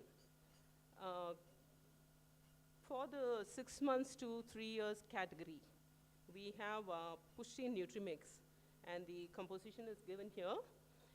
We have wheat flour, Bengal gram dal flour, edible vegetable oil, jaggery, soya bean flour, vitamins and minerals, fortified with vitamins and minerals. And the nutritive content per 100 grams is also given below. And coming to the categories, different categories, and the take-home ration that has been distributed. For 6 months to 3 years, that is 6 to 36 months category, we have the amount being distributed, that is each serving, 25 days, and the each serving, how much the each serving has, that energy and the protein content in each serving is given in this, this one slide. Apart from this, we have state initiated. This is within what we are showing here. The Pushti mix is within the unit cost prescribed by the Government of India. Apart from this, Karnataka government has state initiated schemes like Srishti. Srishti is egg, distributing egg for all age groups, and Shirabhagya is milk. Under Srishti scheme, we have per unit of the thing, we have 6 rupees allocated per egg, and which is being locally procured by the Anganwadi worker. So when it comes to this age group, the Sam and Mam children are given 3 eggs per week. And Shirabhagya, under Shirabhagya, all children get 150 ml milk. When it comes to Sam children are given an addition of 200 ml milk 3 days in a week. This is in addition as a THR. And then coming to the next category, that is 3 to 6 years category. As usual, we give 25 days of this one, rationing, and each serving is given in the next column, and the composition of the serving, that is also displayed in this slide. And for this age group, under Srishti scheme, that is egg, is provided, 2 eggs is provided for all children. WCD Karnataka. Yes, with a round of applause, please. Ma'am, welcome on the dais, and I would request Ms. Monisa Banerjee to kindly greet and felicitate our representative, the speaker from Karnataka.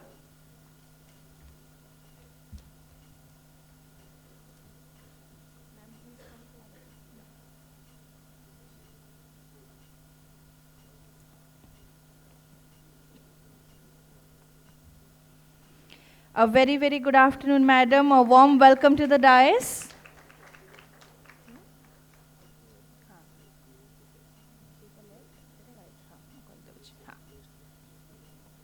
Thank you, Ms. Banerjee. And I would request Srimati Rosaline Satya to kindly get started with the presentation.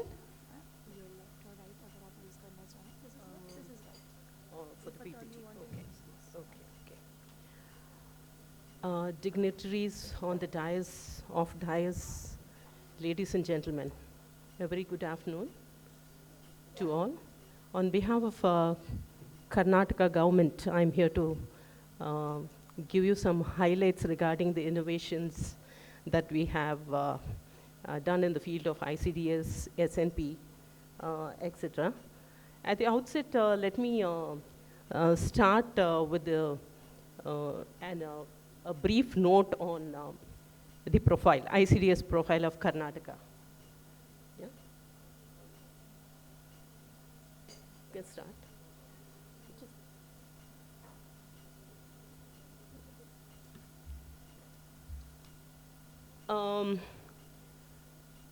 Karnataka has 31 districts, 176 talukas, and 204 total projects, ICDS projects.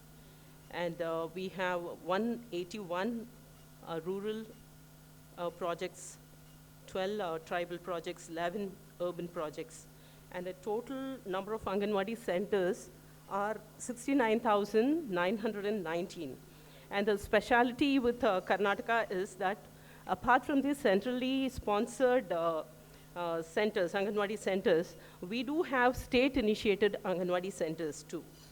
And coming to the state-initiated Anganwadi centers, we totally have 3,988 Anganwadi centers, which are independently run by the state government. So our achievement with the state initiated Anganwadi centers is that recently we have onboarded all these Anganwadi centers on the portion tracker. And of course, we have even achieved getting food allocations for the Aadhaar verified of these Anganwadi centers. And coming to the breakup of Anganwadi centers, main Anganwadi centers are 62,580. Mini Anganwadi centers, 3,331, out of which 1,002 Anganwadi centers have already been upgraded to the main. And then we have state-initiated creches also, creche cum Anganwadi centers, which has been initiated recently. And total beneficiary count is around 46,44,713. And then, yeah, coming to the part of this take-home ration. For the 6 months to 3 years category, we have Pushti Nutrimix, and the composition is given here. We have wheat flour, Bengal gram dal flour, edible vegetable oil, jaggery, soya bean flour, vitamins and minerals, fortified with vitamins and minerals. And the nutritive content per 100 grams is also given below. And coming to the categories, different categories, and the take-home ration that has been distributed. For 6 months to 3 years, that is 6 to 36 months category, we have the amount being distributed, that is each serving, 25 days, and the each serving, how much the each serving has, that energy and the protein content in each serving is given in this, this one slide. Apart from this, we have state initiated. This is within what we are showing here. The Pushti mix is within the unit cost prescribed by the Government of India. Apart from this, Karnataka government has state initiated schemes like Srishti. Srishti is egg, distributing egg for all age groups, and Shirabhagya is milk. Under Srishti scheme, we have per unit of the thing, we have 6 rupees allocated per egg, and which is being locally procured by the Anganwadi worker. So when it comes to this age group, the Sam and Mam children are given 3 eggs per week. And Shirabhagya, under Shirabhagya, all children get 150 ml milk. When it comes to Sam children are given an addition of 200 ml milk 3 days in a week. This is in addition as a THR. And then coming to the next category, that is 3 to 6 years category. As usual, we give 25 days of this one, rationing, and each serving is given in the next column, and the composition of the serving, that is also displayed in this slide. And for this age group, under Srishti scheme, that is egg, is provided, 2 eggs is provided for all children. And coming to Sam and Mam children, we provide 5 eggs a week. And then under Shirabhagya, we have been giving 115 ml or say 15 grams of milk for all children. When it comes to Sam and Mam children, we have 200 ml addition given to these children 3 days a week. And then coming to the next category, that is the pregnant women and the lactating mothers. Here, Karnataka government has a special program called Matrupurna. Central government GO is this one, unit cost of 9 rupees 50 paise.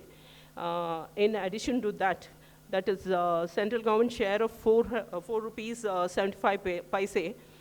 Apart from that, Karnataka government is providing 16 rupees 25 paise, totally adding up to 21 rupees per this one, beneficiary under this category. So when it, that is sorry.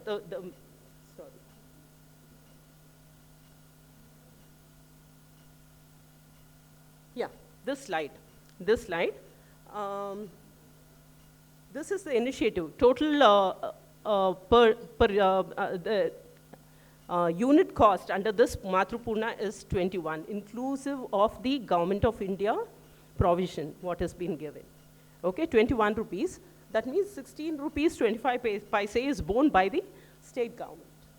So apart from this, we have Srishti and Shirbhagya for the pregnant and lactating category. All women are provided eggs for 25 days, all feeding days in a month, every day, and 50 ml or 15 grams, what I say, of milk is provided. And coming to the, there's another recent innovative scheme that has been launched by Karnataka government, especially for the eligible married women, so to say a pre-conception group of women are provided meals, take-home ration 21 rupees at 21 rupees, same as Matrupurna. We are providing to this pre-conception group too.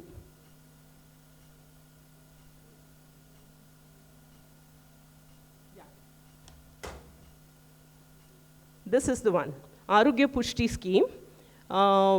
This is the pre-consumption group which are provided with a ration of 21 rupees per day, same as Matrupurna scheme. So this is only for the pre-conception category, the eligible married women. And this rationing is provided for 6 months. 6 months once in lifetime. Only for 6 months, the rationing. And this is being implemented right now presently on a pilot basis in 102 talukas of aspirational districts.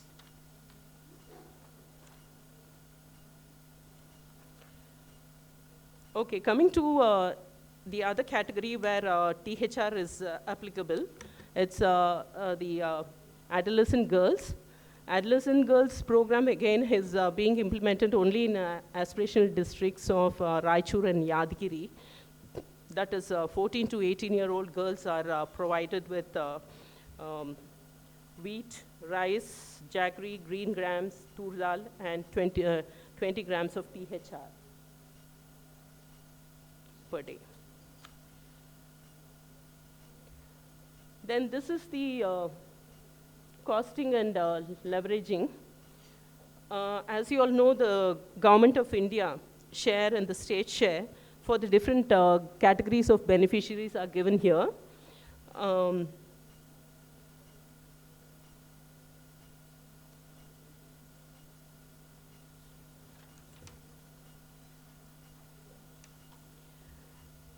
Then when it comes to the production of these THRs, Karnataka has 137 MSPCs, that is Mahila Supplementary Nutrition Production Centers. Earlier, they were independently supplying. The Indians used to be placed to the MSPCs and they were supplying. And recent development is that we have identified 3 BIS registered MSPCs with whom the rest of the MSPCs have come into an MOU for handholding for 3 years for technical support and training.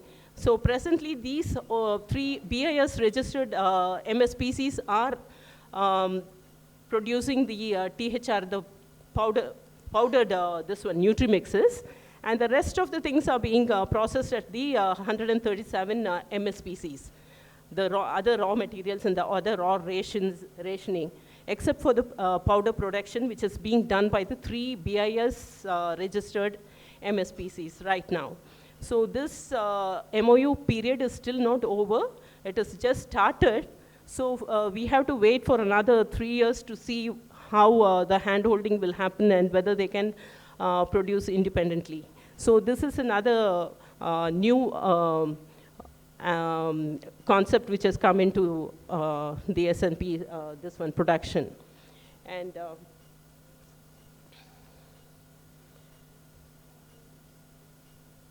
we have high-level committees in Karnataka, which has DFRL, Food, Health, FSSI, CFTRI, and WCD as members of it. And the committee has recommended for the upgradation of all the MSPCs, that is 137 MSPCs, based on their recommendation.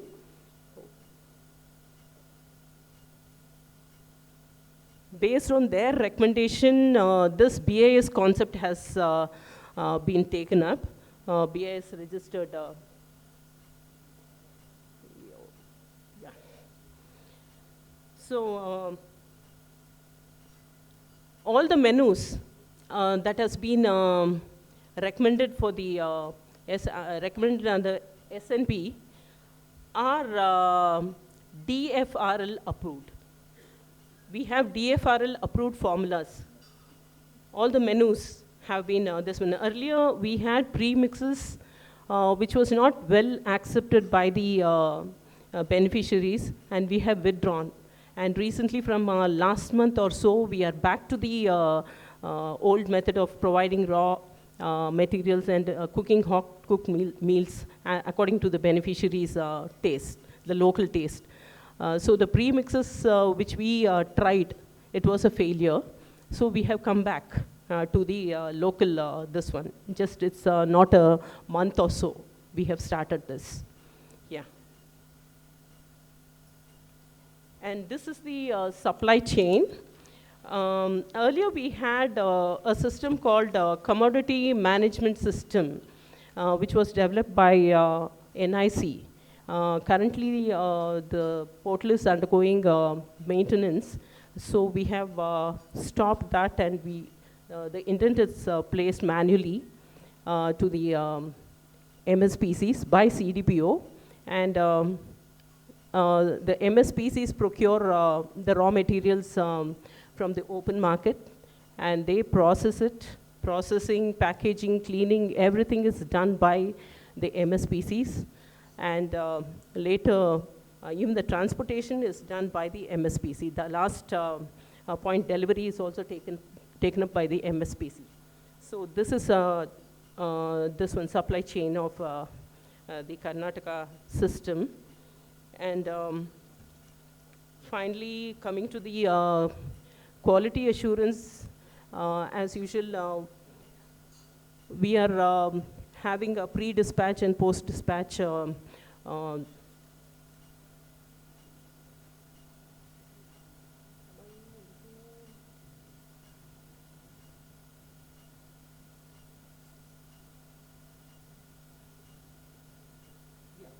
that's it.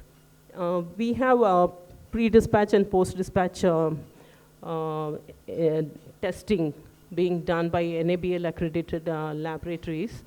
And pre-dispatch, any this one, what to say, discrepancies found in the processed, this one we totally withdraw the whole batch, and we see that it is replaced by a fresh one. And post-dispatch, that is after the THR reaches the Anganwadi center, ready to be distributed to the beneficiaries, again randomly sample is picked up and sent to the NABL accredited laboratories. And we see that the quality is maintained. Not only, this is a second checking, what we do after the dispatch from the MSPCs. And then we have, Karnataka government has a very high level committee which has been headed by Chief Justice of Karnataka, who reviews our SNP. distribution and the SMP implementation time to time. So we are regularly monitored by the judiciary as well as the system very stringently.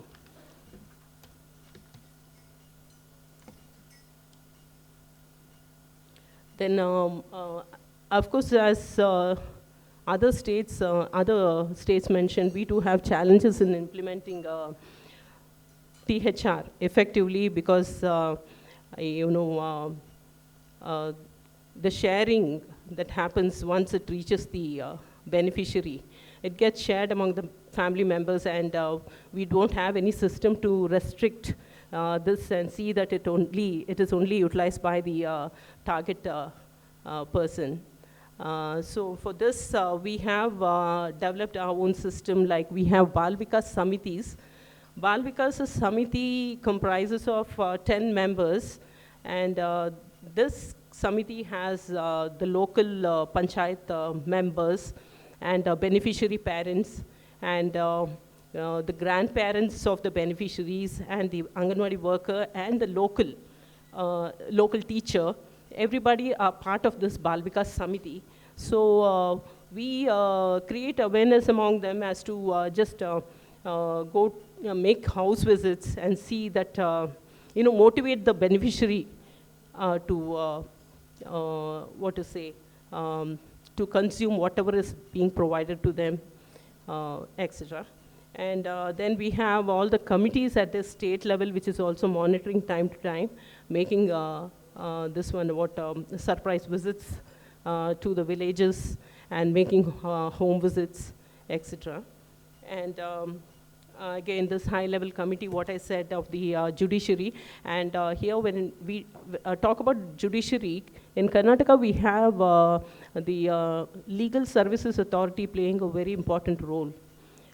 We have district legal services authorities and taluk legal services authorities making visits and reporting to this one, government. And we do have, from time to time, we have meetings by Legal Services Authority on the effective implementation of the THR and the SNP component of this one. And we do have reviews on the developments that are taking place in the thing, that is changes that are taking place when we look at the statistical figures of SAM and MAM children. And here I would like to point out that in the month of June, Karnataka was having 74,000 SAM children. But with all the efforts of judiciary and other things, and we have brought down the numbers to 11,000. So right now, the present statistics is 0.36% of SAM children are there. So we have successfully reduced the number. And this is because of intensive monitoring and intensive involvement of judiciary and other convergent departments. So this is one of the best example for me to give here for having effectively implemented the SNP and the THR, hot cooked meal, everything together. And then apart from this, when we talk about THR, we have Anemia Mukta Paushik Karnataka. This has been implemented. This is a scheme of health department which was launched last year. And under this scheme, we have around 6 pillars. And 4th pillar talks about the take-home ration. That is the Nutri Basket, what I spoke about, for the pre-conception group. That is eligible married women. And the second one is about the CMAM program. Then providing enhanced nutritious food for the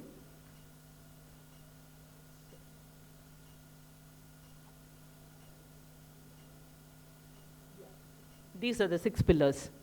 And the 4th and the 5th pillar, 5th, 6th, is something to do with the ICDS. And we are also part of this, and so we are trying to see that it is effectively implemented. And lastly, before concluding, I would like to bring another innovative program which has been recently implemented by Karnataka government. Karnataka, we are trying to rename Anganwadi to government Montessori's. It has already happened, and we have started LKG and UKG in the Anganwadi. And already we have upgraded around 2,000 Anganwadis to this government Montessori's. The reason is the beneficiary count was dwindling, and children were moving towards the private nurseries. So we didn't have beneficiaries coming to Anganwadi centers. So to attract beneficiaries towards Anganwadis, we renamed, and we are very much successful. And we had even Government of India Principal Secretary visiting one of our nurseries and got very good appreciation for that. And so this is another measure what we have taken to draw the beneficiaries towards the Anganwadi centers. So with this note, I just conclude my this one. Anyway, thank you so much. Thank you very much, madam, for the presentation. The floor is open now. Yes. Can we please pass the mics? We see many questions now, many hands. Happy to see. Ma'am, please.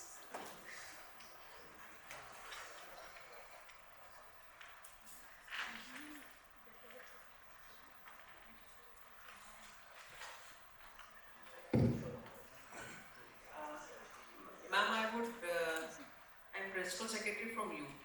I would like to understand this special scheme that you have mentioned to the eligible married women. So that is run by your state fund? Yes. Totally. That is purely a state innovation. Yes, ma'am. Initiative. State initiative. And we have currently implemented the scheme in 102 talukas, aspirational talukas. And it has been well taken by the beneficiaries, ma'am. We are giving a Nutri kit. The kit has 1 kg of millet laddu mix, 1 kg of jaggery, and 1 kg salt, and the pulses, half kg of green gram, half kg tur dal, and half a kg ragi. So all this this one stuff is put into one kit and we give it to them in a kit form. So this you give for 6 months, as you said? Yes, ma'am. Yes, ma'am. This is only for 6 months in lifetime. And once, so what is the driving force behind this?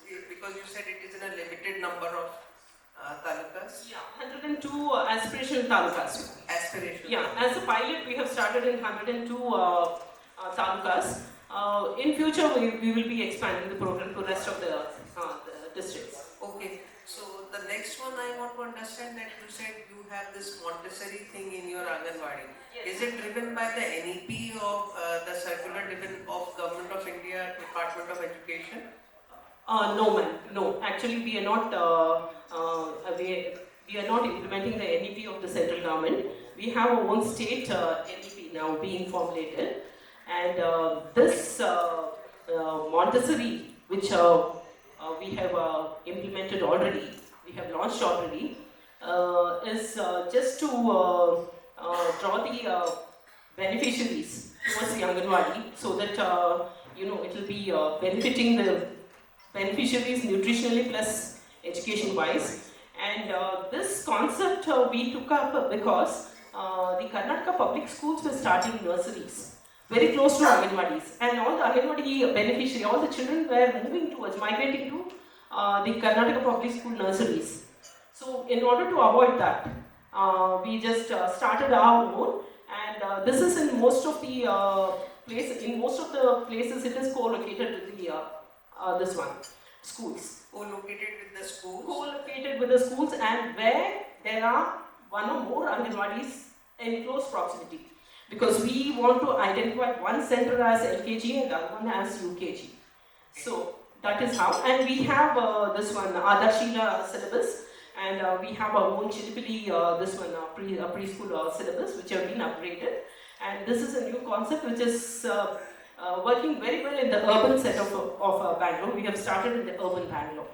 Okay, so this is urban centric, and have you hired other people, or it is part and parcel of the early childhood care education, which is part and parcel of Anganwadi center? We have not engaged additional this one, ma'am. Right now, what the priority, how we have prioritized is that we are selecting centers where we are having postgraduate Anganwadi teachers and graduates. So we have, and the building criteria. So we have taken all the criteria into consideration for selecting the centers to be for the upgradation. And plus, we have the central government has come forward to upgrade 20,000 Anganwadis into Saksham Anganwadis for this purpose. Okay. So it is a selected few. It's an Yes, selected few to begin with, and later it will be expanded. Okay. And your THR is within the cost norms of Government of India, whatever it is giving, or the state is topping up for? State is topping up. For pregnant women in the lactating mothers category, state is topping up. The egg and milk. Egg and milk also is a state-initiated program. Yeah, that is, egg is at the cost of 6 per unit, and milk 50 ml. That is 15 grams of milk. We have it works around 5 rupees 12 paise. So that is borne by state government completely. I just want to ask that jaggery is part of your THR. Yes, ma'am. Doesn't the heat changes the constituent? It becomes gooey in the summer season? But right now, that is after we started giving this NutriKit for the pre-conception group, we came up with the idea of giving jaggery powder, that is organic powder, not this one. So this is being, it is well accepted by the beneficiaries. Yes. Thank you. Yes. Ma'am, good evening. Sharad from the SPMU team. Ma'am, the part of, I think ma'am also asked about the Kshira Bhagya scheme. Yeah. Ma'am, does that come within the ration cost, or are you topping it up entirely? No, this is completely topping. Okay. Shirbhagya and that is Srishti. Okay. It is completely state initiated. Yeah. Ma'am, I also saw that for pregnant women and lactating mothers, you're providing HCM. So are they also attending the Anganwadi centers? Yeah. Here I would like to include a very good question. I forgot to mention it earlier. For pregnant women and lactating mothers, we have choice. They can either take HCM or THR. Yeah, because some of them do come to the center for the hot cooked meal, and for various reasons like a geographical condition, or let it be high risk pregnancies, and if during the last trimester and post delivery also, they prefer taking THR. They don't come to the Anganwadi center. So in such cases, we have given choice to them. Okay. They can either come for HCM or take THR. So ma'am, the HCM is given as dry ration? No. HCM is hot cooked meal. They have to come to the center. Yeah. So When they are preferring THR, they take dry ration. Okay. Yeah. Is it that when you are converting to Montessori school or Montessori nurseries, is there an additional budget, or as you mentioned, you identified the graduate worker with Saksham Anganwadi and also where the building norms were met? Yes. So, I mean, is there any other budgetary addition to this? No, right now we are managing within the these three. these three. And I also want to know your overall budgetary implication on the state budget with all the per head costs at 21 rupees for all the categories. So what is the additional load on the state government budget? Additional load, it depends on the say around for the state initiated this one itself, around it works at around 500 crore or so. Yeah, and it is the budget is released on demand. So it is again, yeah. And the third question, the last one.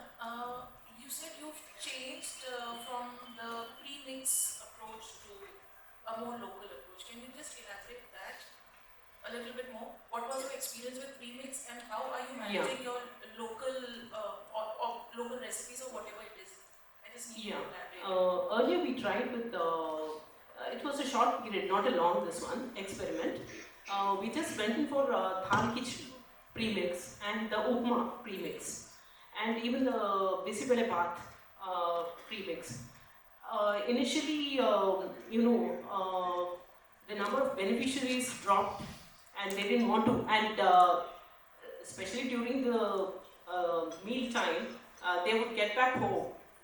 They would never sit in the centers to have this premixes because they didn't want this, so to say, they preferred hot cooked meal and they were used to it. So what we had to do is, as per the demand, they demanded that the rationing, raw ration be given as earlier, and again this one, menu, change over to Anna Sambar, the local Anna Sambar, then Uppitu with the raw ingredients given, not the premix. That they accepted, well accepted. And the premix, they refused to have a premix. And now, after reverting back to the old system, giving them the raw materials and cooking the fresh food there and having, the acceptance is very well, this one, appreciated. This is for the pregnant women and lactating mothers? Everybody.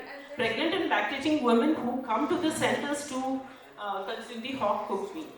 Otherwise, they are given the dry ration. Yeah, dry ration. Just one question, ma'am. Yeah. Premix was a sort of a mixture type of thing. You put hot water and just prepare, or why was it nothing separate? You said that the dry ration, yeah, so that they could prepare according to their own taste. Their own taste, yes, ma'am. Yes, more yes, ma'am. These premixes also were actually DFRL approved. This is products what we started distributing, but it was the thing, just putting it in the hot water and consuming it. It was something like the Maggi noodles, something like that. Okay. That was not accepted by the local this one. Okay. So we had very few beneficiaries coming to the center to have this premix food, and there was a rebel against this system. So we had to revert back to the ration and the hot cooked meal. So. Ma'am, I just have one follow-up question. Yeah. Ma'am, the Kshira Bhagya scheme again, are you giving like a packet of that? How are you, what's the supply chain of it, ma'am? How are you reaching it to the Anganwadi workers, or the Anganwadi workers are procuring on their own and you... No, Kshira Bhagya is through the Karnataka Milk Federation. Okay. Yeah, they are supplying the full cream milk powder. Okay. Right now. And it is again through the supply chain is through the MSPCs. MSPCs again, according to the indent, it reaches the Anganwadi center, and from the centers it goes to the beneficiaries.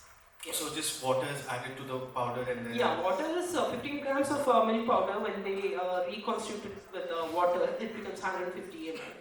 So that's how it is. And for SAM children, we give addition take-home milk powder of 20 grams. That is 200 ml.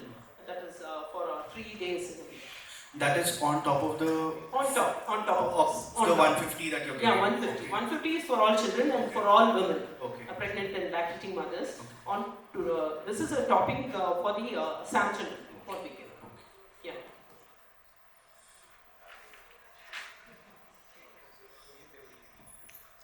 Thank you, ma'am. And I'm Dr. Aparna. I'm a nutrition specialist with UNICEF from Raipur. Just would like to understand, why did state feel the need to have state-owned Anganwadi centers around 3988 that you have shared? Yeah. And second question is, when we are distributing eggs, and for those who are not taking it as hot cooked meal, if they are distributed, so what is the frequency of the distribution? And do pregnant women come regularly to take it at the center? And also for similar question for all the other categories also where we are giving take-home ration. Okay, your first part is why we had to start the state-initiated Anganwadis. On demand. This was on demand. We had to give the thing. We still do have many non-ICDS areas in the urban, metropolitan and urban areas. So this was as part of the Amrit Mahotsav. We initiated 450 at first, and later we saw that it was working fine with the this one, a public demand. So we had to extend the thing, and right now we have over this one, 3,359. Yeah. And coming to your next, this one,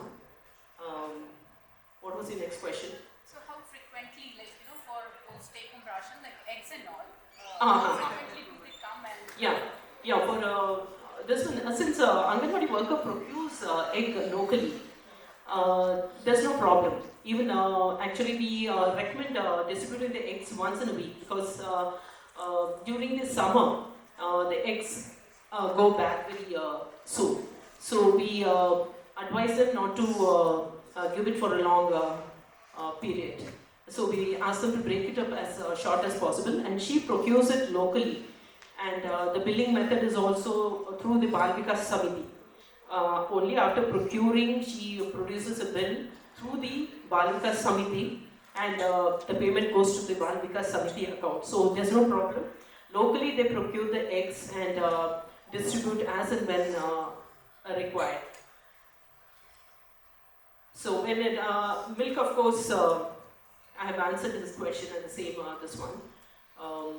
Through the Anganwadi worker, it reaches the beneficiaries. And the take-home part, the 200 ml that is given to the SAM children, that is given in the powder form, and that is also frequency is once in 15 days. We don't recommend more than that, because once they open the packet, it may go this one. It may get spoiled. So we ask them to give it once in 15 days or so. That's it. Any more questions? Hope I've answered. Hi, I'm Sharika Yunus with the World Food Programme. I just wanted to understand a bit more about these Mahila SN production centers. You said there are about 137 of them. Yes. So these 137 cater to the whole state. That's the first question.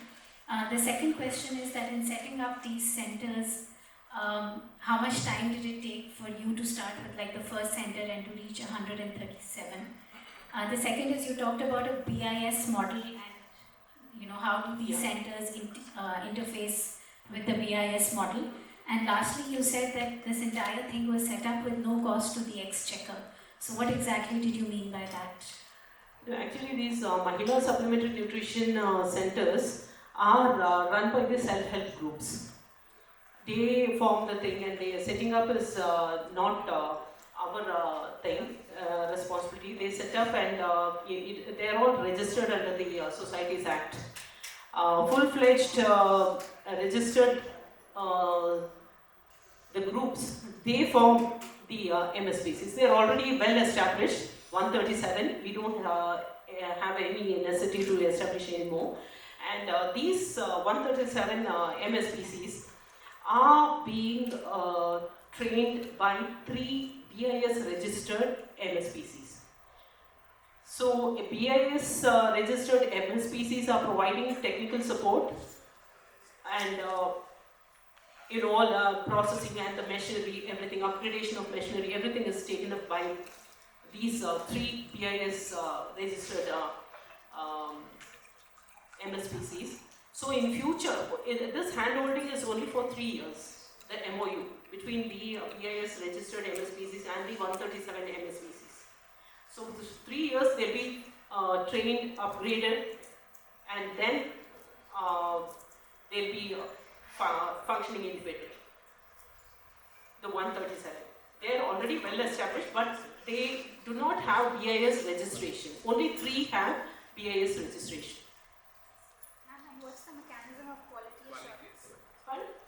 The mechanism of quality assurance? Quality assurance. Quality assurance is NABL accredited. We do a post dispatch and pre-dispatch testing. So that is a thing. And plus we have FSSAI visiting the MSPCs for and conducting inspections to give them the license. So that is again mandatory for them to be a part of this government supply chain. And again, FSSAI is visiting the Anganwadi centers surprisingly and giving them giving us feedbacks too. So this is in addition to the NABL this one accredited laboratories testing system. We do have this FSSAI visits too. How much time does it take for the NABL certification? We get it within a week's time. Yeah. Once the production is complete, they take the sample for testing, and within a week's time we get the test report. And after obtaining the test report, the supply starts. Yes. Three labs are there. Yes, yes. I can't hear you.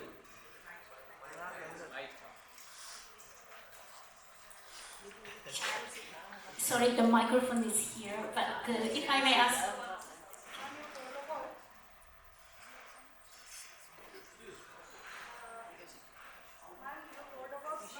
It's not.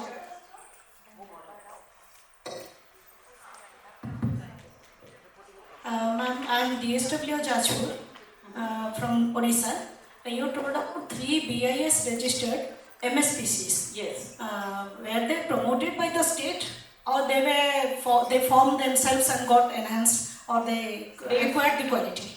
They formed themselves and they enhanced. They procured the BIS registrations.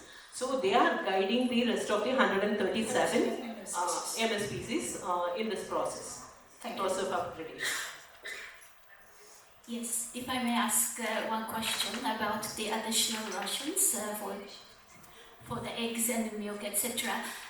During the lunchtime, we have a very vibrant discussion about how Indian women traditionally are very responsible for the entire household.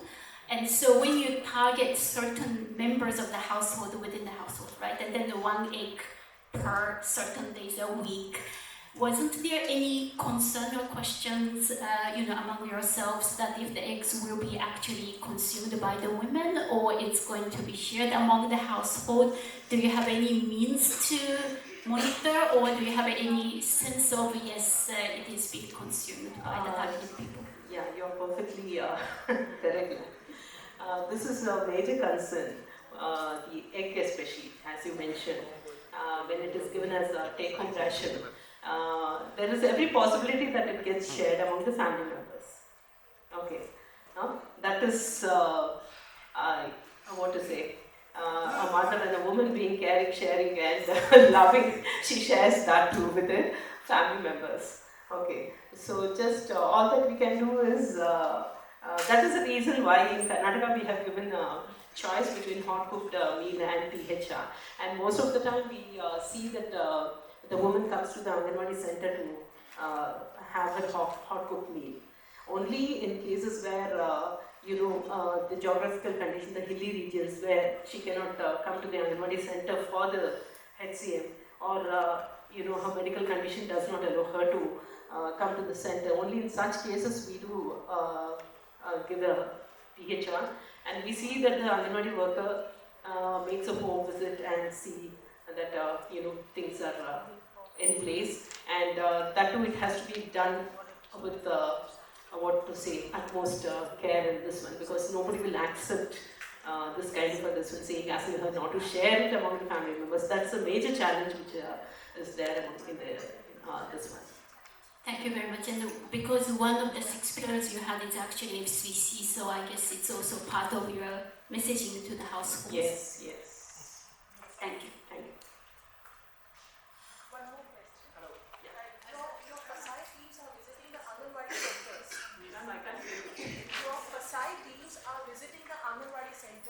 Pardon? FSSAI. Yeah. They visit the Anganwadi centers. Yeah. Your food is being cooked over there. It is the Eat Right campus.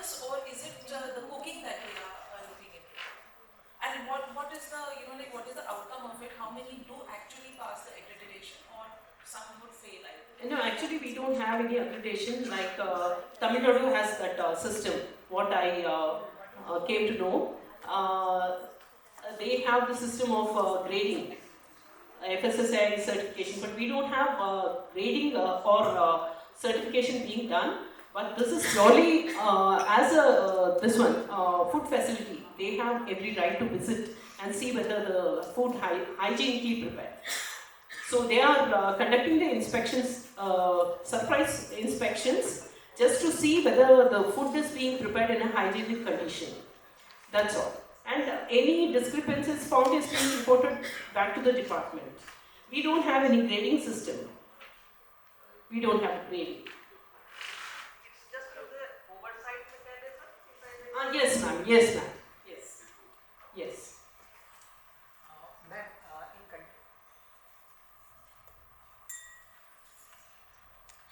So because of the time constraint, let's make that the last question and then we will move on for Madhya Pradesh, ma'am.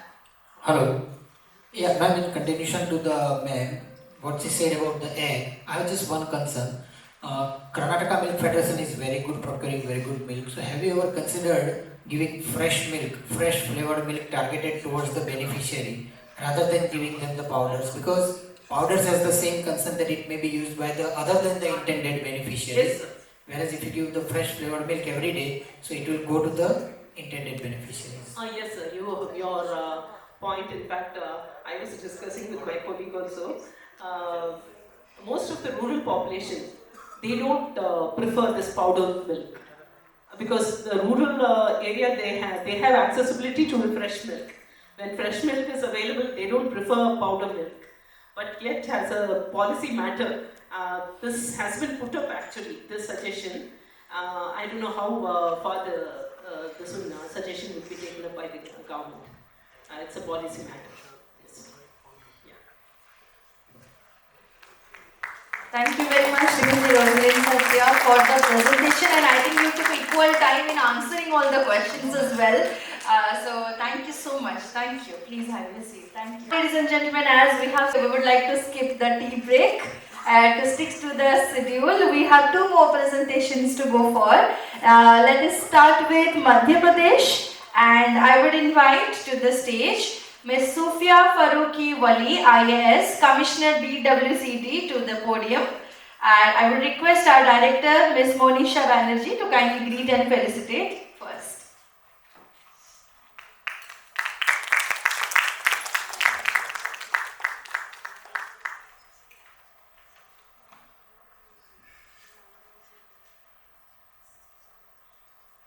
A very, very good afternoon to you. A warm welcome to the conclave, and I would request you, ma'am, to kindly get started with the presentation, and thank you, Madam Banerjee.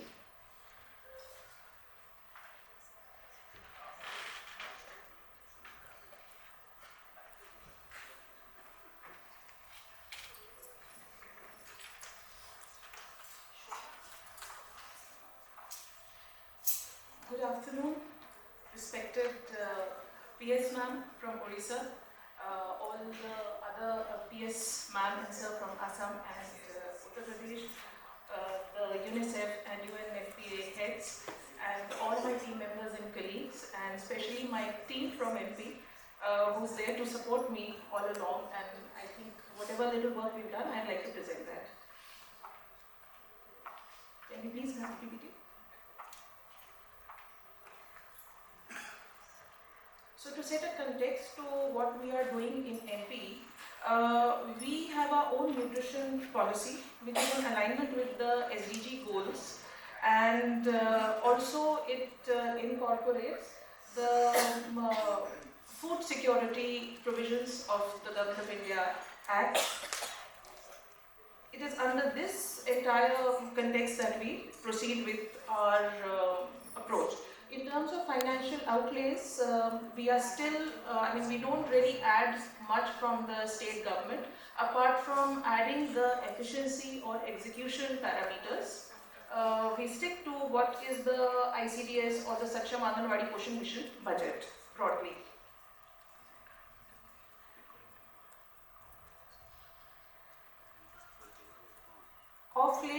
last 6-7 months, the entire focus of the ICDS program or the SAP mission has been to improve its efficiency with the help of the IT tools that we can deploy along with Portion Tracker and our own MIS system, which is called the Sampark app. Ma'am. We face a lot of difficulty with the data captured in the Portion Tracker. Yes. Sometimes our field functionaries make errors in measurement. Do you also face similar issues? Yes, ma'am. Yes, ma'am. Ma'am, In fact, we suffered a major blip in our figures in the month of June and July, and that created a lot of political, noise at the Government of India level also, because I completely agree that there's a lot of data correction that we need to do in the collection process. And there tends to be, because the moment our figures dip further, so there tends to be a lot of negative highlighting, and therefore there's always a tendency and resistance to kind of underreport. So I'm not saying that we are majorly underreporting, but to put this again in a broad context, our census projections and what the number of, the coverage percentage of our Anganwadis, there's a difference of almost 50%. So I have a huge challenge that we don't have exact census figures, but we have projection figures. So we do need to enroll. I can presume, we compare it with the health department's Dastak Abhiyan figures also. I have about 60 lakh children with me. The Dastak Abhiyan has 80 lakh. According to the projection, this should be somewhere like 90 lakhs. So I'm presuming some of the children would be above poverty line, which is why they are not part of the ICDS program. Then Dastak 2 does extend to the not so poor children. So there is a data discrepancy in all the applications that we handle, more so on the health department's end. So there are challenges, but yes, there's no other way about it, ma'am.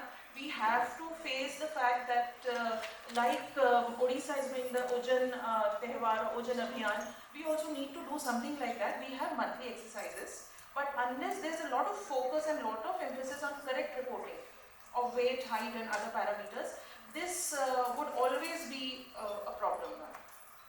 The validation is not happening. Sorry? Validation is not happening. No, it's not a question of validation, sorry. It is a question of the validation capacity of the Anganwadi worker to take the correct height and growth measurement. And once you enter the wrong data, then it is very difficult to... Yes, ma'am. So correction on Portion Tracker is also difficult, and that is something a lot of states have been asking for from Government of India, but somehow, ma'am, on that end, I refuse to ask for that permission because I would want that the Anganwadi worker kind of owns up her data and feels empowered and safe enough to report whatever data she actually has.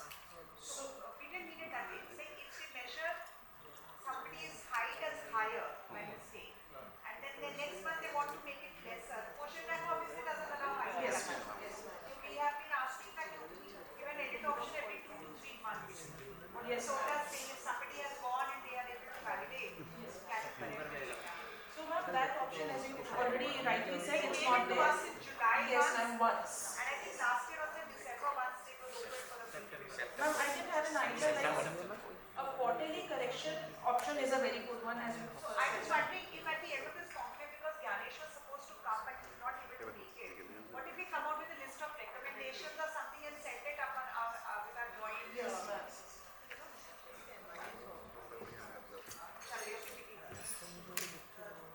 So this was the introductory slide, which I think I have broadly discussed, that we have our own nutrition policy, which is in alignment with the SDG goals and the NFSA provisions. Then we are also focused on improving the implementation with the help of IT tools, Portion Tracker and our own Sampark app included.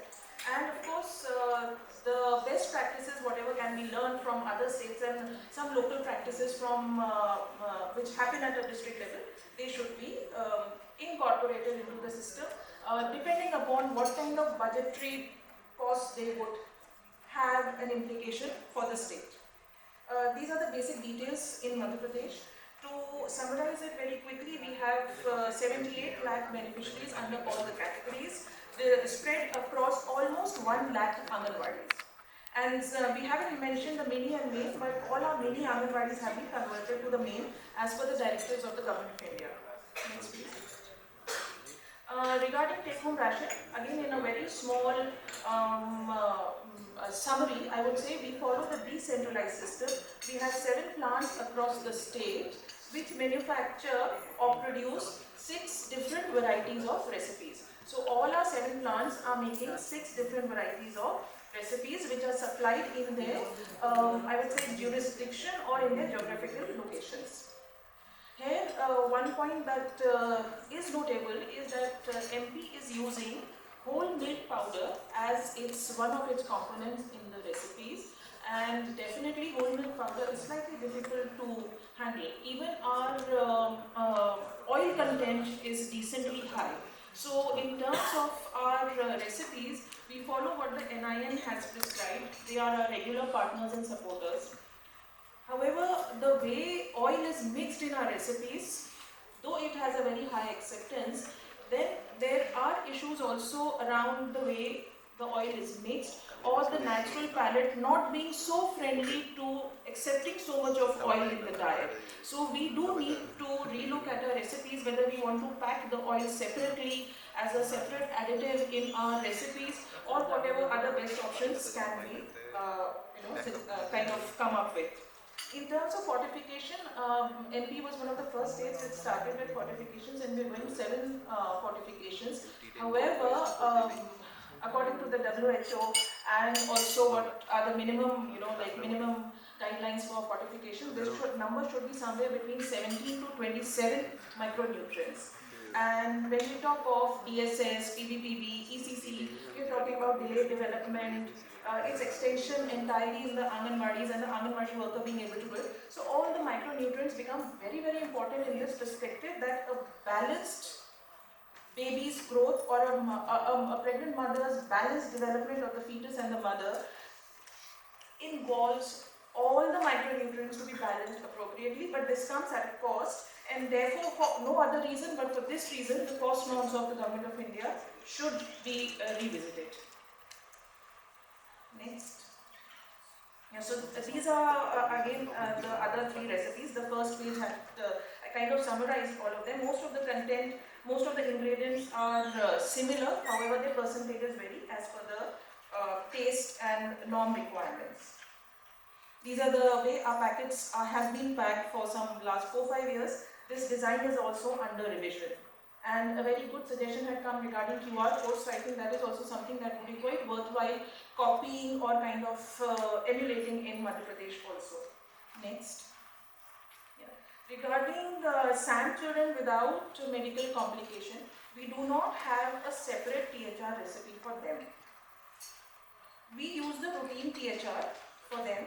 However, we also do a CSAM program, and in fact CSAM program was initiated in Madhya Pradesh, and then after it was taken up by Government of India, and we call it by our own name. We call it MMBAS or Mukhyamantri Bal Arogya Samvardhan Karyakram. This is just community mobilization and a comprehensive way of managing the SAM children. Next. This is SAM without medical complication in the age group of 3 to 6. So this is not the THR category. These children are under the hot cooked meal category.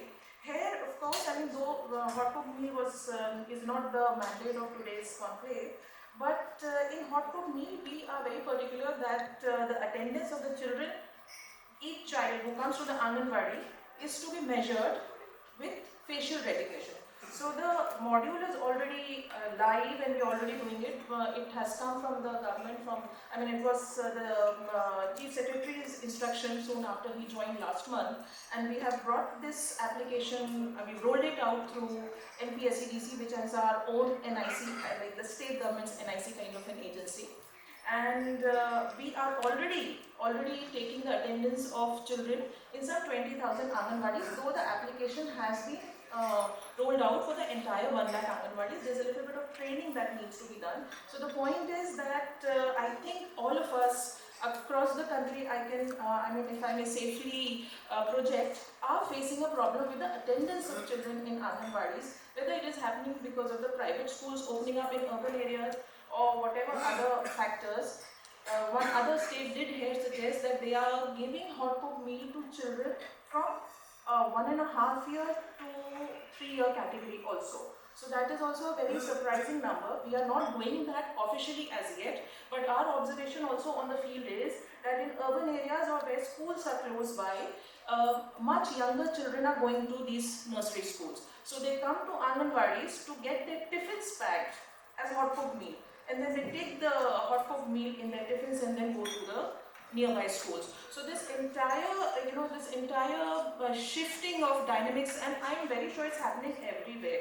Just like Madam mentioned from Karnataka also, we do need to really focus and think and understand whether we want our children to go to good schools, or do we want to stop them from going to good schools and only because we want to focus on nutrition, or do we want to shift the entire nutrition component to the school Shiksha Vibhags? So this is quite a debatable point. It is not a fight of jurisdictions between two departments, but rather what would be the most apt way of resolving the nutrition and education need of the children or the future HR of our country. Next, please. Provisions for the other THR beneficiaries. We have a weekly THR system of 5 days because the 6th day is part of the VHSND, which happens every Tuesday in MP. So the mothers, the children all come to the Anganwadi centers where they are monitored. Their subsequent 5 days take-home ration is also distributed to them. If any vaccination or any other scheme like PMMVY or anything else is required. So it's like a contact day exercise. So therefore we provide for only 5 days. However, this is also something which we are re-looking into, whether we want to do a 5-day THR and keep 1 day for hot food meal, or we want to distribute the entire 6 days ration and then do a separate kind of contact program. The contact program again could be home visit based, and again an app based biometric verified kind of a home based contact program. Next. Regarding the supply chain management in the THR, we have an entirely online module for monitoring it. However, the data or the THR requirement is got from the portion tracker. MP again is one of those few states which has an API from the portion tracker app to receive the data. We use the portion tracker app data for monitoring the attendance payments of HCM also and for THR orders also. So that way I think it's a good move forward, because we are kind of trying to rationalize between the actual consumption and what is being otherwise generally reported at large. However, the shortcoming of this is that portion tracker data comes to us with a delay of 1 month. So there has to be a more real-time data sharing rather than an API based, which is time cycled at 1 month's gap. So every time we get the data, if suppose I am going to draw the data here in November, then I will get the data for the month of September, 1st to 30th of September. So this kind of a delay causes an entire delay in the system. Next. This is the flow for how our THR moves. As I said, once we have the data from Ocean Tracker, we give the orders to MP SRLM, which is the Rural Livelihood Mission. It is placed with the RD department, like all other departments. Here, SRLM runs 7 different plants, which are owned and run by the cluster level federations. These cluster level federations hire teams to run, or managerial teams to run their plants, and then they do the production of the THR as per our recipe and our requirements. Then from here, the THR moves to the ICDS project office. Our distribution point is the project office. At the project office, like others, there are small godowns or local facilities which have been made into godowns. From here, through the supervisors and through the CDPOs, it is distributed to the Anganwadi level, and from the Anganwadi workers, it is distributed to the beneficiaries. With regard to quality assurance, we have a system of sampling through the NABL labs. So we do NABL lab sampling at before the production in terms of what are the ingredients or raw materials that are going into the production.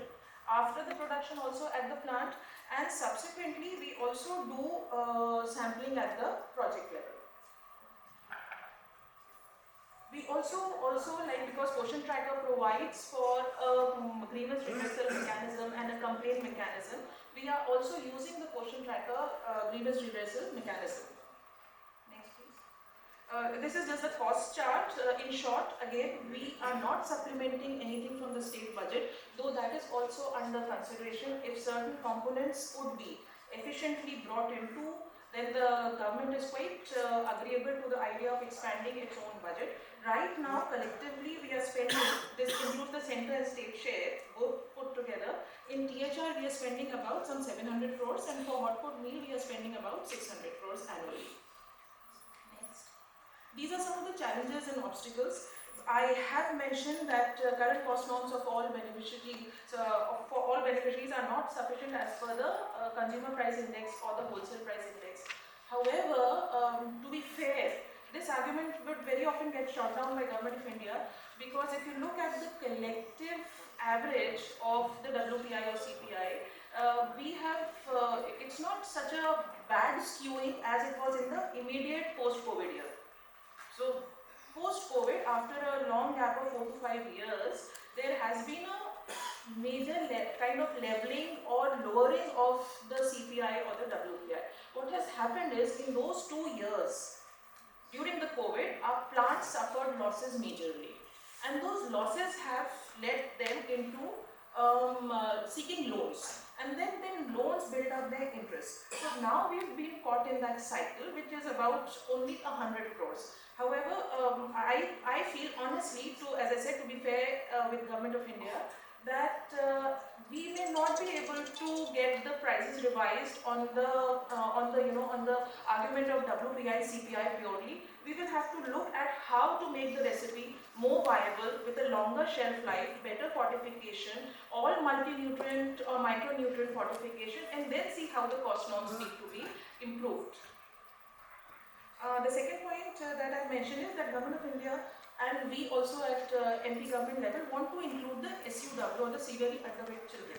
These are children which are just on the border or the margin of, of being, one illness, and they will convert into severely malnourished children. So SUW is a very critical group. It is not as large a group as the MAN group, but it is somewhere in between and overlaps the SAM group. So if we could do something like supplement with fresh whole milk, or supplement with something in the morning snacks, which could be like sprouts atta or something nutrition protein based, then maybe this kind of a group would be targeted better. And our calculations in Madhya Pradesh are that this is not a very expensive proposition. It normally takes only 100 to 120 crores per year annually to address the SUW group with one supplement. Like if it's milk, then one supplement would be 100 and 120 crores.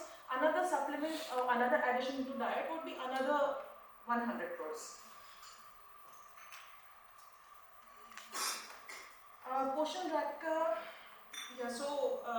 Potion Tracker data I have already, because ma'am had mentioned it, and I have also discussed it, that there is a delay of almost a month in getting the Potion Tracker data. It has to be more live. All its modules have to be really live and have to be live quick. Because if our Anganwadi workers are constantly made to be punching into a system which is not giving them information in return, which is very, very relevant, real, time real and useful, then they may find it as like an additional burden of work.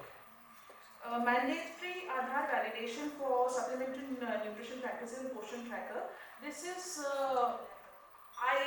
yes, this is a problem, but only for a very small population which is migrant or kind of which keeps moving every 6 months from one state border to another. So it is this population which probably needs something like the e-POS solution in terms of Anganwadi services also.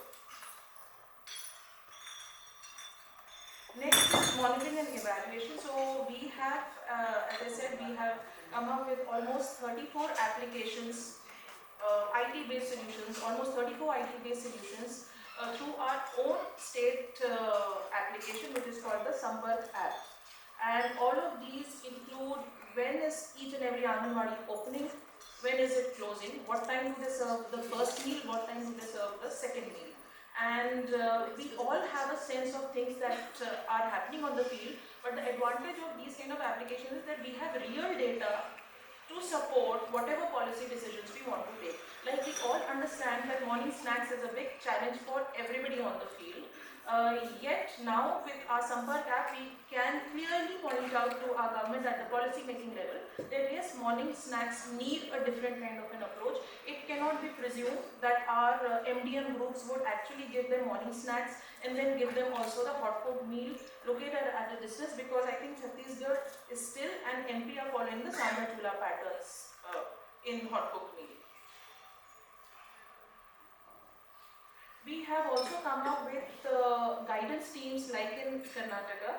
These guidance teams we are in the process of developing as the best of the trainers, because this is a very technical department, as was said by Principal Secretary Sir from Assam, that it is a very technical department where we actually recruit all the officers through the MPPSC system. So they come with very diverse backgrounds and they need some specialized inputs every now and then, with theories being updated, with scientific data getting updated. So this team, which is the guidance team for the district, is again monitored through the application. They are given 2 random Anganwadis to visit. They visit and report in detail what is it that they saw and what kind of a guidance that they actually did give to the Anganwadi center which they visited. And we also have to follow it up with further strengthening and training of these teams. Next. This is just a screenshot of how our THR distribution is managed online, real time, every day. Next. Then there are certain traditional best practices, like we do local recipe festivals or competitions for every district, so that there is an option of multiple recipes available to the mothers also, and this is basically an IC activity in terms of how to best cook food and how to have good nutrition-dense food. Next. I think in this we have already I have already discussed all the points. So we have a lot of cross-learning from other organizations. We have, through our Sampark app, built an entire network of putting all the technical and data information and online information and IC all together on the same platform, which is accessible not just to the Anganwadi worker, but also to those mothers who are probably on social media. So if we want to share something, we have experiments and we have been pushing through all our Anganwadis, through some NGO partners like Rocket Learning, whatever educational information, nutritional information, information regarding mental health or menstrual health or the first 1000 days into the phones of the mothers also who are using smartphones these days. So there are such solutions that we are doing. Challenges also, I think I have mostly mentioned. We need to have real-time data if we really want to monitor THR properly. Government of India is in the process of doing a biometric verification of THR delivery, which is something that we are looking forward to in Madhya Pradesh also. Otherwise, our own biometric verification process was on the go. We have put it on hold, hoping that by probably January, February, we would have something like that from GOI. We do our social audits using our local organizations available with us, monitoring at panchayat level and making it the main agenda of the Gram Sabhas, or kind of mainstreaming the agenda is still a challenge. Mainstreaming the agenda even at the district level remains quite a challenge. But this is something we are working on, because among the many applications, we also now have a district nutritional committee meeting application whereby the chief secretary can directly see who are the collectors who have been regularly conducting the DLC meetings and what are the outcomes of the district, whether they have taken a specific action regarding the severely malnourished children in their district, how many are put in the NRC. So this is again a cross-talking application which is visible on the dashboard of the Chief Minister also and the Chief Secretary also. So the idea of all these things is to kind of mainstream the malnutrition agenda along with our usual agendas of infrastructure development, roads, which somehow tend to take the bigger share of the time and highlight. Supervised feeding is one thing which our experiment is in Madhya Pradesh we've learned that IYCF is a much hackneyed, much talked about, much understood concept. However, there's still a lot that needs to be done in IYCF because the information dissemination that should happen to the young mother who has become a mother for the first time in a rural area, which may or may not be a very conservative area, IYCF practices, breastfeeding practices still need a lot more empowerment and a lot more understanding and is one of the best interventions in attaining good weight gain for the children soon after birth in the first 3 months. So all this intervention when we talk of THR, HCM is subsequent. It is the first 3 months or the first 1 month where very good, very sound feeding practices still need to be I think the center focus of our entire nutritional 1000 days exercise approach. Budget constraints I've already discussed and given my view also on it. Yes, in our state, SRLM is facing financial crunches and is finding it difficult to run the THR recipes. And I do think the way NIN has designed our recipes, they are fairly good. So all that we need to do is kind of again resolve the sugar versus jaggery issue and also how sugar and jaggery both could be substituted by something more wholesome in terms of fat based or oil based or whole milk based kind of protein and fat energy. So that remains one of the constraints. Next. Thank you.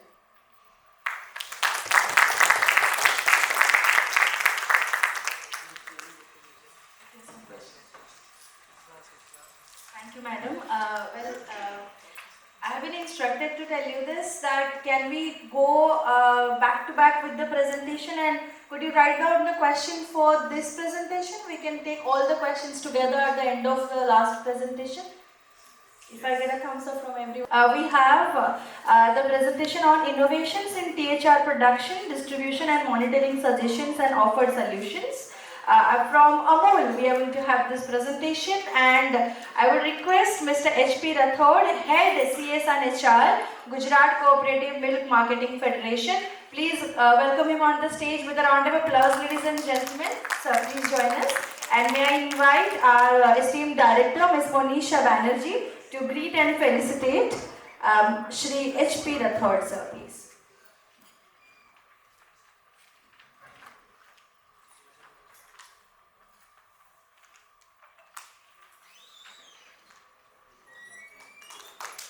A very, very good evening, sir. Welcome on the dais.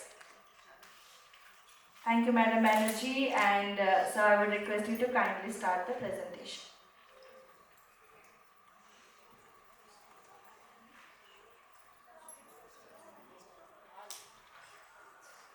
Good evening, everyone. I do understand that it is a fag end of the presentation and everyone is looking for something different. I'll try to make it very brief, very short. Respected dignitaries on the dais and all the respected dignitaries present in the august audience, I'd like to begin with just saying that what Amul is and why Amul and how Amul is linked to the THR and what are the innovations which we have made. I'll make it very quick.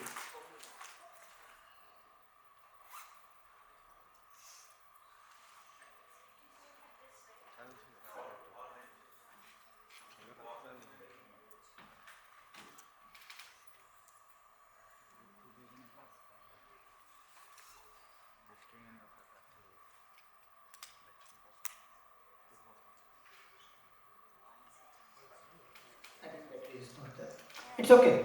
We'll go with the what Amul is. Please next, please. So it is GCMMF, and we are celebrating our 50th year, whereas Amul is already celebrating 78th year of the existence. Next, please. So what our Honorable Prime Minister has to say about Amul? So उन्होंने ऐसा कहा कि भारत में आज़ादी के बाद बहुत सारे ब्रांड बने, लेकिन अमूल जैसा कोई नहीं. This is what our Honorable Prime Minister has said about Amul. So we are an organization of having turnover of 80,000 crore rupees. We are the 8th largest dairy cooperatives and 8th largest food organization, and our milk procurement is 1100 crore liters. So what we do in the market, we have got around 3.4 crore packs of fresh products sold every year across the India, and it is manufactured in 107 plants. We have got around 25 lakh ton of metric ton of cattle feed sold. We have got 50 products, more than 1050 SKUs, and more than 1 million retail outlets. That is what is our expansion on the other side.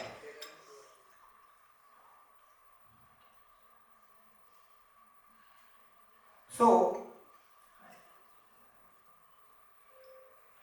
when we say what Amul is, then it is the strongest dairy brand globally and second strongest food brand in the world. That is what Amul is. When we say about market leader, so GSM is the market leader. We have got, could I have a separate, yeah, for this. I think that would be better.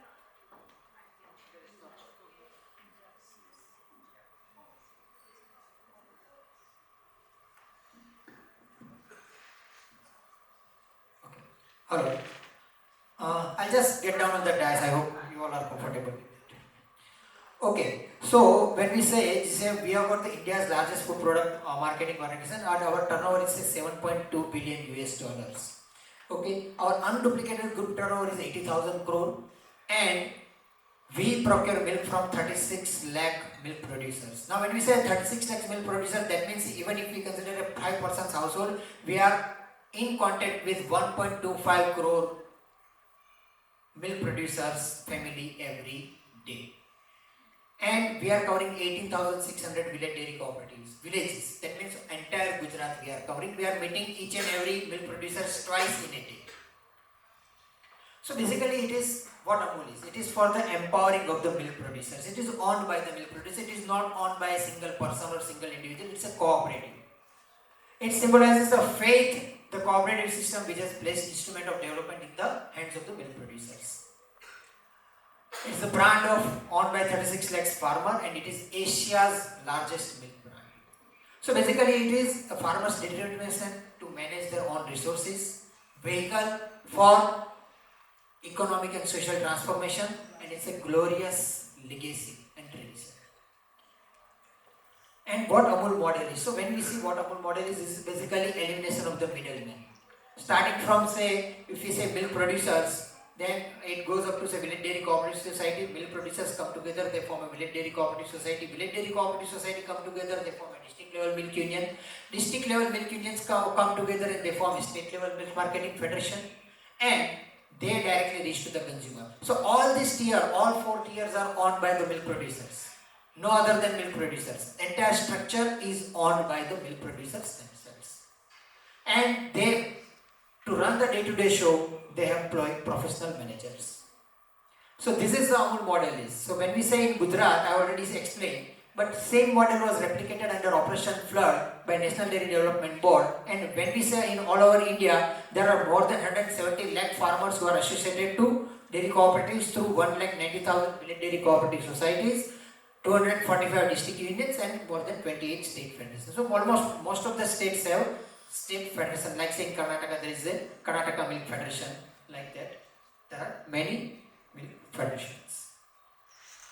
If we say about the milk production, then world has got around 93 crore metric ton of milk productions, out of which India has got 23.5 crore metric ton of the milk productions, which is 25% of the world. Out of that, our organized sector has got almost 21% of the milk production, and out of that, Amul has got 1.1 crore metric ton of milk production, which is 23% of the organized sector. So that is again largest in India. And if you see the milk procurement since the beginning, Amul has always gone up, up, up, and up. That is the milk procurement of Amul. And Our Prime Minister, Honorable Prime Minister is saying that double the income of farmer, Amul has quadrupled the income of the farmer, milk production has more than doubled, milk procurement price has more than doubled in last 10 years. So, milk is the largest agricultural crop of India, more than combined together, if we put wheat, rice and oilseeds together, milk is the largest crop. And one more important thing is that whatever consumer pays for the milk, more than 80% goes to the farmer, which is much high. If you go to the developed countries like even USA or Europe, only 35% of the consumer rupee goes to the farmer. Here, more than 80% goes to the farmer. And more than 12 lakh women are associated with the Amul, and they are the member, they are earning, the money is directly going to their bank account. So it's one of the largest eco-socio upliftment of women, and it's a women empowerment example. So we have got huge capacity, 107 plants, more than 5 crore liter capacity, having total milk drying capacity is at 1100 metric ton per day, average milk procurement 3.1 crore liters per day, pig milk procurement 3.7 crore liter per day, and our cattle manufacturing capacity is more than 10,000 metric tons per day. Okay. And when we see market presence, we are the largest exporter of the milk and milk products. We are exporting to more than 50 countries under Amul brand name. It is just to show that our qualities are at par in the world level. And we are entire supply chain is digitally integrated, starting from milk producer to the consumer. We are totally digitally oriented. Sometimes we are called IT company in the food business. So that's how people say us.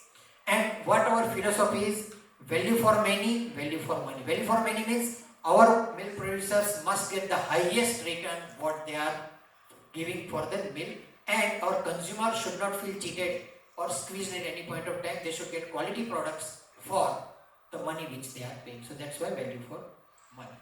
So milk, it's manifold, it's leading by the innovations. We have got various products. I will not go into the detail, but depending on the year, depending on the requirement, starting with just the butter and powder, now we have got thousands of the products depending on the requirement. Now latest our trend is we are now in the protein products. We have got even age-wise product, different product range, and we are launching 2 new products every month. So you can understand what innovation and creativity is going on in the Amul. Why I am saying this, that we will come in my next slides. Okay. And we also launched our Amul milk under Amul brand name in USA also. And we are going to launch it in Europe soon. So that's what is the span of Amul. So now I am coming to that what is our currency. Amul's currency is not milk, it's trust. And that trust has led to development of this model in different countries. They are asking, like say Kenya, Sri Lanka, they are asking for this model, and we are supporting them. So how then we came into the take-home ration? All the products which I have shown, there is no take-home ration anywhere. Okay, no cereal base, nothing, we don't have anything like this. But because when I say that our currency is trust and not milk, government of Gujarat had that trust on us. And they asked us that you should come into the take-home ration. And because of insistence of the government of Gujarat, we thought that okay, let us get into this field also. So what is the Gujarat model for the THR supply? So our government of Gujarat has already made the presentation, so you know I am not going to repeat all this thing, though there will be something in the few slides, but we will discuss more about it.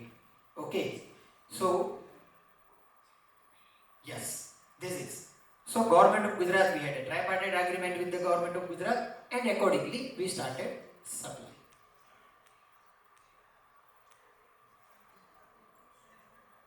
So why Amul? I have seen trust. People have trust on us, farmers have trust on us, more than 1.25 crore Gujarati people have trust on us. Okay, we are meeting them twice every day, so that is one of the things. We always ensure that quality in our any product. We ensure that whatever we start from scratch, even for milk, we start from the same, accepting milk from the farmers, we have a quality check at each and every stage. Even for the consumers, whenever we supply, we have got a quality check each and every stage. And same quality check we have applied for the take-home ration also. That's why quality at all level. We have got huge infrastructure. in one of the presentations, it was clearly mentioned that institutional structure are the base which helps in developing so many success stories. And this is what we also have, whether it is at the farmer level, whether it is at the rural level, or whether it is at the urban level. And last but not the least, we do not have any motive for the profit. We are a cooperative, we are working for the farmers, we are working for the consumers. So we do not have such motive, and that is one of the strength. So what pillars we have for THR supply in Gujarat, that is product, production, quality and supply chain. These are the pillars. So when I say about product, so we were not aware, we didn't know what THR is. So Government of Gujarat, criteria of the Government of India, support from the UNICEF regarding nutritional requirement, we formulated a product. And whenever we formulate any product in say Amul, we test it out. We test it out with the consumer, we take the feedback, we refine it, we further improve it, and accordingly once we get into such a state that okay, now consumer has accepted that product, then only we launch those products. Similar thing we did in Take Home Ration. So this product, you all know, it's made from grain, pulses, oil, etc. And we are fortified with the micronutrients. And each product is designed to meet specific calorie and protein requirement as specified by the government.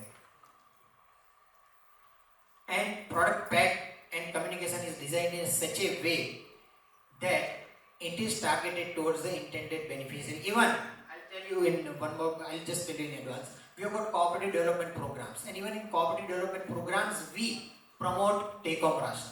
And when we promote this, we ensure that we give message in such a way that if it is meant for mother, then male counterpart do not eat it.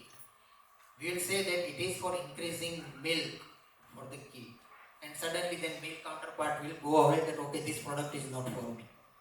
Okay, so we made such a subtle communication that product goes to the intended beneficiary only. These are the product Bal Shakti, meeting the standards. Similarly, I'll go for the Matru Shakti. This product you already seen, so I'll not go into that. We have got Purna Shakti for adults and girls, so I'll also not go into that. So this is the thing. Now there are concerns in the presentation. I've seen that okay, that's the right concern that everyone do not like to eat same thing every day. Okay, so therefore we made a product in such a way that you can make different products out of that, and our beneficiaries have made more than 70 products out of the same base material which we are providing to them.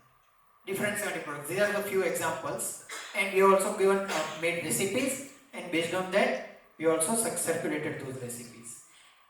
What are the changes we are making? With the Ayush Mantralaya, we are adding, as per the suggestions from the nutrition team also, we have added Ayurvedic ingredients into the Take Home Ration, and we have made Ayush product. This is Bal Shakti Plus, and it has got Vidang and Trikatu, and Matru Shakti Plus, which has got Jeera and Mushta.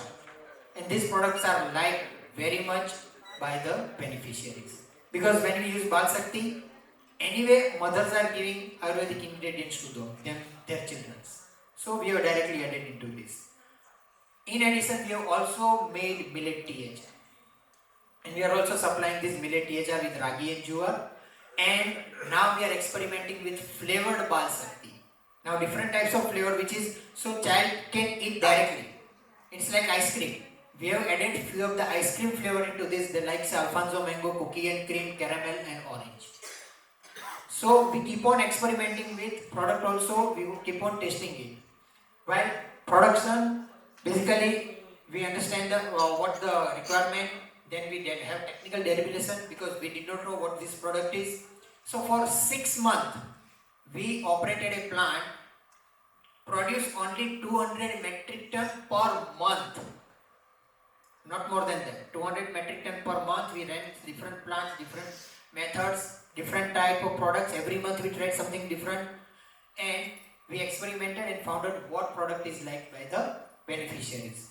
And then we installed that plant carried out trial production, and then after we had some successful product testing by the beneficiaries and liking, then we installed 200 metric ton of plant. 200 metric ton per day production capacity. We installed 3 such plants in entire Gujarat. So it is production capacity is 600 metric ton per day, and our Honorable Prime Minister had inaugurated this plant. There is a photograph of the plant also above, and Honorable Prime Minister is there. Similarly, other our plants were inaugurated by our Chief Minister, Honorable Chief Minister, and this is the plant at Surat, this is the plant at Banaras. So we have got 3 such plants. Quality, we always ensure that quality starting from the raw material quality. Whenever we purchase, we check each and every ingredient of the raw material. We select, we also ensure that our best manufacturing practices are adopted in these plants. Testing at different levels, starting from the incoming raw material, in the process, as we test for the milk, because we have got that habit. So we have every checking of each and every batch and each and every raw material at different locations from the plant, at different stages of the product also we keep on checking the material. We have got enough checking for each and every batch, as well as we ourselves give this product to the third party for the NABL accreditation, as well as the government of Gujarat also test it on their government approved laboratories.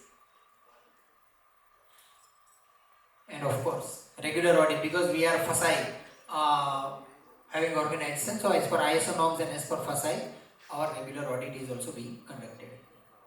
So as I said already about the quality check, supply chain, coverage, distribution, delivery and monitoring. As we are IT company in food business, so when we started with the paper, voucher, signature.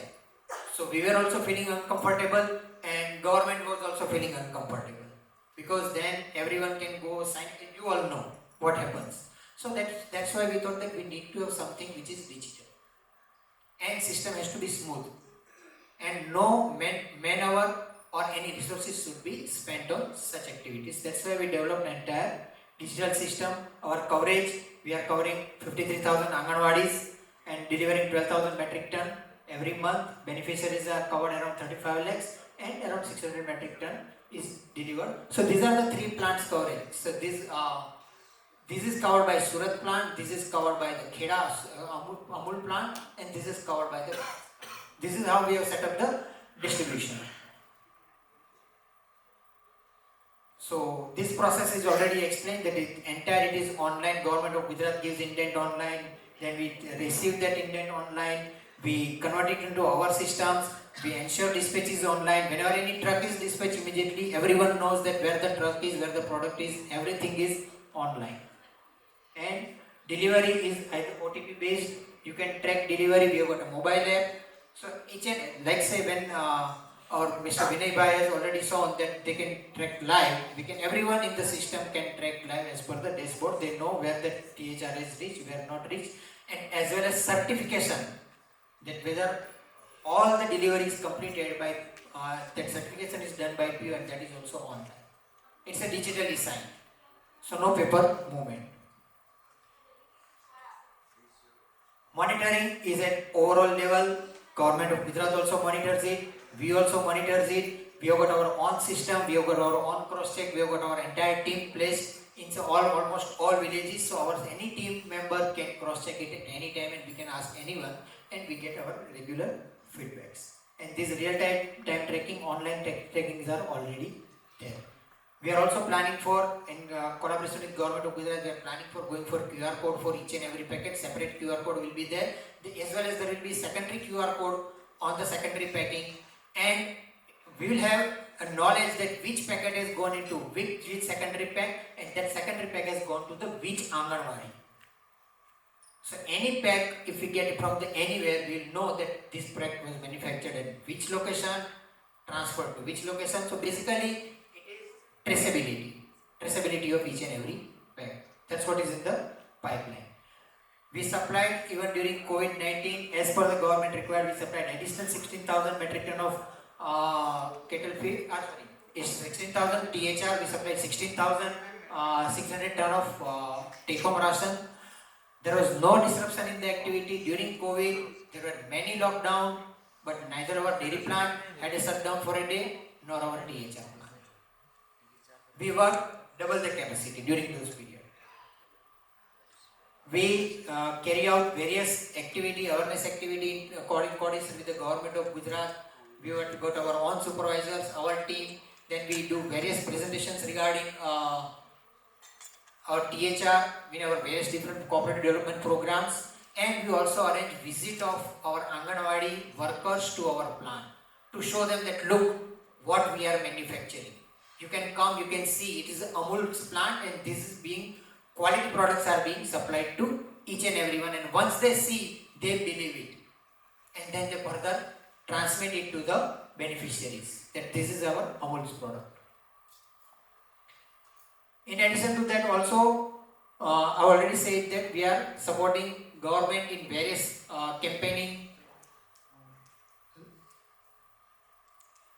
and we keep on educating beneficiaries through our even milk pouches, various messages we keep on giving to them, like World Breastfeeding Week or Poshan Ma or Spread Sahi Poshan, Desh Poshan, various messages we keep on passing to even consumers. So it is working both the ways. And even in nutrition project like say Poshan Mandna, also we are participating, and whatever is the focus area of the project, we keep on adding to this, like say critical 1,000 is already. My predecessor has discussed about such things, so I am not getting into that. We are also supplying fortified wheat flour, branded as Sato fortified atta, to government as per that requirement. We have got around 60 metric ton plant, 20 metric ton, 3 plants for the fortified atta. In addition, there was said that milk is also one of the animal protein which is required, and as you know, in Gujarat, most of the people are vegetarian. So they would not prefer idea of having something like say egg or fish meal or something like that.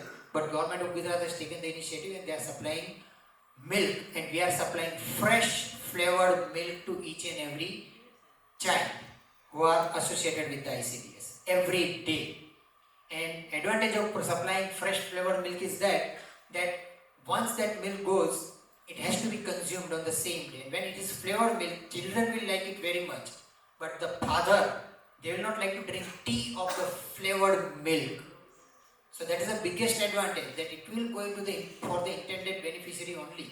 Even if some teacher, anyone will drink that pouch, 1 pouch, 2 pouch, how many days they are going to drink? And even if they drink, it doesn't matter, because they cannot sell it back to the city. They cannot store it.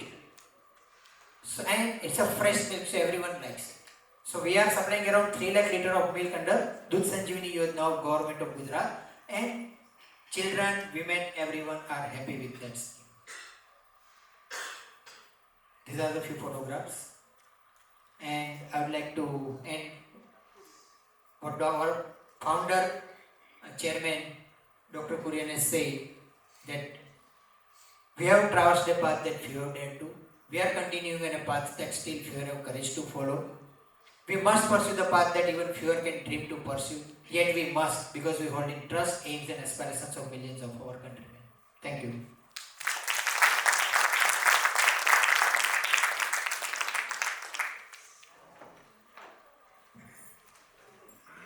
Any questions, please?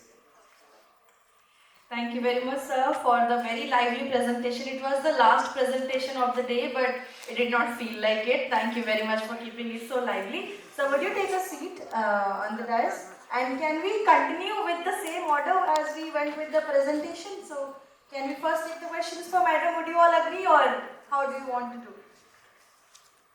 First Madam and then sir? Okay. I would request the questions for State Madhya Pradesh, Ms. Sufia Farooqi Wali, IAS, Commissioner DWCD will be answering. Okay. So yeah, we can keep it open as well. So whoever you want to ask the question to, you could please. Thank you. Over to the speakers and everyone in the forum. This is regarding Amul presentation. So what is there in your presentation for a state like Assam? So can you implement similar things, similar products for Assam? Sir, we need support of government. Whatever we did in Gujarat, that is because we got blanket support from the government of the Gujarat. That's how we could do it. Because it's not, we are not in that business. Number one, we do not sell those products in the market. We do wholly, it's for the government of Gujarat, and we had a long-term agreement with the government of Gujarat. Government of Gujarat supported us that, okay, please come, please do. And we did it. So similarly, if we get such support from government, then we can see, understand the system, and we can explore it. Excuse me. Thank you so much for both the presentations. My question is for the representative from Amul. First of all, congratulations for entering the global market and being so successful. Over a lot of presentations today, what we've heard over and over again is that children lose interest in consuming the same kind of THR. Now, you have a social marketing model and you've maintained that kind of rigor with all your other products that Amul manufactures. What are some of the lessons that we can take away for the THR models that we have in the various states? How can we continue to maintain that interest and that rigor for children and for families who are consuming this THR? And my second question is that whether it's a decentralized or a centralized unit, wherever we have in the states, Telangana has Telangana Foods, but somewhere there is always a restriction that people have in terms of marketing the products that they are manufacturing. Do we have any learnings, suggestions that Amul may want to give to the states in order to make these units more sustained? It started small and then it grew big. Do we have any such learnings that other states can follow in order to make these units more self-sustained and do beyond what they're already doing? Thank you. I understand there are two questions. One thing is that monotony of the product. So same problems, because see, we also have a small constraint that because there are rigid standards that rigid specific standard has to meet. Okay, fine. We can meet with the different recipes. Only constraint which we also fail is budget. We can make wonderful products, provided budget is there. And now we have to play within that given budget, and that's one of the constraints. But still we try to work out different things, and luckily state government has given us that free and that okay, in case there is any budget constraint, government of Gujarat may chip in. So that advantage we have, and that same I think other governments can look into, that if they want to improve the nutritional level of the children, mother, then they may like to share some budget. That's one thing. And second thing, we also, if you see, we also keep on changing the product. We also keep on adding something different. We started with the ice, then we have got millet, we have now got flavor. So if you keep on improving the same product with minor modification, I think it may work. I have a question which was linked to what Principal Secretary SIM asked. So in Gujarat you had a definite advantage because your cooperative society is based there, you know the system, you have identified, okay, if this is the task given to me, this is where I can quickly move in. And so for a new state, what are the things which would be crucial in, apart from government support, that is important definitely? Ma'am, it is just like a replication of a model.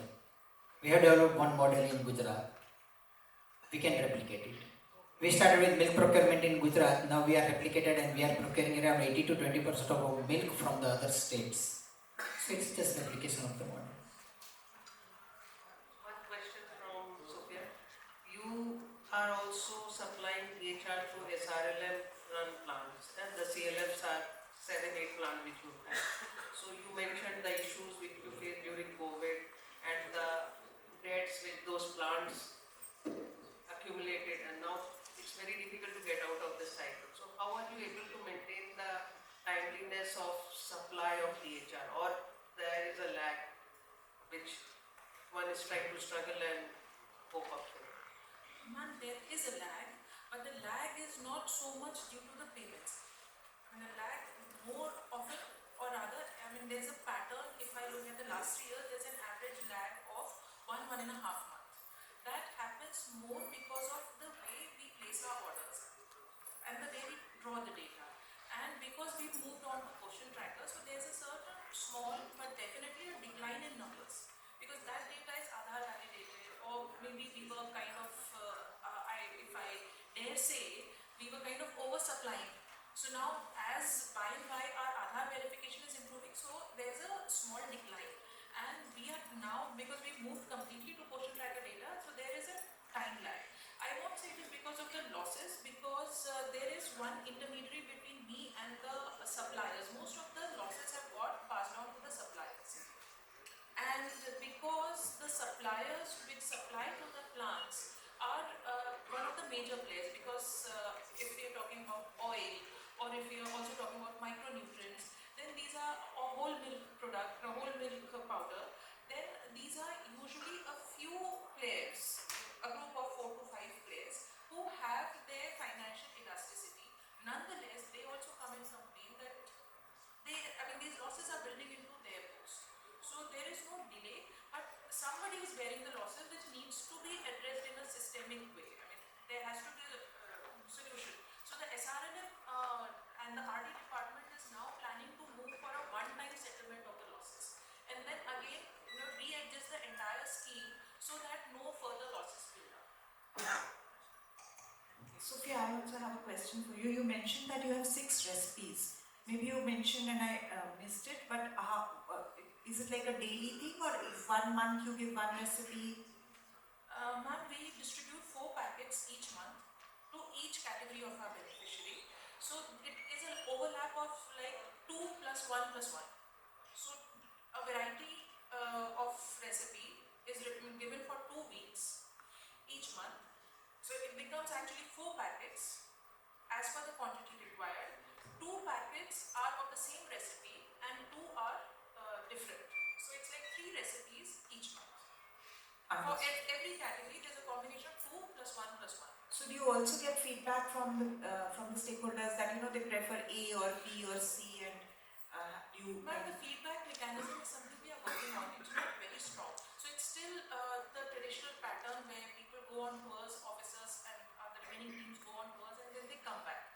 And because this is slightly conventional, it's not, as I said, completely based on data analytics as yet. So there are conflicting views. There are some who say our recipes are over oily, whereas there are others who say they are quite palatable. And as I mentioned, that the NFHS data says that the acceptability is somewhere between 70 to 80% for the THR. But we are again developing a data analytics. In the Sampark app, we have built in quality of morning snacks, quality of THR, and quality of hot cooked meal on a daily basis. So that means a lot of punching happens. It is requiring a huge server space. All those issues are resolved. But the number of people reporting into the system, Anganwadi wise, if it should be 97,000 Anganwadis, the reporting is still around 60,000 Anganwadis. So it is a system which we've just started from June 2024. And last question to you, you also showed that you were giving a third meal. Yes. Yeah, so where are you managing to find funds for that? Because you are not topping up from the state government. Yes, ma'am.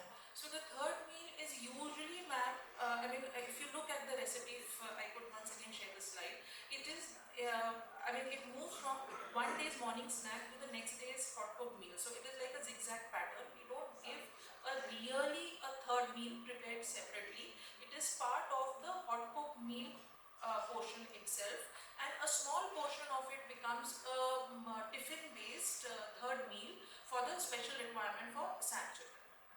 So that way it is cost-wise effective. It only goes into counting of the portions. But ma'am, at the same time, giving the same food twice over in the day is not the best option.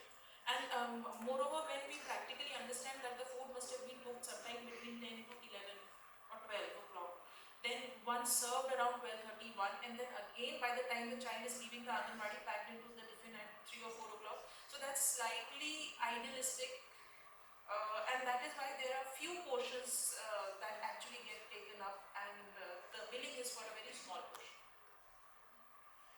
Mr. Rathod from Amul, I think you made a very brilliant presentation, excellent marketing strategy.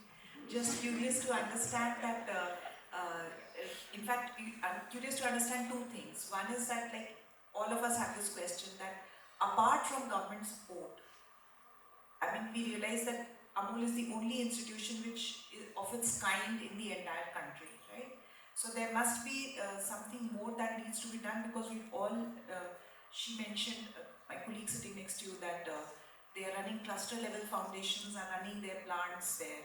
How do we convert them into, if not as good as Amul, something touching close to it? So I'd like you to answer that. And second, you mentioned that you have used innovative IEC strategies.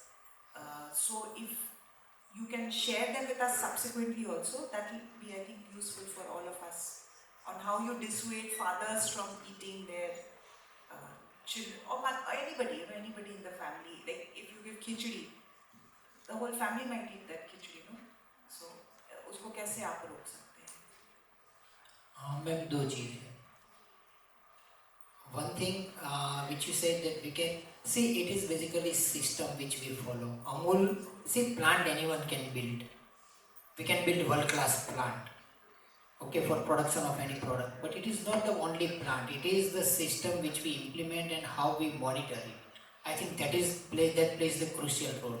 We have got our inbuilt system that for anything which we do, we have got our standard operating procedures, and then it is being ensured from the top that those SOPs are followed. No one is messing up with those SOPs, not for anything. And our quality control person has got a right to reject entire production. Though it has a crores of rupees loss, but that quality control person, even if he is a junior and the production person is very, very senior, but the junior fellow has the right that if there is anything problem with the quality, entire batch is gone. And without his signature, that product cannot move to the market. Such systems we need to implement, and that's how you better know how the system, other systems works, even in the system governments work, but our system is like this. We go in this way, and that has given us results all the time. So that is one thing. And for other things, plants, again I will say that if you can design SOPs for whatever small plants you have, and you have some good implementation mechanism, a strong monitoring, that's the key. That no ifs and buts, no compromise with the quality in any case, and I think that is the key.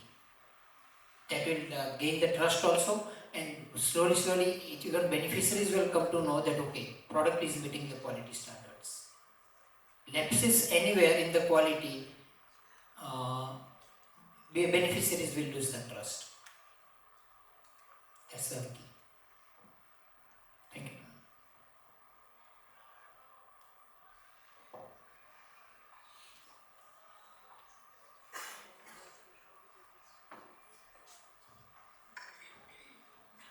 So do we have, yes, we have a question there, please. Ma'am, please take it. Thank you. So since you're manufacturer of THR, would like to know from your perspective about the cost implication of production of THR and the supplies to the Anganwadi, like the way you're supplying. So how do you see from the manufacturer point of view? I'm with you all, madam. Budget constraints. So is Amul in loss? Amul is not in profit, ma'am. And sometimes you can say in loss, but see, here there's one advantage of the cooperative being a cooperative.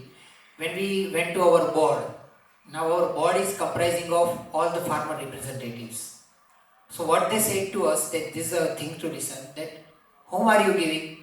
Then we say children and mothers. Who are they? They are part of our Gujarat. Okay. They are in say rural area, so anyway you are giving it to our own people. We can tolerate something. Please continue. Wow. And this is what our board has said.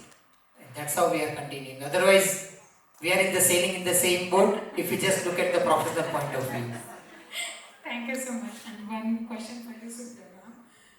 You said you are giving currently 5 days a week SNBTH and 6 days the BHS NDD. If I recollect correctly, are you providing hot cooked meal on the 6th day? Now, for VHSND, we have selected beneficiaries who come every time. So that means not all are covered on that day. So how is it happening, like the 6th day? So precisely there are implementation problems in it, and that is why, as I said, we are considering moving on to a 6-day system. But at the same time, because we have 4 different activities lined up for the VHSND. One is a Bal Divas, so children would come, very small children, young children would come with their mothers. Then is a vaccination day, because vaccination doesn't happen on all the 4 Tuesdays. It happens just once a month. Similarly, we have other, then there's a Kishori Balika Divas, which also happens on a Tuesday. So we have these kind of 4 different activities. So the idea was that basically women and children in one form or the other do get engaged. So if you look at the Venn diagram, you'll find that everybody gets involved. So, I mean, in theory we are not wrong, but again in practice it doesn't work out. So, and it also reflects exactly like that on our portion tracker data. So, which is why we have now, we are now trying to move. But then, as I said, it comes with more costs. And when it will come with more costs, it will also build into the losses also. So, anything that means we are expanding the THR system would mean increased losses.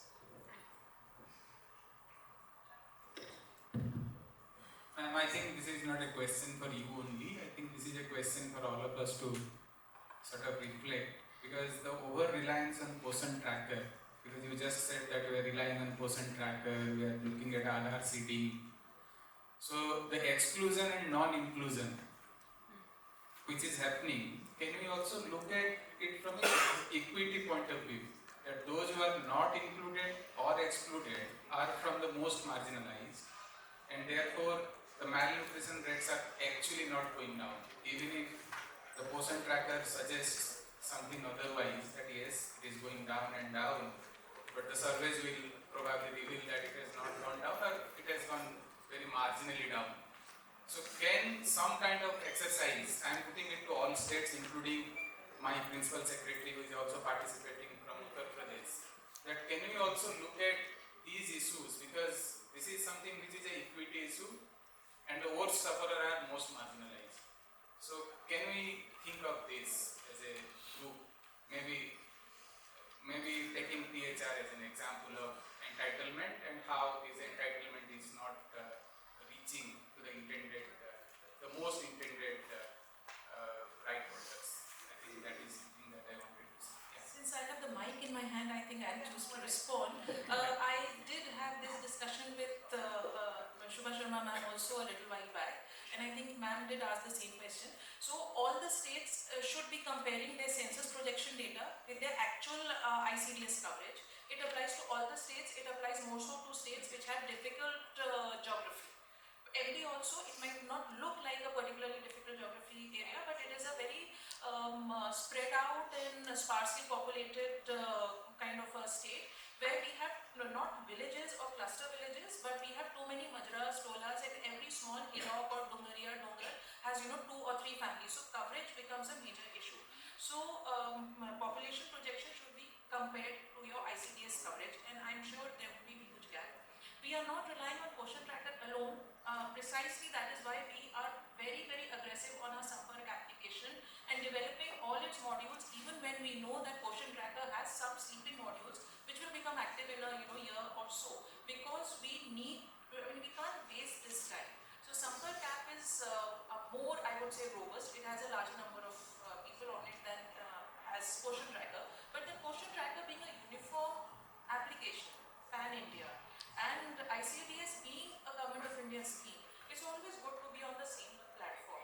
So once portion tracker becomes strong enough, it would be good. And yes, I did mention the point that some populations, earlier the PVDG were majorly missing on it, whether it was Aadhaar enrollment, but with the Janman exercise, Aadhaar enrollments have improved. Therefore, their presence on portion tracker and all the other such Government of India apps will also improve. So by and by, I think expansion and inclusion will happen. The only such missing is the migrant population. So the migrants will have to be thought of in the postal tracker. Otherwise, it's an issue of registration and coverage at our end, mostly at the state government's end. So is that it, everyone? Okay. Alright, thank you so much. So here we come to the end of the first day of our conclave. I hope you have enjoyed the day. I would like to thank all the esteemed dignitaries, every single invitee, all the state teams, participants. Thank you so much for making the first day very, very engaging, very, very active. Thank you to all the chairing dignitaries who have been here patiently. Monisha ma'am and Mary ma'am, and also our principal secretary Mrs. Shubha Sharma ma'am. She has also chaired all the sessions in front of the stage. Thank you very much. Thanks to all the principal secretaries of the states and every single senior officer present over here by saying that it's not the end of it. Tomorrow we are going to meet. 10 o'clock sharp we start the session, so we expect you to be here by 9:45 so we can start it smooth. I really hope you have some plans today. We are a good city, we are a clean and beautiful city. Just that 6 to 8 o'clock you might have to face some traffic in some of the major squares because people are coming back home from office. So just be a bit, roam around, feel free to book a cab or take a cab and go every place you feel like. Thank you so much everyone, ladies and gentlemen. Thank you so much for coming to Bhubaneswar, Odisha, making the first day very much successful. We will see you tomorrow. I am Shobna Mishra, your host. Wishing you have a very good evening, have a good night as well. Namaskar. Thank you.